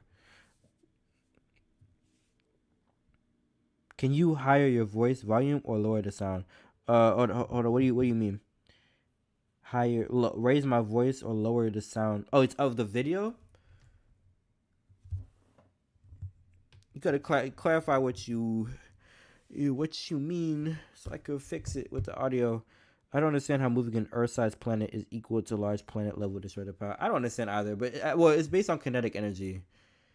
Not even that. It's based on Hold on. How to move? No, it is. It is. But yeah, it's based on kinetic energy. Yeah, moving a planet would become like. It's like large planet kinetic energy. If you move a planet of that size at X speed, it's just annoying assumptions, bro. Like, I don't know, bro. And I shouldn't take more than a month. Yeah, like there's already a precedent for him to be accomplishing feats that are as long as a month. I don't know how this is like. You could say this is disgusting low ball. I don't know. This doesn't make sense to me. Disgusting low ball. You have no idea. You have no idea of any of the context of this feat. I just don't think it's usable. I don't. I'm sorry, but whatever. Let me go back to this video. But clarify what you mean with the your sound is small compared to the video. Okay, noted. I could adjust that right now. Where is it? I'm assuming it's this one. Okay, cool. I'll turn it down a little bit. All right, cool. Let me turn that down. All right, this should be better. But I'll try to pause this when I'm talking, so I don't talk in between the video. The unfair part about Sprite Match is that you get jumped for defending someone like Kaido when Krillin's chain scalers harp on about someone else's feat that happened. Exactly. To be fair, story-wise, it would make sense for it to be shorter time frame since being on the planet would risk getting killed. But is there a time frame for that happening though? Like, that's what I don't understand.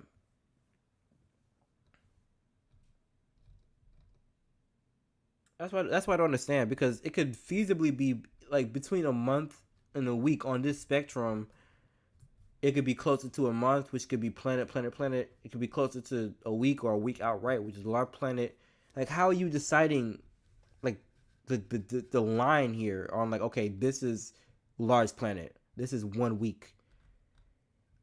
My level of scrutiny with Calcs, I guess, is just higher than I guess other people's when it comes. Like, you have to justify these things to me. Like, I can't just I can't just take this at face value. Like, just because you want to cherry pick the lowest thing you need to get to large planet.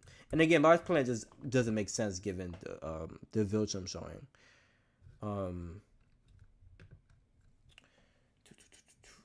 Let me see if I can see something else about this.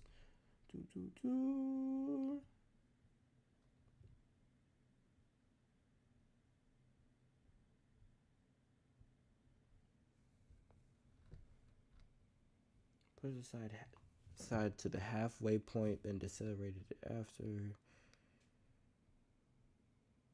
Yeah, I don't know. It's very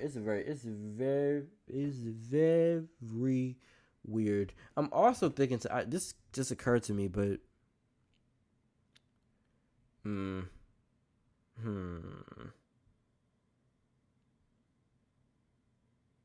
I also feel like feats like this where Omni-Man is presumably like flying and like sustaining a level of output for a period of time. I don't know if a feat like this would translate in combat necessarily. Where it's like, this is like, even if you're assuming it's taking a week, that means it's not just one like single instant bull rush and the output of energy from an instant bull rush. It's him sustaining a level of energy output over like a week. So it's like, like how much like does that really transfer over in combat? Like, even the mechanics of the feat could be like are kind of weird to scale off of. I don't know.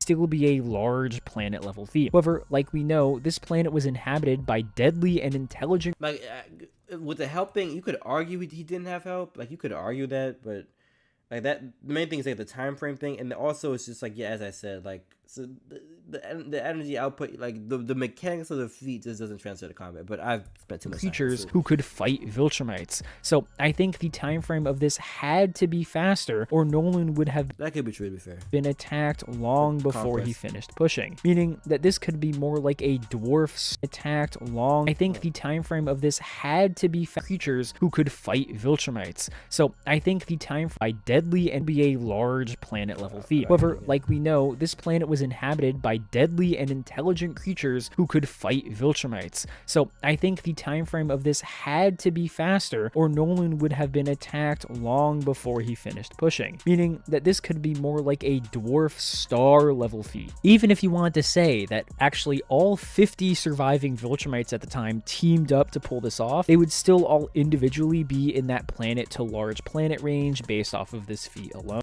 Well, I don't know if that would be true if you don't. Yeah, it depends on the time frame you use.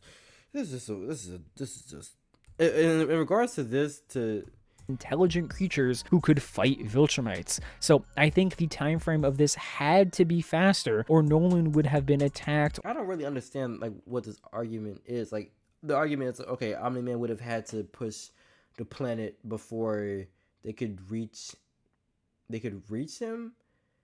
If Omni-Man is fast enough to blitz into the planet and push the planet all across that distance, all at a speed faster than any one of these creatures across this planet are able to go to react to him and attack him, then how would they be relative?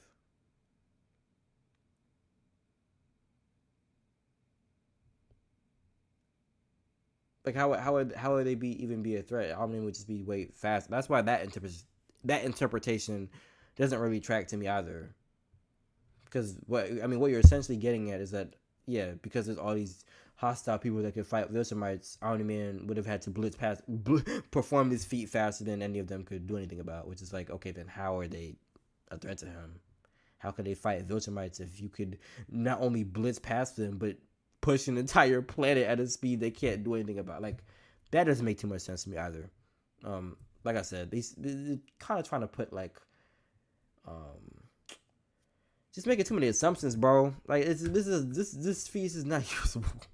It's not usable, bro. Long before he finished pushing, meaning that this could be more like a dwarf star level feat. Even if you wanted to say that actually all 50 surviving Viltrumites at the time teamed up to pull this off, they would still. Also, with Time Valentine, yeah, it's not. But what they're doing with these calcs is they're doing kinetic energy. So it's like in this feat, Omni-Man would have to move the planet at a certain speed, and a planet moving obviously an object that size, like an entire planet moving at a certain speed, is gonna have a certain level of energy, kinetic energy specifically, that if you calculate it would be above the level of energy needed to destroy like the Earth, for example. Like it tracks like mathematically, but like the methodology and the justification for it is just, it's not convincing to me.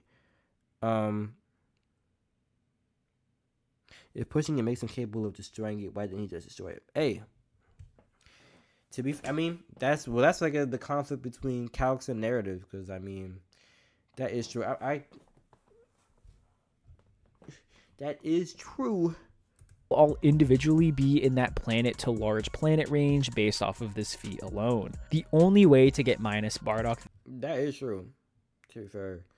Let me remember what the context by deadly will be just a play like the time that he did and the planet died, moved out of its, which takes them, happens during Nolan and Alan's hunt for things capable of harming Viltrumites, which takes them to this desert planet. It's here we learn that the planet was moved out of its orbit so that the water on the planet evaporated and all the creatures on the planet died out. Based upon seeing a single post-virus Nolan watching this happen, and the fact that he says when you move a planet, I think there's a strong implication here that he did this by himself. Now, there are a lot of unknown factors at play, like the time frame and the exact details of the planet or star, but even assuming this is just identical to Earth and it took... Oh, okay, wait.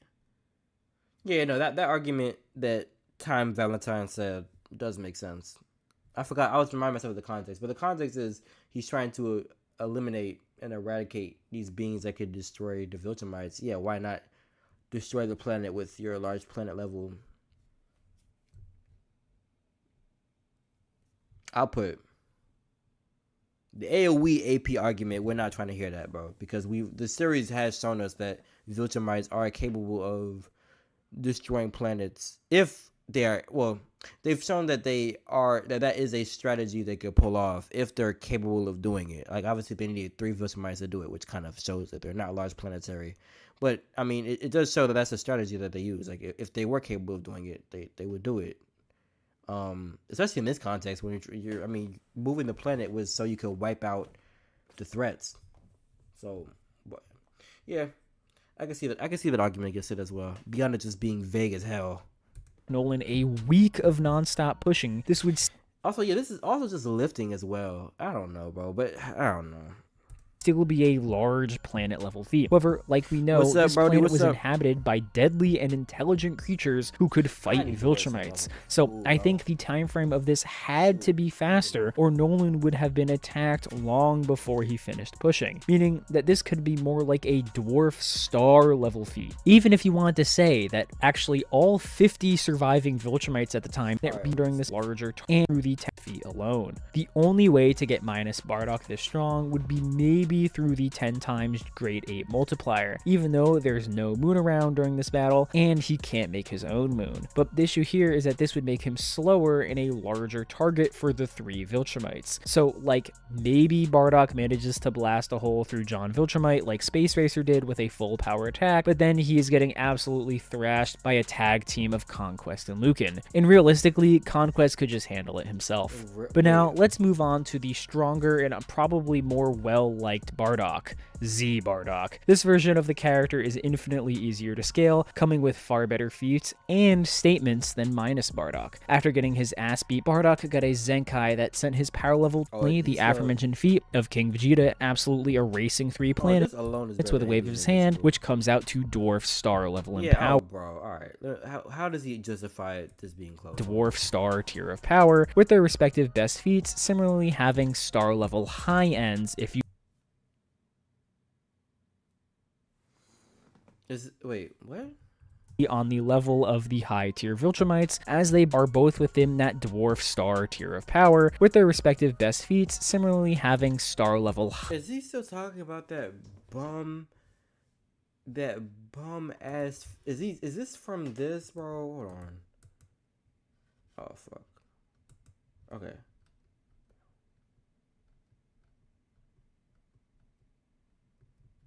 Oh my god. No, this is not the same thing, bro. This is not the same. Stop using this. Yeah, he's using the planet level, the planet pushing feat. No, bro. Obviously, the DBZ feat is better, and also this high end. But not all high ends are built the same. This is arbitrary. This comes from assuming that he pushed the planet in 5 minutes. You can't justify that to me, bro. You can't. I'm sorry. You can't, bro. And that's ignoring the difference between lifting and pushing and just the capability that's ignoring, like, bro. But you can't justify 5 minutes. I'm sorry, you just can't. You can't. So why do you use these feats? Why do you use them if you can't justify the time frames?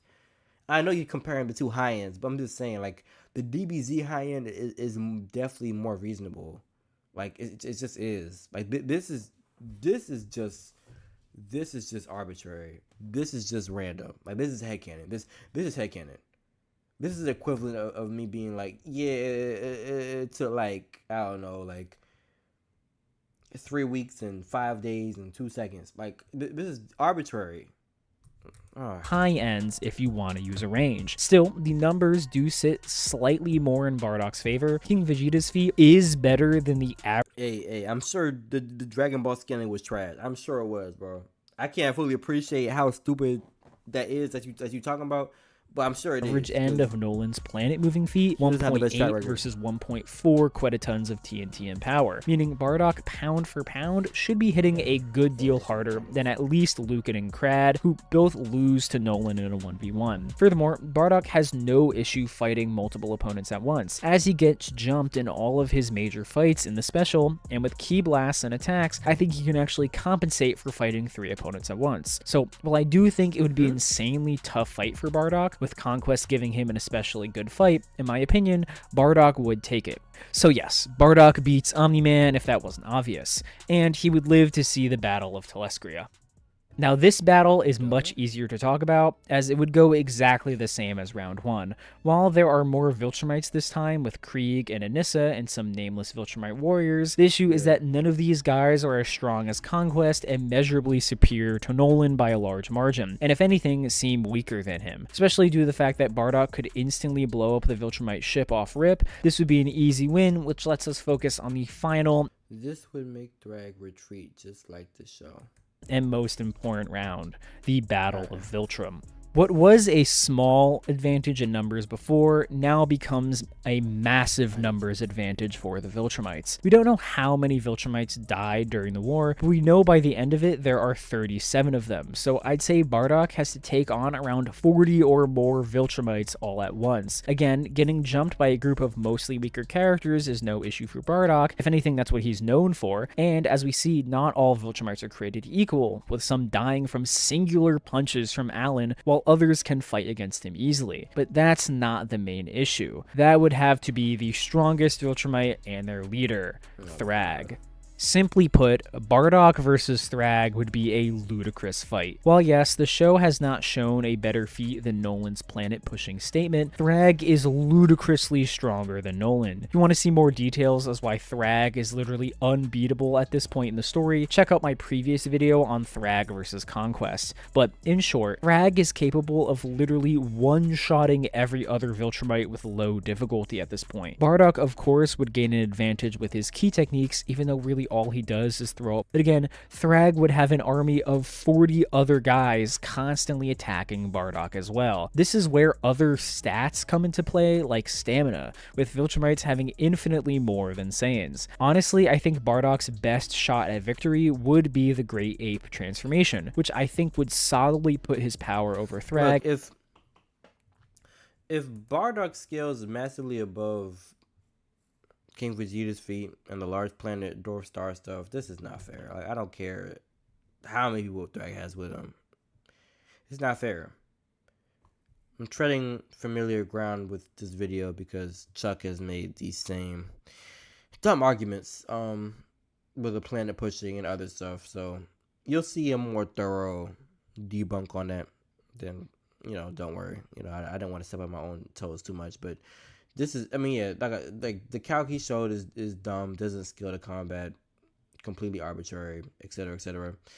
And I don't remember him saying too much about speed, but it's a similar issue where, like, speed wise, a lot of invincible feats again are in space and over long durations of time, so that's automatically going to be like cooking them as far as being applicable to combat. But I don't know. Bardock should definitely win. Like, from what I know, just from scaling out King Vegeta alone, that's enough for me. You got my, that's enough for me to put my money on Bardock winning this fight. But you know what I'm saying, bro? Alan can kill those Viltrumites because they've been poisoned, which made them glass cannon. Did he not want to read Invisible? The fight look at that move. The Piccolo incinerated the moon. I thought that was Violet's fragmentation. I thought he vaporized it. Maybe I could be. I'm probably tripping. I haven't. You know what I'm saying? But I always hear that it was vaporization in calcs. But maybe I'm bugging. Regardless, it still be impressive. It'd be more than enough. It'd be more than enough. But yeah, Time Valentine, you will definitely get a more. I don't know. Stay tuned for my Seth and Chuck part 2 debunk, because yeah, I will. Chuck makes these same arguments, but worse, because he actually tries to argue this is star level, not just as like. I mean, Lunks kind of does it, like, oh, they could be star level, blah blah. But like, Chuck was actually like arguing. It's like, oh Chuck, Chuck. Okay, but let me Oh, I don't know why I copy pasted that entire thing. Let me. All right, I got some other video recommendation. By the way, what's you guys take on invisible combat speed? It's not massively fast and light. It's not. Okay, I was told to react to Mr. Crafty. Which one was it?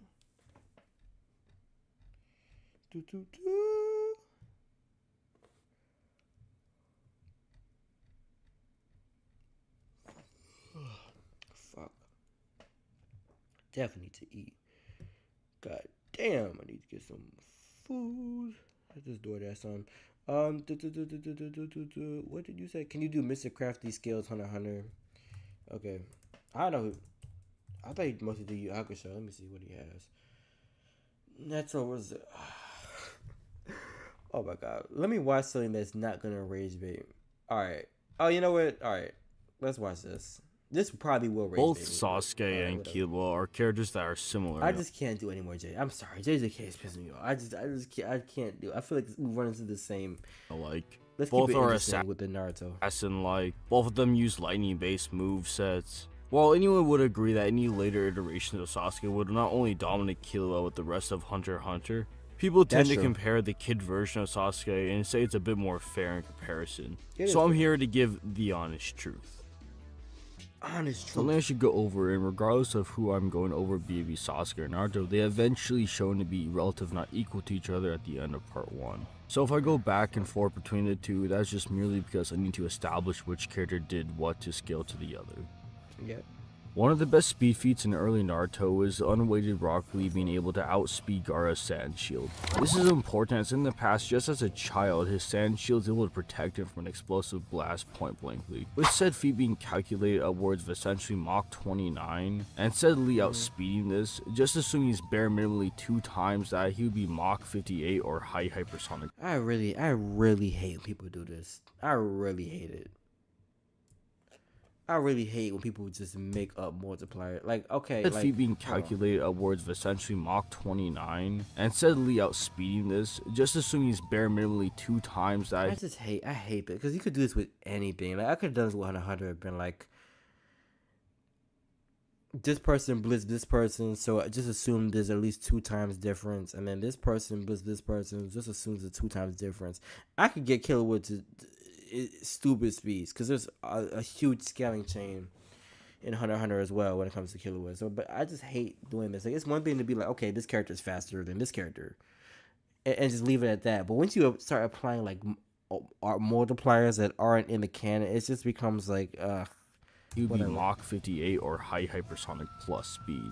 This is relevant as Sasuke, after his 1-month training session, was stated to be equal to said Lee in base, hence giving a base 1-month train Sasuke high hypersonic speeds. However, with his 2 Tomoe Sharingan and using the Chidori, he's able to match Gaara in his beginning stages of his tailed beast state. This is important as it's shown even Lee in his 5th gates couldn't push him enough to use his full power. This is shown as even Gaara is able to tag Lee while in base, so even recover instantly from his fight. Even Gaara and Tamari knows that this is not only him getting stronger or at his strongest, but Sasuke is someone on his level, essentially putting a 2 Tomoe and Chidori Sasuke above Gates Lee, which would say that entering the essentially is him base enough to use his full power state. This is important as his story, he's able to match Gaara in his beginning stages of his tailed beast state. This is important as it's shown even Lee in his 5th gates couldn't push him enough to use his full power. This is shown as even Gaara is able to tag Lee while in base, so even recover instantly from his fight. Even Gaara and Tamari knows that this is not only while can push him enough to use his full power. This is shown as even Gaara is able to tag Lee while in base, so even really recover instantly from not tagging gated Lee. This is shown as even Gaara is able to tag Lee while in base, so even recover instantly from his fight. Even Gaara and Tamari knows that this is not only just him getting stronger or at his strongest, but Sasuke is someone on his level,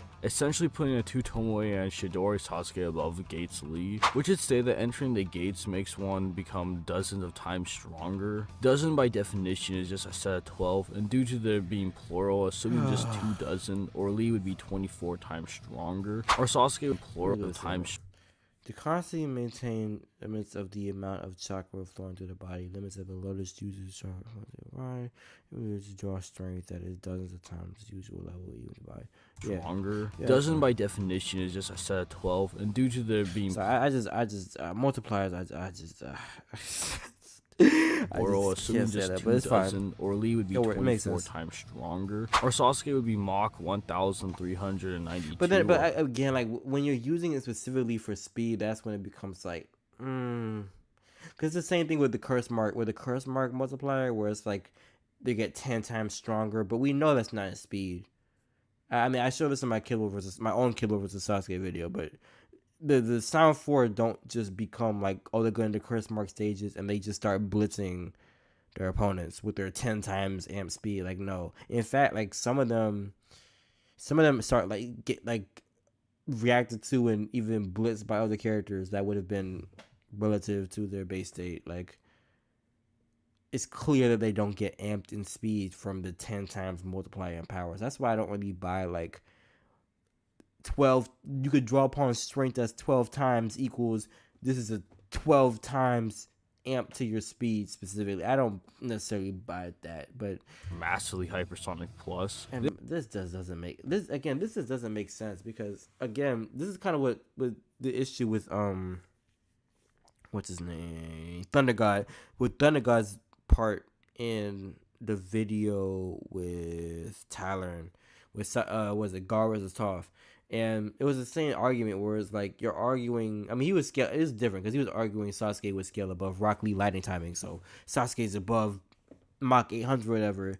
But the point is, and even Thunder got acknowledged where it's like part 1, Sasuke does not scale to the lightning timing speed of Kakashi when he did the Chidori and cut lightning. If Sasuke's Mach 1,392, he would absolutely be able to replicate that feat and then some.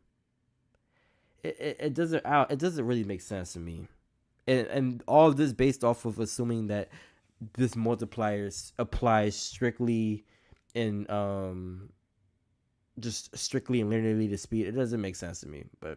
Then throughout the fight, Gaara's manifestation continued, and he was shown and stated to be stronger and faster. And just assuming he got at least 2 times that, he would be Mach 2,784.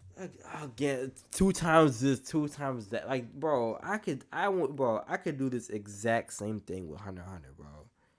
I really just can't stand this. Like, Gaara's multipliers that are stated are one thing, even though I think this 12-1 is a stretch. But this is ridiculous. Like, manifestation continued, and he was so every blitz is a 2 times multiplier. Like, you gonna get, of course, you will get stronger and faster. And just assuming he got at least 2 times that, he would be Mach 2,784. And the base Naruto is able to come and react and tag said Gaara. In response to this, he transforms even further with, again, just assuming he at least got 2 times amp from the last. He would be Mach 5,568. Let me check the chat record. This, bro, look at, bro, this dude is going 1,000, 1,000, 1,000, 2,000, 5,000 with no stated multipliers. Oh my god. All right, but what's wrong with it? He is outspeeding him, and that would need to be at least 2 times for that. I do that to get base kill to MHS. It's the methodology. It's just too prone to upscaling. Like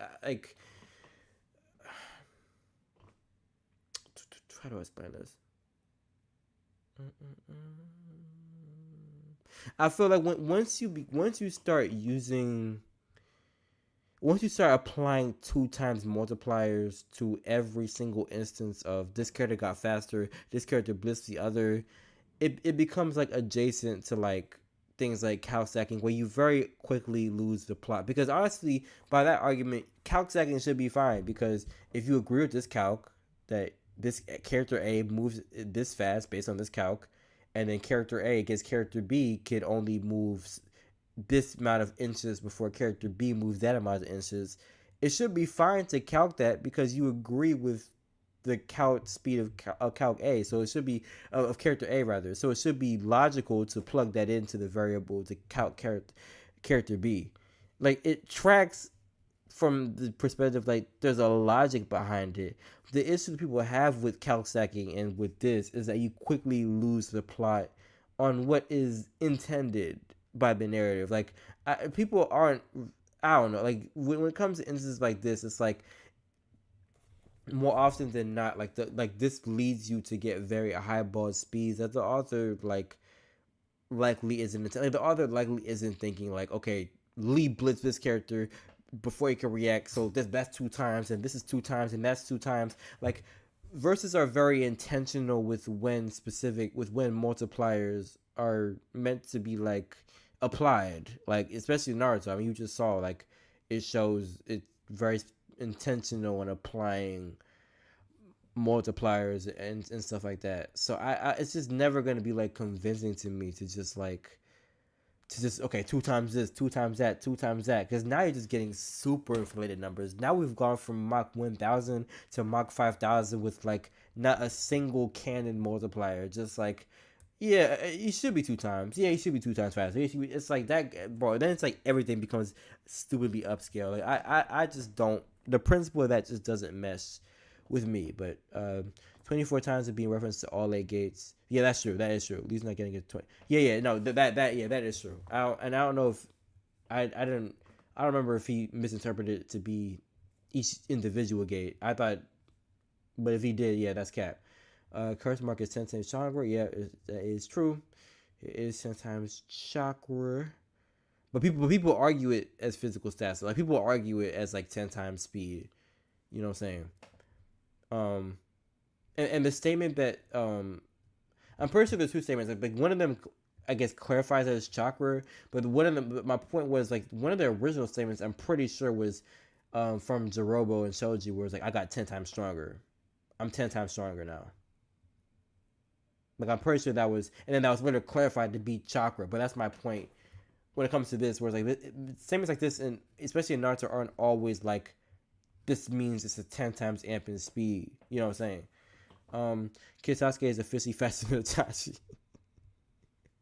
Yeah, I don't know. It doesn't make sense. He upscales out the fuck out of characters. Yes, he does. Clearly off of this. That's I couldn't watch the Sakura vs Naruto. I can't sit through another JJK Hunter video in one sitting. Like, I'm sorry. If Lee was already tagging Gaara, him with a 24 speed and amp power and with blitz in one shot. Yeah, that is true. That is definitely true. Naruto tagging Gaara is a one-time thing. It is a consistent. Yeah. Yeah, all right. And when Naruto finally gains his resolve, he's not only able to fight and react, but even push and even outpace said Gaara at these times, making a base Kin Naruto in the utmost higher ends of massively hypersonic plus ranges of speed, which a base Sasuke scales to at the end of part. Like, do you guys? I hope you guys appreciate that. Like, and this is going back to the what's his name? Oh, I didn't mean to do that. This is going back to Anime Master's question. It's like, I hope you appreciate that, like, the only feat he's given us is the Mach 29 feat from Gaara, and watch how we've gone from Mach 29 all the way to Mach 5000 with only one statement that is vaguely, that's not even vague, but just it has nothing to do with speed. Like it's not like you could argue it's speed, but it's not well substantiated. And then a bunch of other multipliers that aren't stated anywhere. And we've gone from Mach 29 to Mach 5000 like that. That's why it's just like, that's why this whole thing is just very it's just very unconvincing. It doesn't make, it's not convincing at all, to be honest. But I cannot stress enough, the only speed feat he has shown is Mach 29, and we're already at Mach 5000. Like, it's not convincing to me.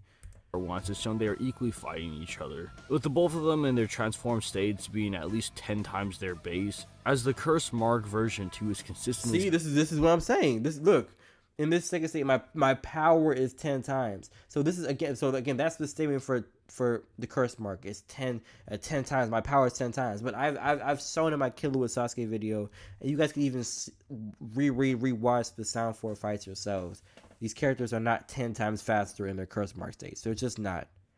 So if anything, this is just proof that, like, this power, like, just getting 10 times more power, 10 times more strength does not mean your speed is increased to the same degree. Like, you could argue it's vaguely increased, but not to the same degree. That's why I disagree with, like, the Gates statement being dozen times faster, or being proof that he's dozens of times faster. But as Time Valentine said, like, I'm pretty sure he's misinterpreting that statement, because yeah, it is in reference to all 8 gates. This is somehow more me putting fodder Marines out. Yeah, it's just the upscaling is ridiculous. It's ridiculous. Stated to be a 10 times amp, and Naruto's KM1 tail state is equal to it, making them both respectively Mach 55,600. Look at this. Look at the only bro. Anime Master, I hope you see the issue here, bro. We've gone to Mach 55,000 from a Mach 29 feat. That's the only feat. That's the best feat they have is Mach 29. And we've gone to Mach 55,000, bro. And with all off of the strength of multipliers, 99% of multipliers are not stated at all. They're just like, all right, yeah, he should be 2 times faster. He should be 2 times faster. He should be 2 times faster. He should be 2 times faster. And just like that, we are at Mach 55,000. So these characters are now orders of magnitude faster than lightning.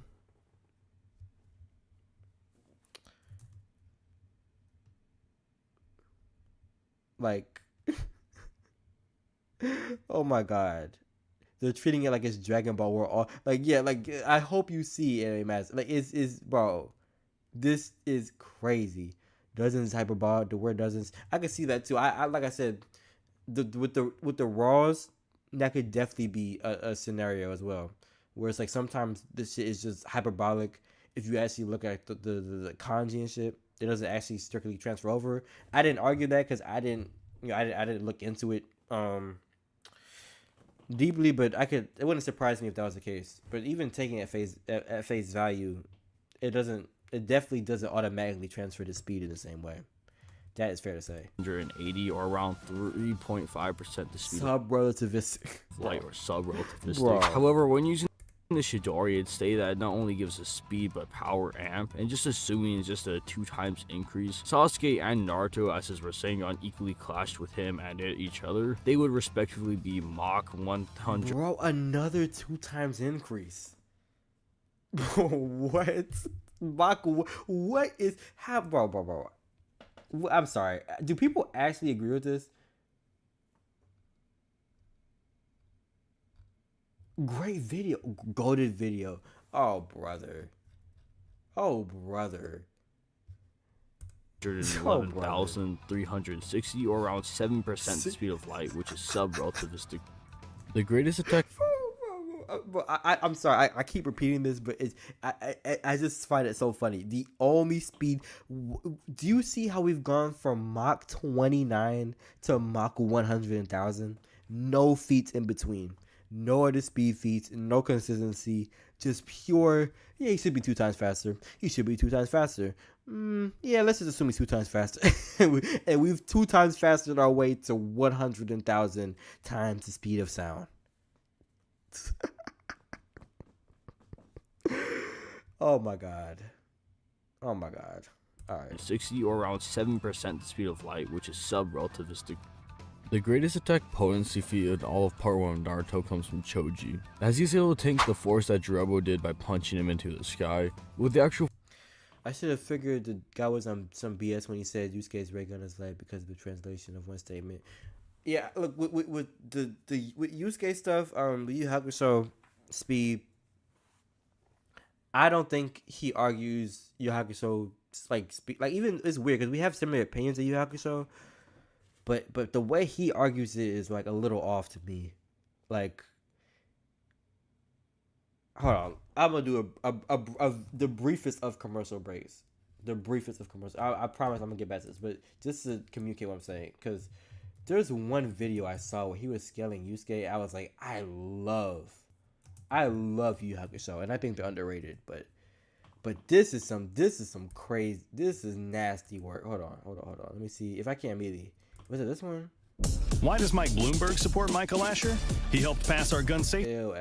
But I think this is the one where I was like, I love Yu Hakusho. I can't even get behind this, bro. I respectfully. I'm gonna get back to the other one, trust. But just brief tangent. Hold on. With Invincible coming out with its 4th season, it's only to be expected that we'll be getting various matchups, including some of our favorite planet conquering too. Yusuke, on the other end, has many feats that allows him to get into that range, if not beyond, as King Enma is able to shake the human world to potentially a magnitude 8 to 9 range due to erupting Mount Fuji as a byproduct. I go into more detail in this video, so please share the world and the human realm. As this statement follows, Dad's rage will embrace heaven and earth, and contextually by embrace, this is in reference to the actual shaking and or effect he's having over the realms. And due to the underworld being shown to be relative, if not outright equal to the human realm in some size in the map depiction by the anime, then only assuming we're talking about planet-sized structures, this feat would essentially get into that large planetary range. However, again, this is only assuming the realms of Yu Yu Hakusho are just planetoids, which they are just objectively not, as these realms are not just planets inside these black voids of nothingness, as well as objectively structures. Shaking planets get into large planetary. Hey, this is too much to me to look at midnight, bro. Like, to me to look at the mass, but intuitively speaking, this is under the assumption, as you just said, that the realms are planet size. Shaking planets is always way south of destroying, of the energy required to destroy it. So this doesn't make sense, but this video essentially get into that large planetary range. However, again, this is only assuming the realms of Yu Yu Hakusho are just planetoids, which they are just objectively not, as these realms are not just. Oh, Time Valentine. I'm just briefly going on a tangent about Crafty, right quick, before I get back to the other video, because we were talking about how he tends to planets inside these black voids of nothingness, as well as these realms have been referred to as universes in verse, meaning that the distance between the case the universes, this is what a minimum would get. Yeah, that's what I'm saying. Like, yeah, this is what I'm talking about. It's like, I love Yu Yu Hakusho. I love Yu Yu Hakusho. It's very underrated. It's slept on. People don't scale it properly. Multi-solar system level is crazy. Hey, bro.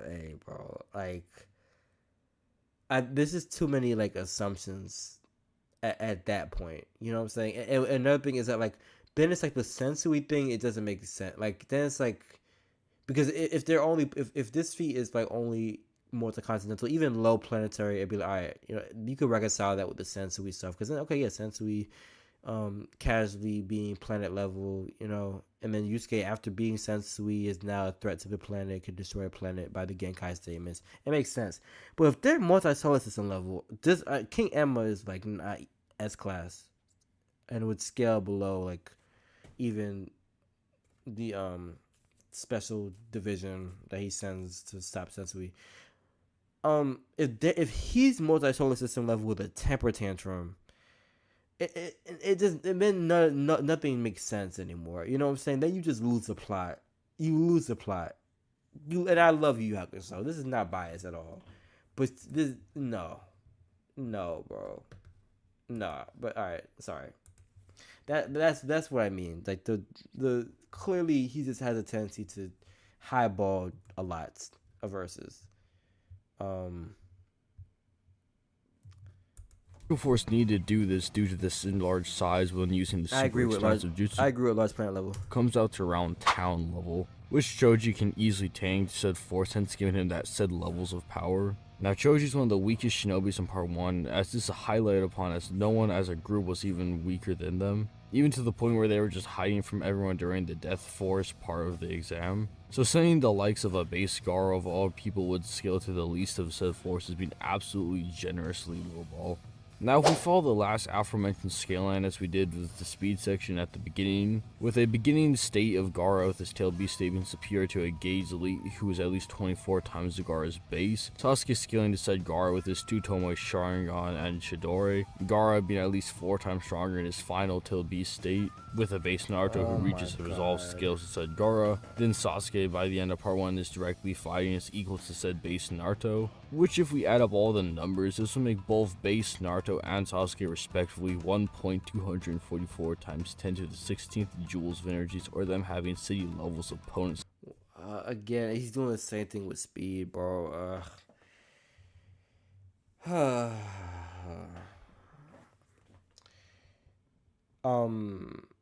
think assuming the multipliers with AP makes even less sense than speed. I'm not gonna lie. Like, a speed, you can at least be okay. You blitz 2 times. I still find it to be stupid and to lead to absurd highballing and wank. But with AP, assuming multipliers doesn't make sense. But let me final tilt to Tomoe's Sharingan and Chidori, Gaara being at least 4 times stronger in his final tilt beast state, with a base Naruto who reaches and resolves base, Sasuke scaling the state being superior to a Gaze Elite who is at least 24 times Gaara's base, Sasuke scaling the said Gaara with his 2 Tomoe Sharingan and Chidori, Gaara being at least 4 times stronger in his final tilt beast state, with a base Naruto who reaches and resolves Naruto. Yeah, so he's just arbitrarily just creating a multiplier. Like, nah, bro. This ain't it, bro. This ain't it, dog. Potency behind their punches. And if either Naruto enters his KM1 or Sasuke enters his Curse Mark version 2 state, they'd be getting it. Straw Hat, the argument is the same with Speed, where he's just upscaling and applying a bunch of arbitrary multipliers to get the town level Choji to offer the town level Toji calc to then be like part 1 and Sasuke are X times stronger based on this chain scaling, so they're city level. There's no actual city level feat. That's just what it is. I don't like the Choji small town feat. I don't think lifting him means characters. To be fair, I think with the Jirobo thing, it's not just lifting, because he's if I recall correctly, Choji's descending upon him and Jirobo's like catching it. Jirobo's catching him. So it's more like it's not just lifting. Like you also have to factor in that he's tanking it, and he's also kind of like over exerting enough energy with one hand to kind of like dead stop Choji's descent. So I don't think it's not like completely irrelevant to combat. Or it's just raw AP, I should say. But yeah, he's just doubling town. He's not just doubling. He's applying a series of multipliers to get to city level. But yeah, he's multiplying his way to it. Yes. How y'all? Sasuke shakes heaven and earth. Yeah, I don't know. I don't like the way he scale Yu Hakusho sometimes, but alright, continue. 10 times amp as already established, making their output upwards of 1.244 times 10 to the 18th joules, which is actually in the mountain levels of power. And if either one of them uses their Rasengan or Chidori, they would just be deeper into that level. So essentially you have Naruto and Sasuke in those city levels of power to even mountain at their highest. Sasuke's only real abilities come from his Sharingan, as he can copy other people's techniques just by looking at them in use, even physical based techniques. He also has great precognition with the ability to see his opponent's actions before they even make them. And it's shown with the 3 Tomoe you can even perceive down to the cellular level, which is arguably the set if he has that level of perception. Sorry, I gotta replay this, I just want to get Rasengan or Chidori, they would just be deeper into that level. So essentially you have Naruto and Sasuke in those city levels of power to even mountain at their highest. Oh my god. Sasuke's only real abilities come from his Sharingan, as he can copy other people's techniques just by looking at them in use, which is arguably for tackling Hunter x Hunter scaling as in general, is the infamous downplay of their speed. As this stems from the statement in chapter 265 that Netero's punched so fast that it left sound in its tracks. Doesn't mean anything. People try to claim this feat caps most of the verse, as Netero was the peak of speed for their verse, and thus the verse is below the speed of sound. However, there are a few things wrong with this, as this statement doesn't place a particular cap on Netero's speed, it's not saying that he had reached Mach 3 or something on some Jujutsu Kaisen-like timing. Okay, he's making, alright, now the stove is on. The stove, I see the knob turn, alright. All it says that he left sound in its tracks. Technically, the speed of light would do the same. Which brings to the second point, we have no idea what level of strength Netero was at when he did this, or if he had Nen. Okay. Alright, 2 points on the board. He's cooking right now. Which, mind you, just learning Nen as a base makes one several times stronger. Wait. Oh my god, I forgot about this statement. Because I remember when Fiction was trying to pretend, like, how could, and granted, this is about strength. So I guess you could argue the same thing where it's like, Nen doesn't affect your speed. Which is like, whatever. So whatever. I guess you could argue this thing wouldn't apply, but I forgot that this multiplier existed though. Interesting.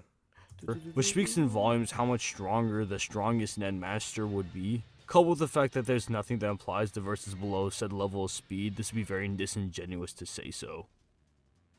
A base Killua is confident in being able to take down fighter jets. Serialization below said level of speed. This would be very disingenuous to say so.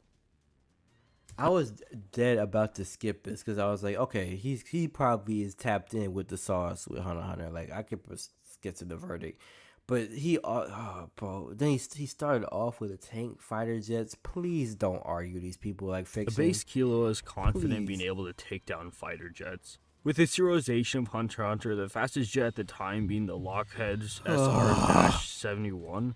Which is able to reach speeds up to Mach 3.5 or supersonic plus ranges of speed. This level of speed wouldn't be inconsistent for Killua as he's able to catch a fish dart inches away from his head in such a small fraction of time, with said feat being calculated upwards of Mach 53.54.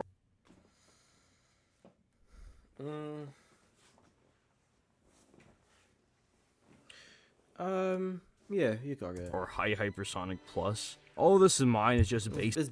But the Greed Island stuff, I mean, technically Gon's explosion feat with Gentoo is slower than this, but the upscaling is better.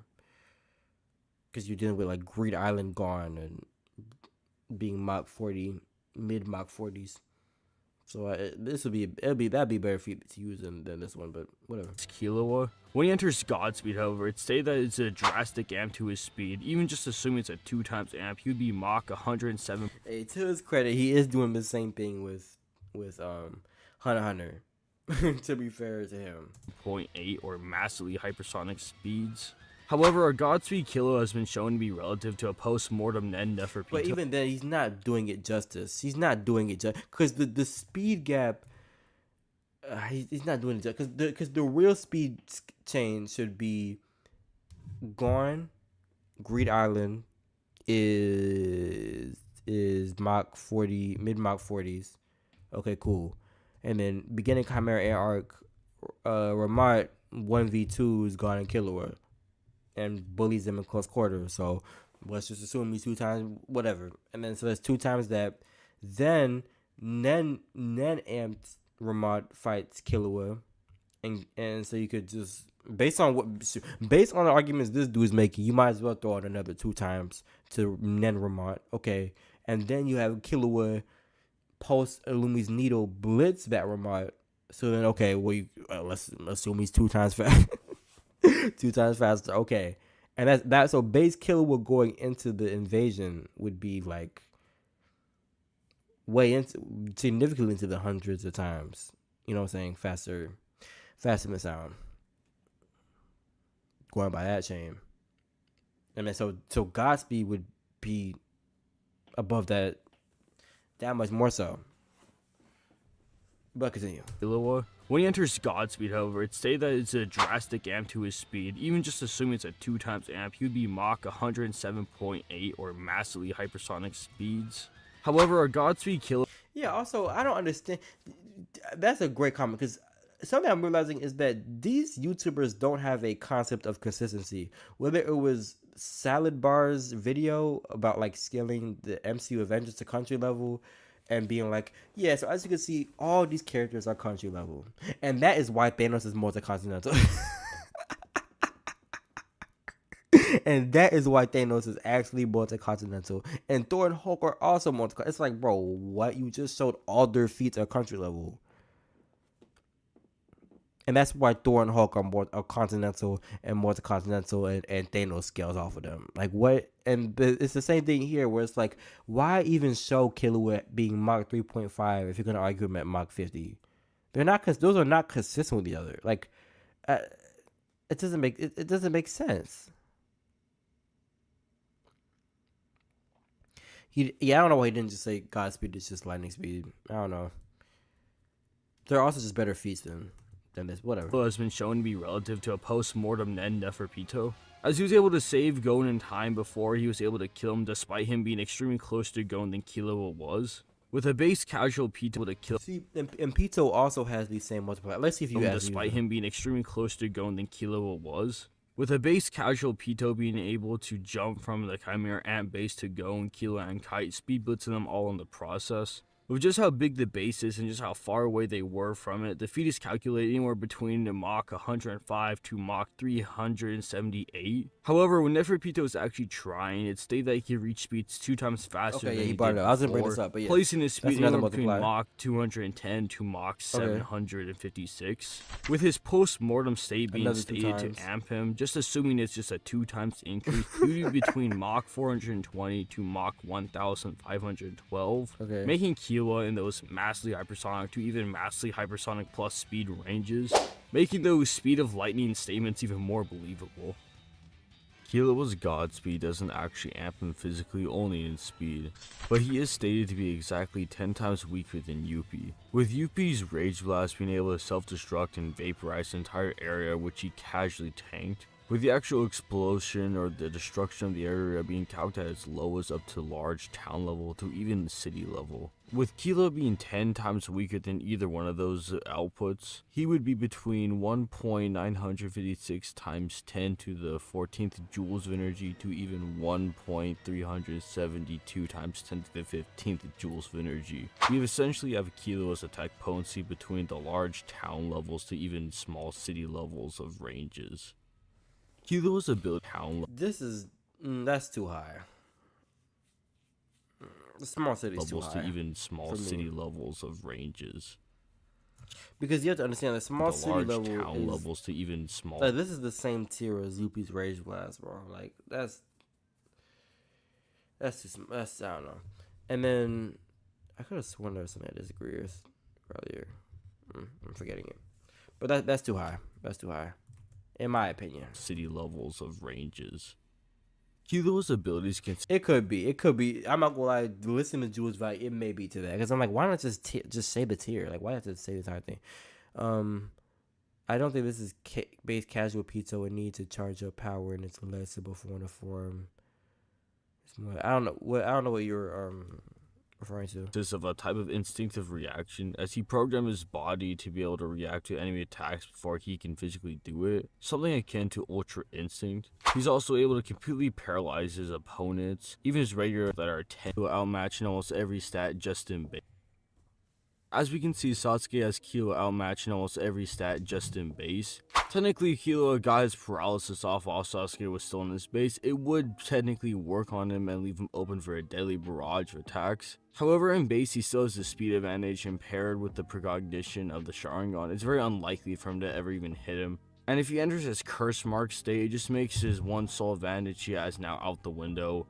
Overall, Sasuke does win pretty badly, but I do hope this just helps people understand just how strong both of them are respectively. It did not, respectfully.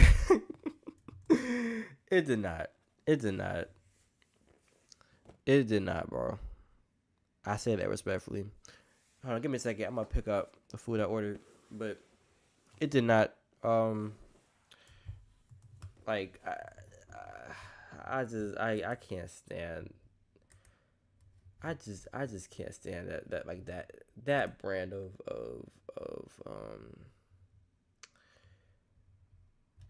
just applying just spamming multipliers. I can't. I don't know. I'm not messing with that personally. I'm not messing with that.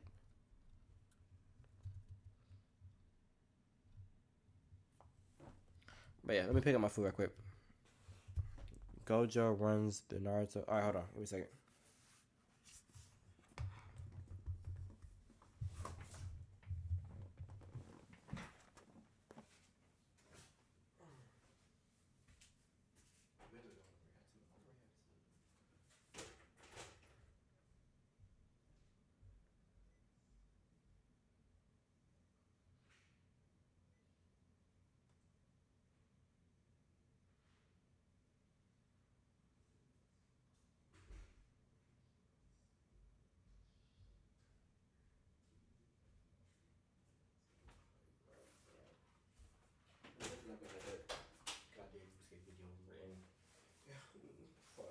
I have it written, but it's fine.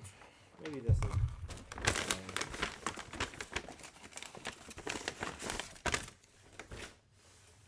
Maybe I should be focusing on songwriting instead. So I'm not mad at it. Okay.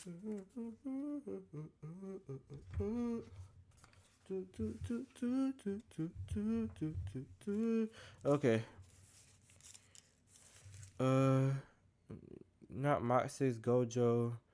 Is playing the other video. I just can't do. I'm sorry. I can't do Netero. I can't do another JJK Hunter video.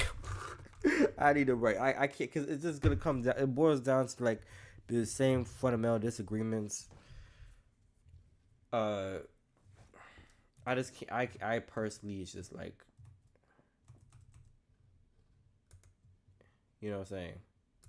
But let me see if I can find some other shit. If y'all don't have anything, there's I feel there's a long take video I wanted to react to.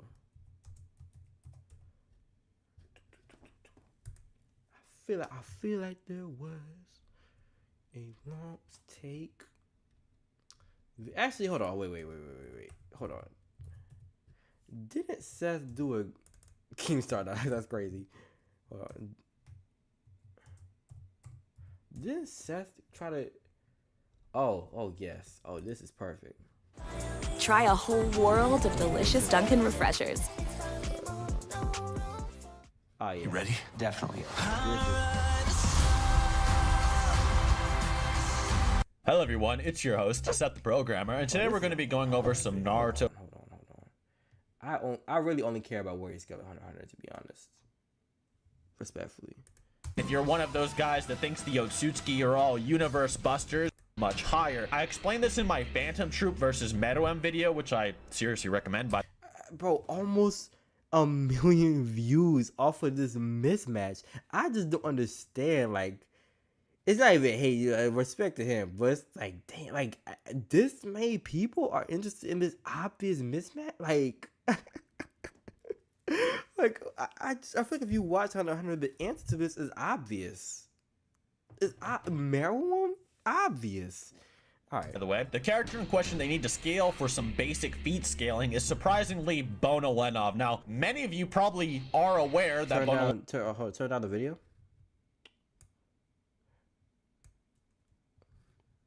Conquest vs. the Avengers is a long take vid. Oh wait, I may do that one. That one may be. Wait, that one may be funny. Hold on.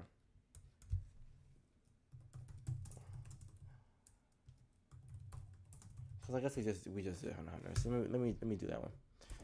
So, with Invincible Season 3 coming to an end, we had one of the best episodes in the show's history with the battle between Mark and Conquest. It almost goes without saying that Conquest is one of the coolest and most interesting characters in all of Invincible and is now a fan favorite, the strongest weapon. What if the Avengers had to stop Conquest? Would they fail like they did against Thanos? Or is there a reason why they're the Earth's mightiest heroes? Let's find out. If you like this kind of stuff, make sure to like, subscribe, and let's jump right in. Now, it's important the team are enough to put him down. As we're going to be running the gauntlet on Marvel's strongest superheroes, let's start with the scaling of Conquest. I'm sorry. From his appearance in Season 3 of Invincible, Conquest scaling hasn't changed all that much from the original comic. For most of the comic and seemingly the show, him to large is probably also the second fastest Viltrumite, and is thus massively faster than light in speed. Besides Captain America, Thor, Hulk, Hawkeye, I'm sorry. I already listened to where he scales Invincible characters. It's disagreeable to say the least. This is the most interesting part because I forgot where he scales. Black Widow. Obviously, we can pretty much instantly rule out everyone but Hulk and Thor, as these two are clearly on a tier of their own in this movie. Even when compared to the guy who's clearly 3 on the team, Iron Man, a single blast of electricity is several multipliers beyond Iron Man's max capacity. We don't actually need to scale the feats of Thor or Hulk in this movie, because we know pretty explicitly they are not planet level yet, as in this very movie, the Tesseract is repeatedly hyped up to be a planet-busting item, and everyone clearly scales substantially below it. Based on actual feats, they're likely around country level in this movie, which is losing to even a single normal Viltrumite, likely around country level. What country? I guess the Jotunheim feat happened in the Thor movie. I think if I recall correctly. So in this movie, which I don't agree with that personally, but whatever. Losing to even a single normal Viltrumite warrior, let alone Conquest. Age of Ultron doesn't change all that much, as all the films in the interim do very little to demonstrate new feats of power for each of the members of the Avengers. What it does do is include several new members to the roster, notably Quicksilver, Scarlet Witch, and Vision. Once again though, like the previous movie, the main threat in this film, Ultron acts as a hard cap to the level of power of everybody else, as no one is capable of soloing him. Ultron's whole plan is dropping Sokovia on Earth, which is done to cause a ice age and wipe out all humans on the planet, a feat calculated to be multi-continental in power. Once again, if Ultron himself was this strong, you'd think he'd just do it himself. So once again, every Avenger comes out to below multi-continental level. I'm not sure I'd use that specific argument to, but I agree that I was. Which again is essentially the baseline of a random Viltrumite, so once again, Conquest solos with ease. Now, once you reach... I'm a bit disappointed. I was kind of expecting him to wank, but... Infinity War and Endgame, the Avengers are almost infinitely stronger than they were before, even if the team is technically disbanded until the battle with Thanos. Pretty much every character is stronger than before, especially Iron Man, Scarlet Witch, and Thor, while also many characters get added to the team, like Dr. Hold on, let me answer the chat here. I'm not watching enough of your stuff to know what are your thoughts on Planetary One Piece. I have One Piece at multi-continental moon level. Planet level is more so just like a personal thing, to be honest. Like, I can understand why someone would argue it. I feel like Whitebeard has a lot going for him to where you could definitely argue it if you want to. I just don't. I just think moon level is more consistent, makes the most sense to me. I personally wouldn't argue that at planet level. But I can see why someone would, but I kind of stop at moon level for the time being. Strange, Spider-Man, and down the line, Captain Marvel. So how does Conquest do? With his main objective being Earth, he'd likely not even bother taking a pit stop to fight the Guardians of the Galaxy or Thor like Thanos does. Still, we'll just assume he does just to look for some strong opponents. Regardless, the top... You installed this? Even had a few screws left over. Ads.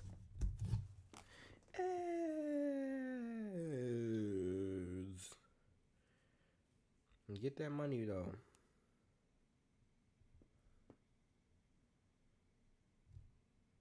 Mismatches getting so many views as people's desire. That's facts. Pushing into that range of potentially planet level and attack potency, as all of them are capable of tanking or canceling out blasts from the Power Stone, an item that when used by Ronan is outright shown and stated to be... Oh yeah, okay, yeah, alright. It was only a matter of time before he started capping. Do I have the scan pulled up still, or do I have to pull it up again? I have to pull it up again. Alright, hold on. Because this is just wrong. Like, this is just... Oh, hold on. Hold on, let me see if this is being displayed to you lots. Oh, okay, let me just pick this full screen. Alright, yeah. Yeah, this is just blatantly not how the Power Stone works. Again, like, the bigger the target, the bigger the power surge. If you are using it on a planet, you're summoning more power, bigger power surge, way exponentially, stupidly bigger power surge using it on a planet compared to using it on Iron Man. Like it's very obvious you can't scale these attacks to each other. But okay, continue. Planet-busting item. In Infinity War, this would apply to Doctor Strange, Iron Man, Thor, and maybe Hulk, given that he's as strong as base Thanos in raw power. Everyone else, while they might be able to kinda stagger Thanos a little bit or take a single hit from him, they simply don't have the concrete proof that they're in that tier. And so, once again, Just like Thanos, Conquest should be in for a pretty easy fight. While at this point their attack potency is potentially similar, Conquest still solidly has a speed advantage. His biggest issue might be Doctor Strange, but just like with Thanos, he is going to be able to tear, rip, or just dodge through anything thrown at him. Thor and Hulk might barely have a shot at winning if Conquest substantially underestimates them like he did against Mark and allows them to just barely squeeze out a win, but I just don't see that happening. So let's move on to Endgame. Not only are all of the Avengers assembled now, but they have their members stronger than ever. And again, Conquest is all alone in this scenario with no army to help him. So how does this fight go? Well, just like with his fight against Mark, Conquest by flying around is destroying most of the army. However, there is one single character who confidently defeats Conquest, and that's Captain Marvel. Captain Marvel is like a Viltrumite on steroids. She can do pretty much all the same things as one, but can also shoot energy blasts. I know no one saw this movie, but in Captain Marvel 2, she's able to fly through and reignite a star, something that's unsurprisingly at the bare minimum star level. How do Viltrumites even strong? The most impressive part of that feat to me was the bull rush, because it like the initial clash with like the star and shit, and the energy, like the outbursts and all that created and shit. That's like multi-continental. But reigniting the star, like how combat applicable that is. Like yeah, in terms of energy output, it would be so and so and so. But I mean, she has energy manipulation powers, so it's like it's very specific things she's doing there. Like I'm not sure I would say that every attack of hers is like at that level necessarily. I don't know. I don't think she beats Viltrumites. I'm gonna keep it tall, cause I don't. But hey, I'm mad at it. Stronger than Conquest doing a star? Yeah. Not Viltrumites even stronger than Conquest doing a star? Yeah. Not. I mean, I wouldn't say that necessarily. Yeah, okay, yeah, like Captain Marvel has more heat resistance because she could be in a star and they can't. Like, I don't know if that proves anything in this battle, but so great. Furthermore, she similarly has speed feats of crossing entire portions of the universe in incredibly short amounts of time. That is true. Meaning that Conquest wouldn't be able to blitz her like he probably can. Okay, and I don't think Captain Marvel was as fast as like in combat, but if you're using invincible logic, then yeah, they do have the same feats. That is true. And with everybody else. So, just like Thanos, this gauntlet-wielding alien would finally meet his defeat in Avengers Endgame, unless he picks up a few stones for himself. If you made it this far, thank you so much. No, he gets his ass whipped. Are you familiar with incredible scaling? I am. I actually have a video up on it. Main thing I disagree with is I don't agree with town level Mr. Incredible based off of like the seismic thing. I kind of go over that in my Kung Fu Panda video, but that's the main thing I disagree with. I think Dash's speed is not scaled like it should be, which I also kind of go over in that video. I mean, beyond that, it's clear cut to me. Unless you just go haywire and just decide to scale Mr. Incredible. It's like that one dude that has like, I think, black hole powers or something, which is like, oh, bro. Hell no. Hell no, bro. Hell no. Alright. You could react to Metro Man versus Incredibles by Goji. Damn, bro. Goji like the one person where it's like I don't know. I like he showed me like a lot of love. So I'm not gonna go into this with the mindset trying to debunk him. But also Metro Man versus Incredibles, I feel like we would just agree. Like I have the same placements with Metro Man as Goji does.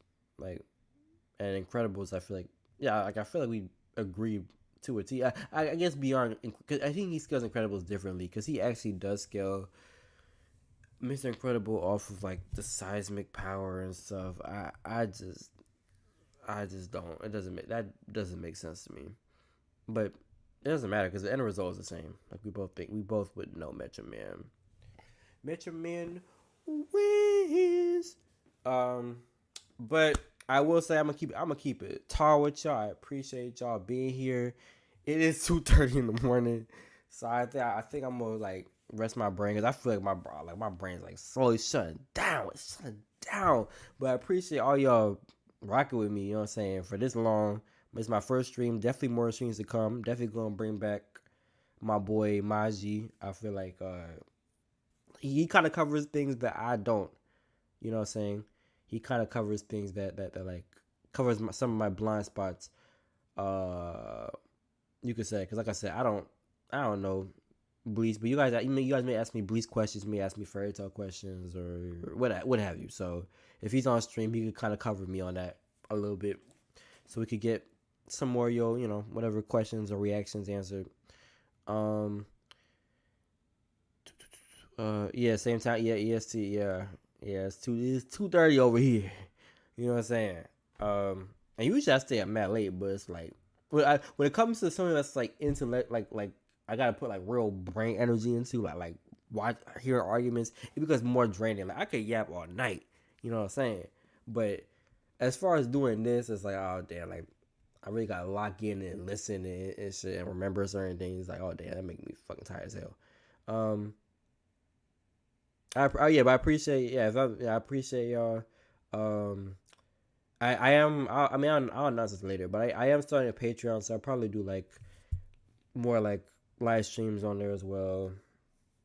I'll probably upload like I'll figure out what I want to do with these uploads, because my big thing is like, bro, like when it comes to this, it's like I just take it so seriously that's like I don't want to like I don't know I don't want to like because there are certain things like I'm saying live that I'm like do I want to put this out into the world and have people respond to it like you know what I'm saying? So I'll decide what I want to do with these live streams. But obviously I know a lot of y'all want to rewatch them, so I'll see what I decide on. What about Demon Slayer? I can do Demon Slayer videos. It'll be after the next 3 I do. Bro, I would do a membership, but YouTube fried me, bro. Like the monetization is fried. It's cooked. So I have to get that shit done. I have to get that shit like fixed if it's possible. But I can't start memberships. I have to outsource my everything. So Patreon, even with this, it's like I had either do Cash App for like instead of super chats or do like a Streamlabs link. But like for members, I have to do Patreon instead of YouTube memberships because they hold me, bro. They hold me. But I'm glad y'all enjoyed the live. You know, the energy is the same. You know what I'm saying? Hopefully, I may post it just so Chuck can see that the energy is the same, Chuck. If you watching this, Chuck, you know, because one of the accusations was, oh, you can't do, you need ghostwrite. I mean, you saw me do debunks live, sir. He not watching this. But if he is, that'd be funny. But stop playing with me, Chuck. I'm on your head, bro. I'm on your head. We on your head, yes, sir. But my debunk on Chuck will come real soon. It's gonna be great. It's gonna be marvelous. And Seth is before I end, because I'm all over the place. I'm definitely done doing debunks for the night. I don't have, my brain is fried. But there's one video. I just want to show you the comments of this dude, bro. It's hilarious. It's hilarious. Seth's curse mark was almost unsealed.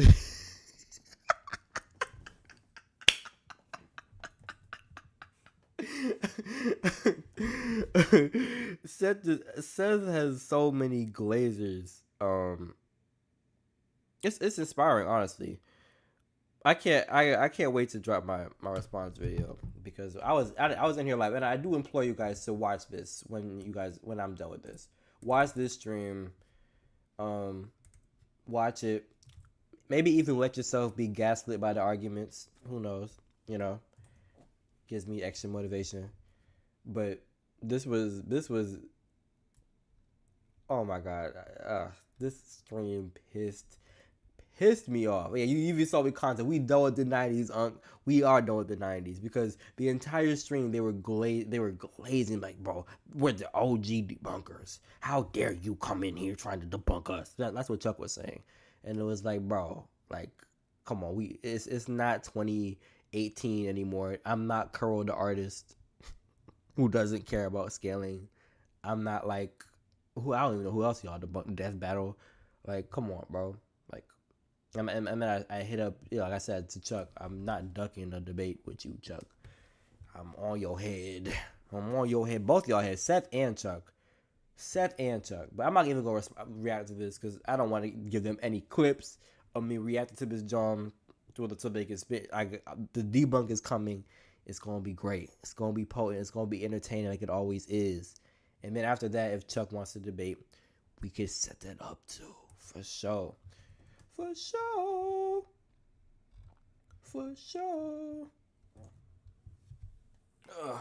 Damn. But yeah, appreciate y'all. 5 hours is crazy. 5 hours is crazy. But yeah, I appreciate y'all. Definitely a lot of Discord coming soon. We gonna stream. You know what I'm saying? Probably bi-weekly, if not. Definitely a lot over the summer. And I got more content coming for sure. But yeah, bro. Easy